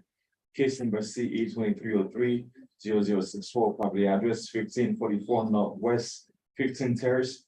This property was first inspected in March 2nd, 2023, and the following violation were observed. Violation 9-280H1. The fence at this property is in disrepair and it's not being maintained as required. The bottom part of the fence is bent and needs to be fixed. Violation 9-305B, the landscape at this property is not being maintained in the neat and well-kept appearance. There are areas of dead and missing ground cover. Notice of hearing was posted on property in July 14, 2023. And the pre-hearing inspection was conducted in July 21st, 2023, revealed as depicted in the photos. The city is requesting 35 days to correct all violations. or fine of $25 for each violation each day thereafter. So ordered. Next case, page 5, Inspector Bovary Xantis, case number CE 230107371480, Northwest 20th Court, numbers letters A through D. Alan B. Levine, owner, posted at property 71423, posted at City Hall 71323. Good afternoon again, Your Honor, Officer Executive, on behalf of City of Fort Lauderdale Community Enhancement, case number CE 23010737, property address 1480 Northwest 2024. This property was first inspected in January 27, 2023, and the following violation were observed. Violation 24-27B is withdrawn. Violation 9-304B, the parking area is in disrepair. There is crack, holes in the parking lot, and blacktop is faded. It needs to be with stripes. Violation 9-305B, the landscape at this property is not being maintained in the neat and well-kept appearance. There are areas of dead and missing ground covered. I've been in contact with the property owner, but he wasn't able to attend the meeting today. Notice of hearing was posted on property on July 14, 2023. The pre-hearing inspection was conducted on July 21st, 2023, revealed as depicted in the photos. City is requesting 35 days to correct all violations or fine of $50 for each violation each day thereafter. Next case, page 6, Inspector Diego Santos, case number CE 23010437, case address 200 Southwest 22nd Avenue, owner Wesley Espinal and Martin Roman Guzman, posted at property 71223, posted at City Hall 71323. Good afternoon, Your Honor. Inspector Diego Santos, representing the City of Lauderdale, instrument presenting case CE 23010437, property located 200 Southwest 22nd Avenue. On January 15, I expected the property, and this is the violation that I observed. 25-4 was complied. 9-305B landscape maintenance. The landscape in this property is not being maintained in a neat and well-kept appearance. There are areas of that and missing ground cover in the front of the property and in the swell area. 18-1 complied. 9-304B, the driveway maintenance and parking on the lawn. There are vehicles parked on the grass lawn area of this property, and the driveway entrance is missing gravel. 18-4, derelict vehicles. There are derelict vehicles parked on the property. A silver Camaro with no license plate, a black Chevy truck, license plate 9280 XTP with no registration sticker, and the truck is bad, is full of garbage. As of July 25th, property remains in violation. The city is requesting the following. For 9-305B, we're gonna give them 35 days to comply for $50 per day thereafter. For 9-304B as well, we're gonna give 35 days or $50 per violation thereafter. For 18-4C, the city is requesting 10 days to come into compliance or face a fine of $50 per day thereafter. What about 25-4? 25-4 is compliant. Okay. Okay, so ordered. Next case, page 9, Inspector Diego Santos, case number CE 230500205, case address 1251 Southwest 28th Way, owner Reef Properties LLC, posted at property 71223, posted at City Hall 71323. Your Honor, Inspector Diego Santos representing the city, present the case as read. So on May 21st, 2023, I conducted the inspection of this property, and this is what I found. 9-363 was complied, 47-192EE was complied, 9-280H1 was complied, 9-306 was complied, 9-305B was complied, 47-2168 complied, 9-304B, the driveway maintenance and parking on the lawn. There are vehicles and trailers parked on the grass lawn area. The trailer is parked on the back of the property, and there's a white Ford SUV parked on the front lawn. The driveway is standing dirty. This is a recorded violation reference on case number CE 19020151. And the as also complied is just being presented as a finding of fact. And the last violation 47-34181. No permitted land use. There's illegal land use occurring at this property. There's items being stored under outside, but including a limit to brakes, pavers, parts, letters, truck bed, cargo storage, trailers used, pallets, and etc. So also this one has been complied. We're just presenting as a fine and effect from previous case, CE 190201551. Okay. So order. And what is the fine for? Oh, there's no fines, because it's a recurring, so, everything is complied. Yeah, it's just for finding the fact. Yeah, my apologies. It's just for finding the fact. Okay, Everything's compliant. all right, so order.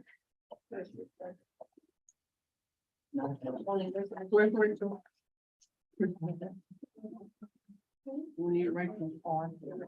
Yeah.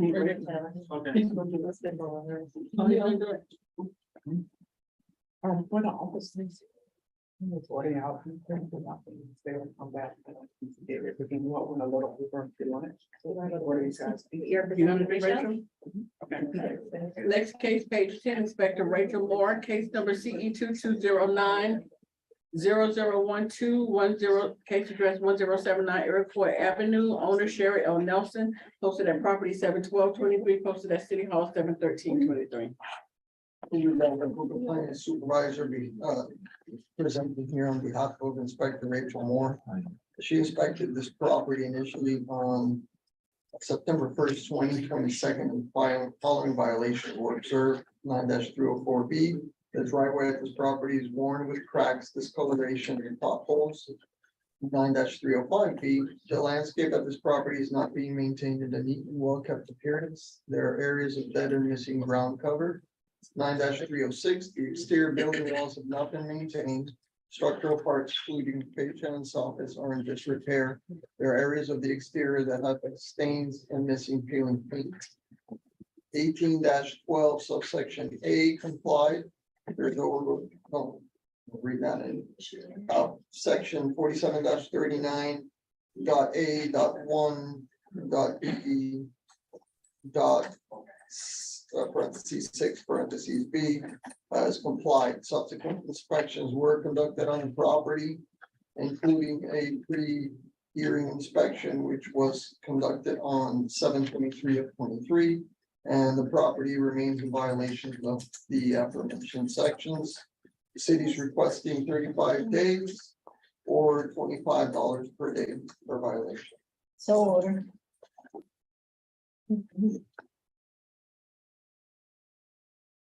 Next case, page 13, Inspector Bernstein Sandberg, case number CE 2302-0410, case address 3300 Northeast 17th Street, owner Las Olas by the C LLC, posted at property 71323, posted at City Hall 71323. Bernstein Sandberg City for Audit Committee Enhancement, case number property address as read. This property was inspected on February 17th, 2023. By Inspector Roca for the following violations: 1812A complied, 47-34.1.8.1. There is illegal land use appearing at this RS8 zone vacant lot property.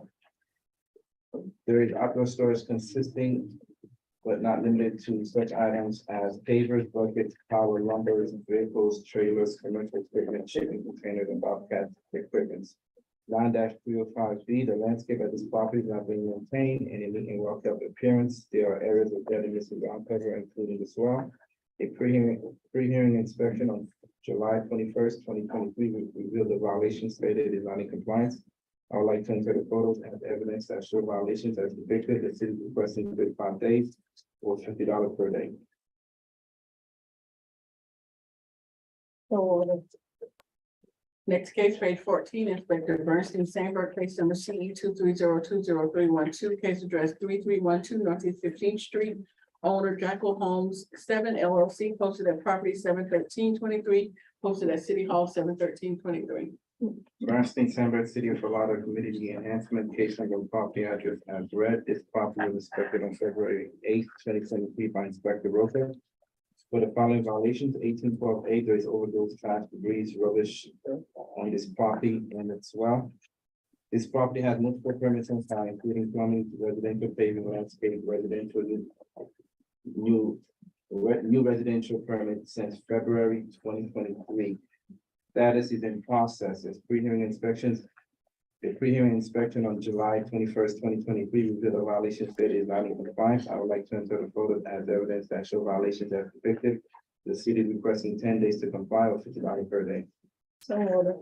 Next case, page 15, Inspector Bernstein Sandberg, case number CE 23020565, case address 541 Northwest 15th Avenue. Owner Ali Almaty, posted at property 71223, posted at City Hall 71323.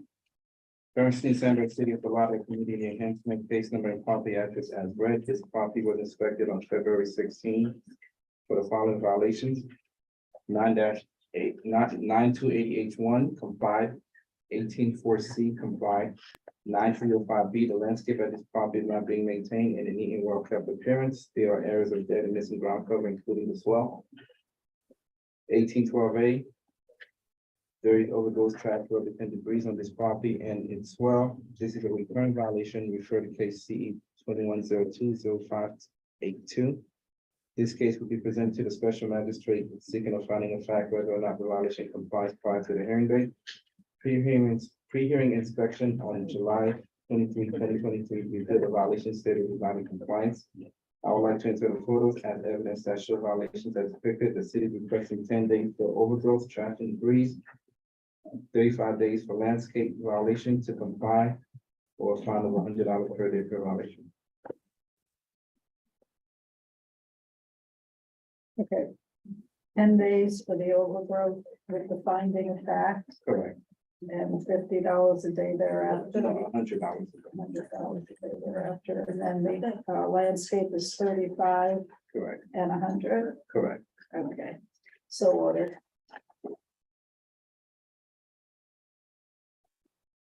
Next case, page 17, Inspector Bernstein Sandberg, case number CE 23030711, case address 909 North 5th Street.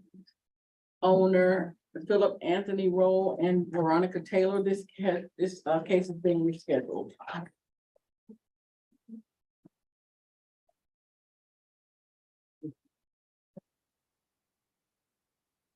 Next case, page 20, Inspector Patrice Jolly, case number CE 23020550, case address 1319 Northwest 11th Court.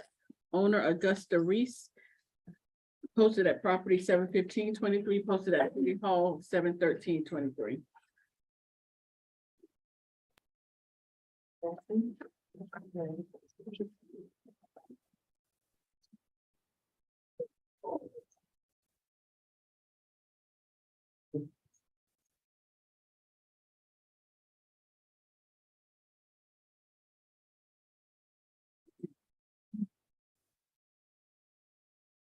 Good afternoon, Your Honor.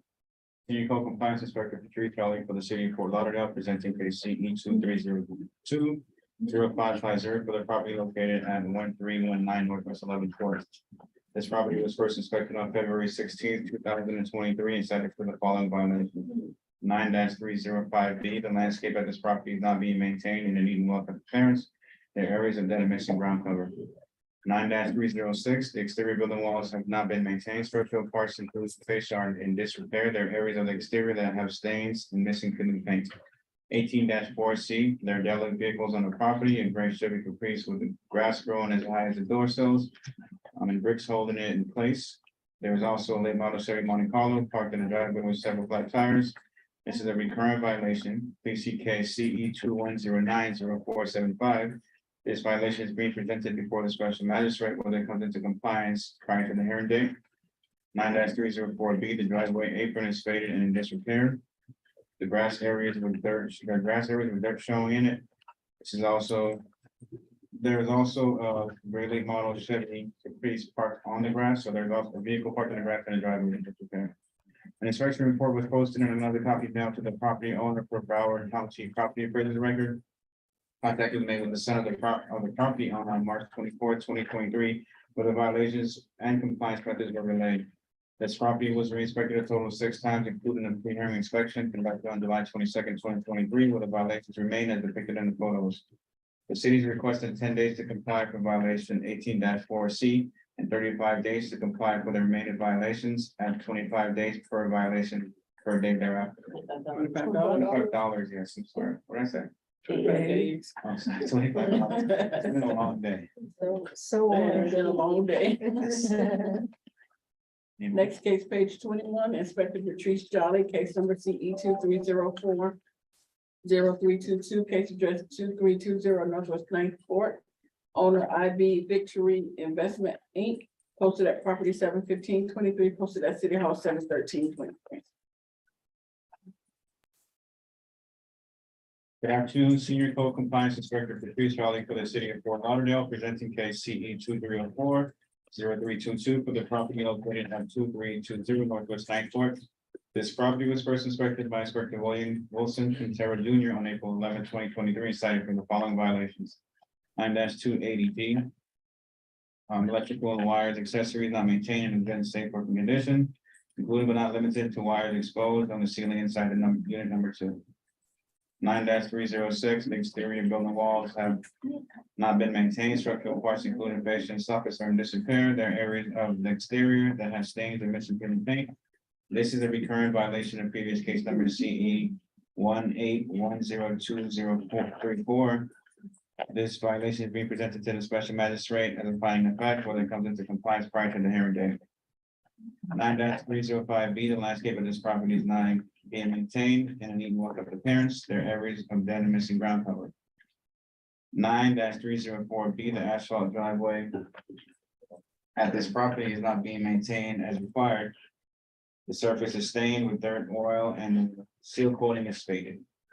9-280F, the plumbing at this property is in disrepair and not being maintained in the proper working order.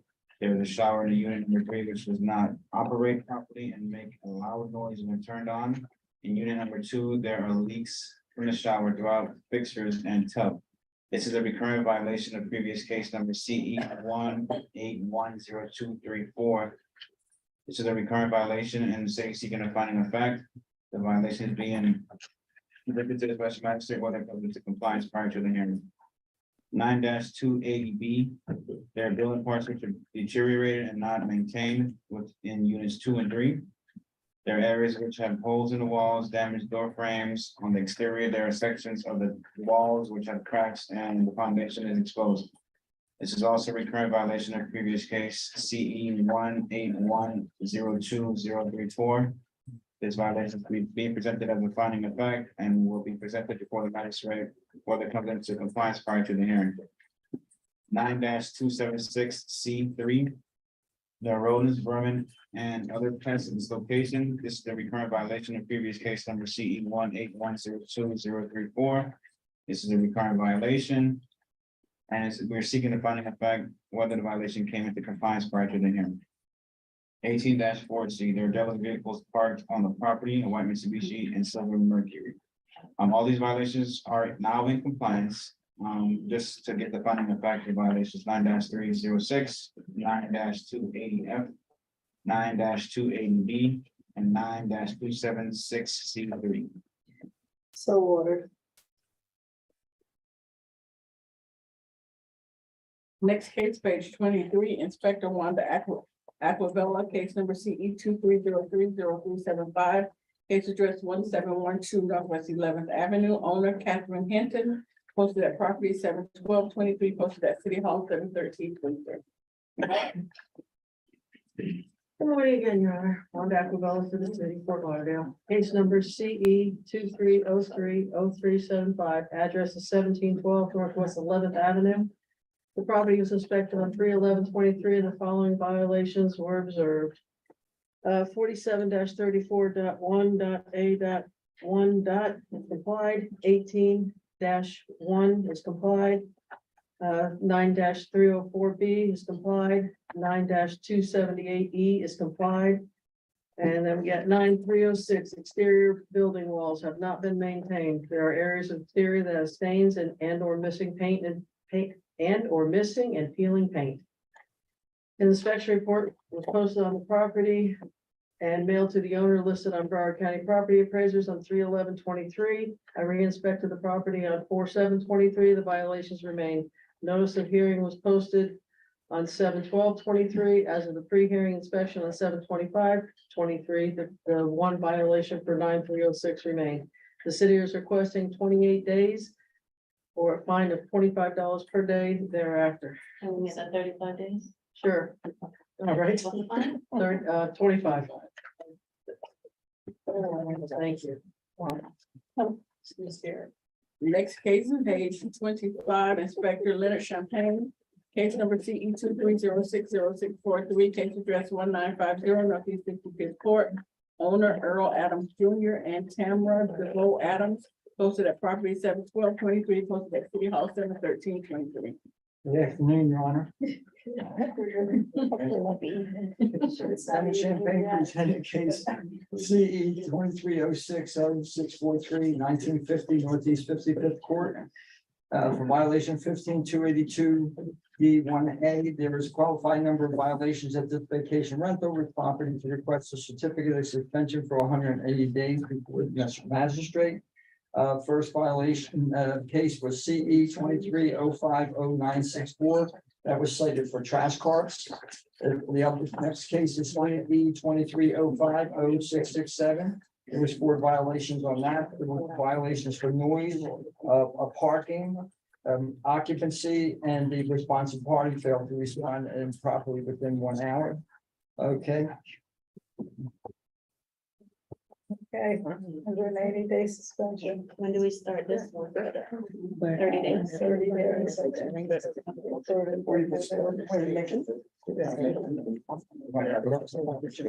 Thank you so much.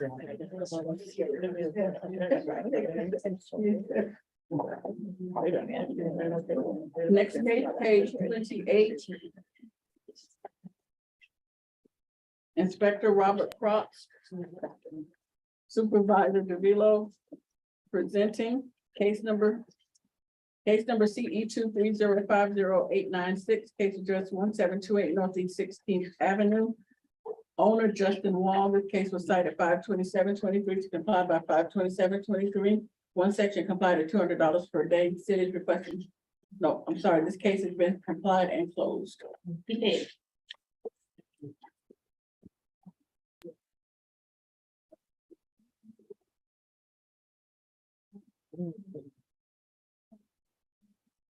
Case page 32, Inspector Michael Aguilera, case number CE 230101117.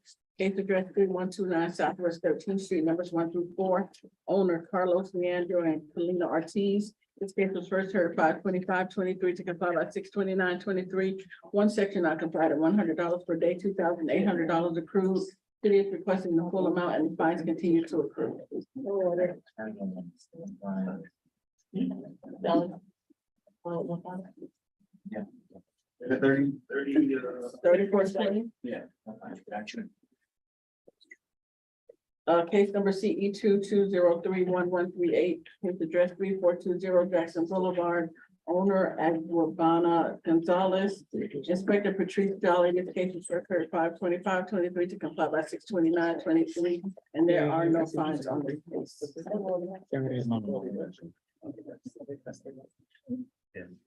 We're requesting no fines. Yes.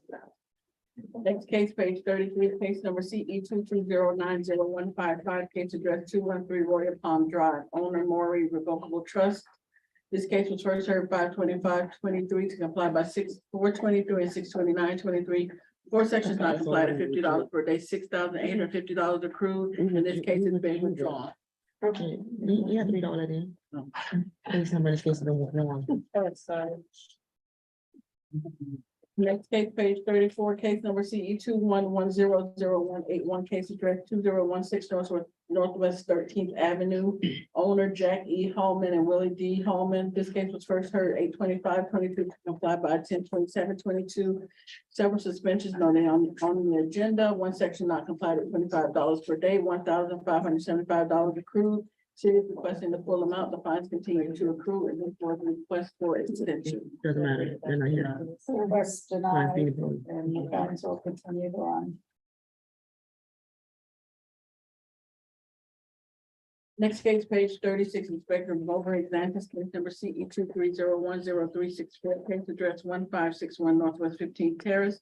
Owner Tectum Engineering LLC. This case was first heard 5/25/23 to comply 6/29/23. Two sections not complied at $100 per day, $5,600 approved. The city is requesting the full amount and the fines continue to accrue. So ordered. Next case, Inspector Bover examines case number CE 2301055 case address 1200 Northwest 11th Court. Owner Vikram Singh Estates. This case was first heard 5/25/23 to comply by 6/29/23. Three sections not complied at $25 per day, $2,100 approved. The city is requesting the full amount and the fines continue to accrue. So ordered. Next case, page 37, Inspector Bernstein, Sandberg, case number CE 230211052.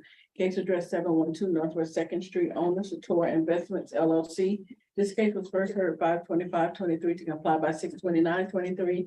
Two sections not complied at $50 per day, $2,800 accrued. One section complied at $50 per day, $6,700 approved for a total of $9,500. City is requesting the full. So ordered. Next case, page 38, case number CE 230302272.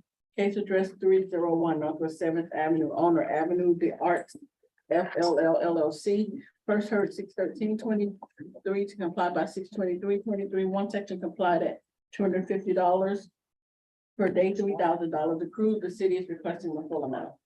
So ordered.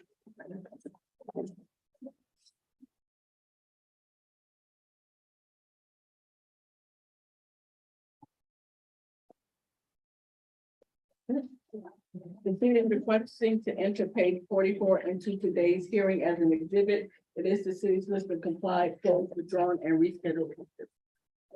This concludes Special Magistrate